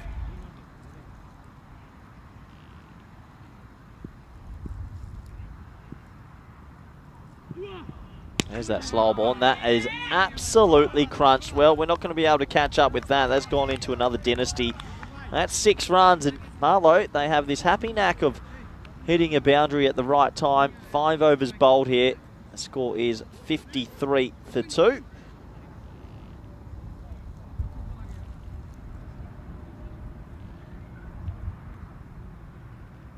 It wouldn't surprise me if we saw Friendship CC continue with a little bit of spin here. It's been 25 games since our previous golden ball. Well, last time I was on the air, it was up to about 200, so I'm not too sure where we had a golden ball. Maybe Vinny Sandu can fill me in, probably in the Czech Republic. I know he's doing a great job out there. And I know we didn't get one in the Netherlands. Last time I was on the network was for the women's event out in Utrecht. That was good fun, actually. Enjoyed watching Thailand.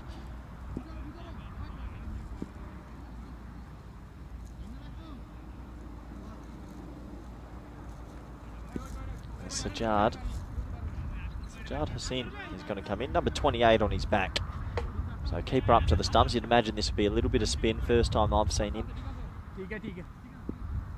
Shahid, 11 off 10, struggled to get going here. Probably wants to try and cash in.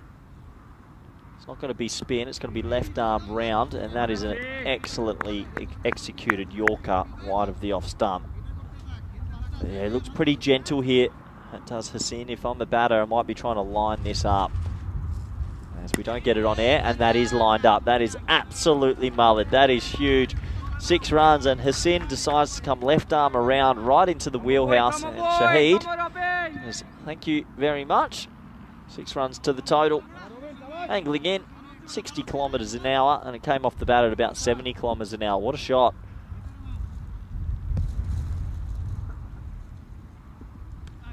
That's been left down leg side. They're going to get a wide +1. Good alert running there from Shahzad, who called him through straight away. So effectively, that's 8 off the 1 ball. But yeah, it feels Marlow, they're off to a good start here now. Despite those 2 early wickets, 61 off 5.2 is usually a good region to be in the 60s after 5.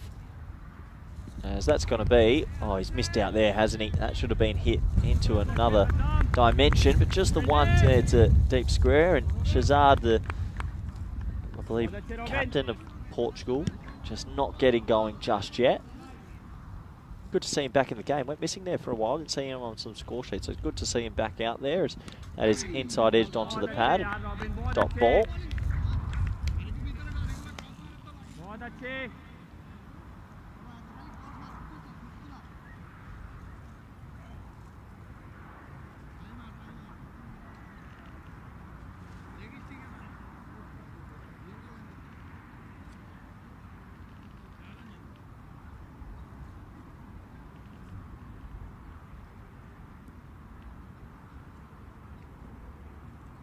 Slight pauses, a little bit of running repairs there for Shahid. So steady start in this one. I mean, it's a 6:30 start.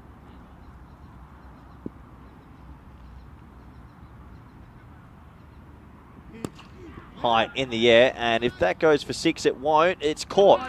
Well, there's a bonus wicket. And you can see he just looks over his shoulder to check where the rope is. That's Taj Muhammad that takes the catch out there and was ballooned away. At first I thought there's no way that he's going to edge this one away for 6, but almost got there. He'll have to go though, and a bonus little wicket there for Friendship CC, who are trying to apply the brakes. That's 3 down, and Shahid, he has to go. Credit to Sajjad Hussain, who holds his nerve and gets the wicket.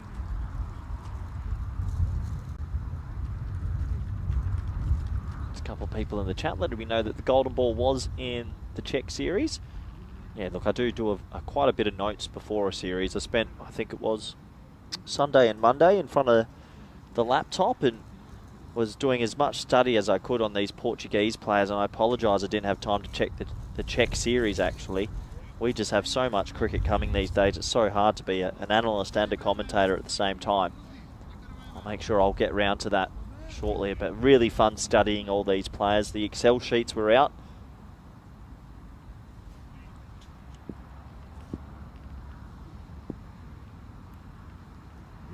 New man to the crease, Mason, who plays it pretty cautious sort of shot. And I tell you what, if he had played a shot like that off his first ball for me, for Spain, I'd be pulling his neck in. 25 balls left, 7 wickets in hand. Time to go, boys. Let it loose. After 6, the score is 62 for 3. Good to have everyone jumping in and saying that they think the past scores between 114 to 118. We'll have a look at that scorecard quickly. And 3 starts, and that's probably something you'll see quite a lot in this series. I do imagine there's a lot of batters that get a start and then they might get a ball that's unmanageable, so that makes sense. With these short boundaries, you only need 2 or 3 to come out the middle. And I dare say, get some good value as looks like Badrul Haidar is going to bowl again.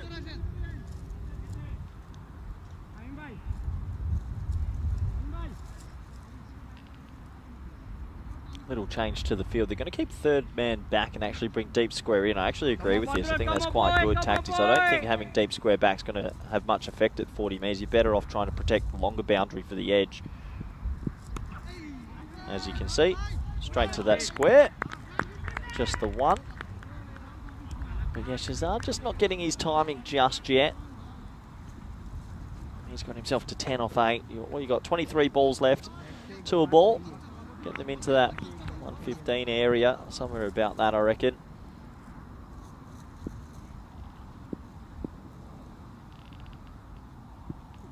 Full toss, gets away with it as Myson plays it pretty cautiously, it feels. Maybe a bit surprised to get that. Not many people prepare for a full toss.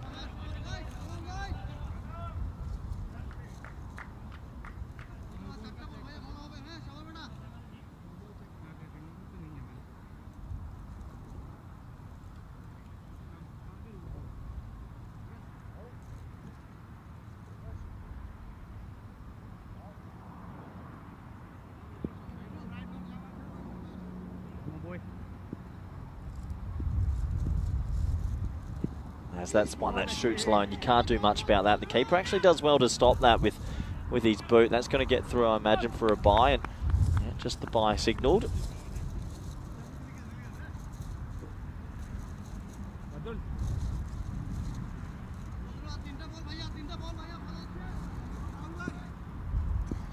So 65 for 3. Not a bad over this so far from Haidar, who's getting it in the right area. Wild swing there, that's going to be signalled wide, and well, I'll be disappointed, but I believe that's the right call, just over that tram line. Tries to dig this one a little bit shorter, a little bit more into that pitch, and I don't mind that. Got a bit of a whippy action, seems to have some genuine pace.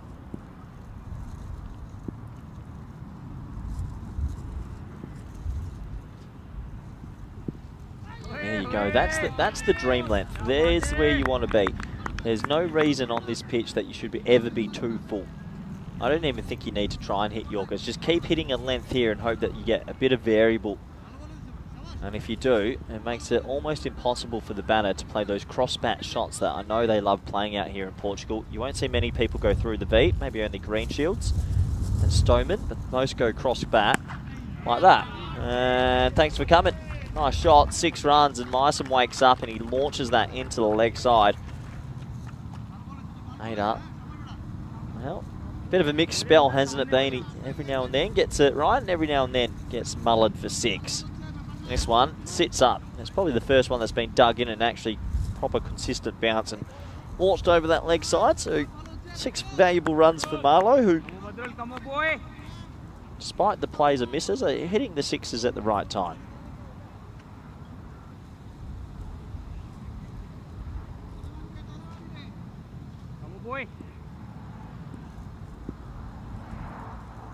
Last ball of the 7th, and wow, yeah.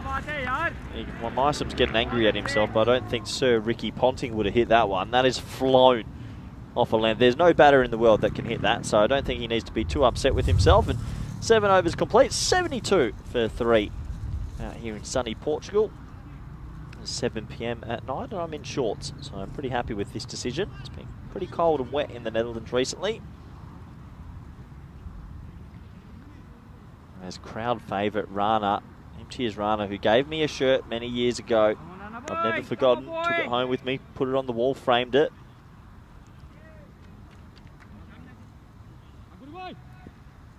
One of the more prized possessions I have.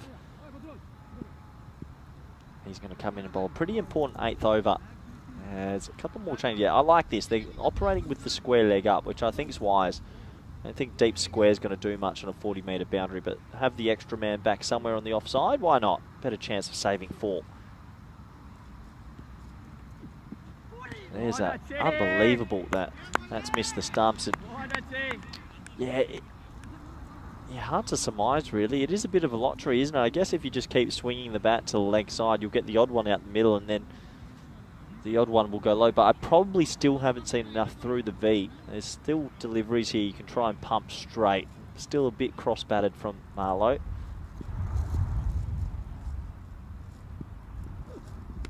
And again, this one at inside edge, and they'll get one. Got a question coming in from John. Corey, how is Conrad? He was really struggling with his shoulder the other day. Hope the pain has receded. Well, Conrad's sitting about 2 metres to my left. I'll look over. He's gone double thumbs up. Usually a good sign. And I arrived at 1 AM last night, actually, after a long flight and a long drive to the hotel. And wasn't surprised the first person I saw at the bar was Conrad. So I believe he's in good spirits. So that is hit into the leg side, and it's in a big pocket of space. I don't think that will go for 4. Oh, well, the handbrake was pulled early there. I'm not too sure Saddam Akbari will be happy with the strength and conditioning coach in his ear later. He pulled the chute early, and this is why you've got to get an SNC. That trickled away, and he just jogged after it, but I reckon he could have got there. Maybe not. 4 runs. Question coming in from Chris Smith. A lot of people concerned about Conrad, surprisingly. Conrad, how's the dislocated finger? As I look over to my left and 6 up 3 fingers, and you can try and guess which 3 they are. That's mistimed into the leg side, should just be the 1. Yeah, I always wonder with strong teams like this for Marlowe, how would it feel to be a number 6 bat? Must be tough always playing for such a strong team and watching the top order chew up most of the deliveries. Conrad's in good spirits. Will be featuring, I'm sure, again in this competition soon. As it's another player miss. Shazad going for a bit of a loose stroke there, has to be said. Not easy. 78 for 3. Not bad over this from Rano. If Rano can escape this last delivery with not going for a boundary and go for 20 or 19 off his 2 overs, I think he'll be pretty happy with that.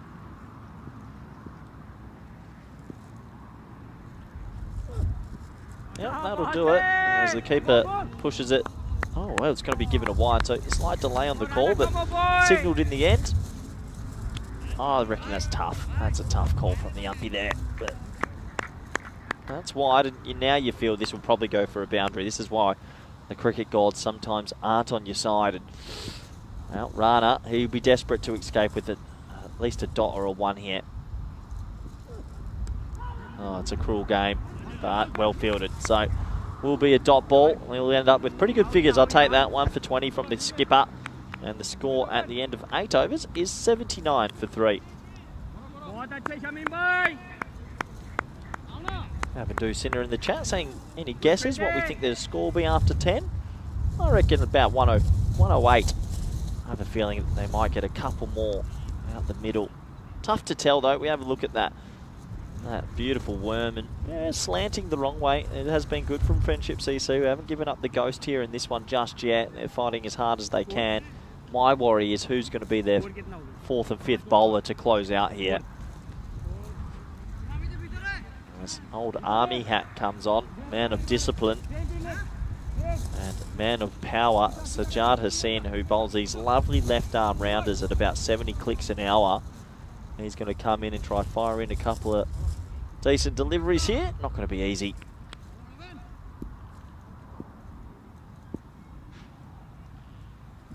There it is, in the air. He hasn't got it. Tough catch. Swirly Breeze gets under it. Really good catch, actually. He made some good ground tracking back, twisted his body the right way. That's the correct technique, which has surprised me. That's a very good catch. And that man who's held on to that one, Badrul Haid, has obviously played some serious cricket before, because that was the right technique. Tracked back, turned his body on the side, and took it well. Took it really well. plants his foot at the point of impact with the catch, and that's a pretty big wicket. 79 for 4 now.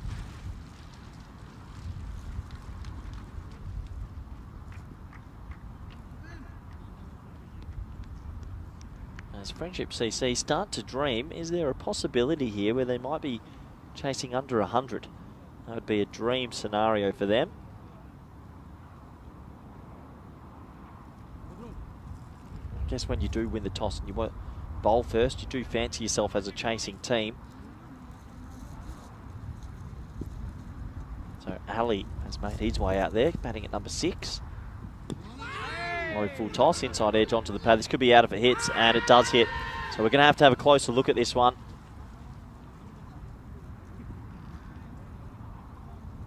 So this will be close. Could potentially be out. See, big inside edge onto the pad. They try scamper for a single. It's good alert keeping. I reckon he's just safe.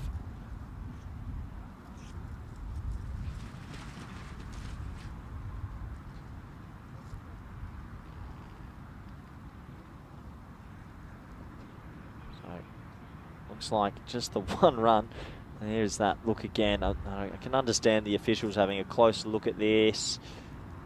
I think he's safe. I think he's just got his bat plugged down there, so he'll get away with that. Just the one run in the end. Good alert running. Come on, Robin!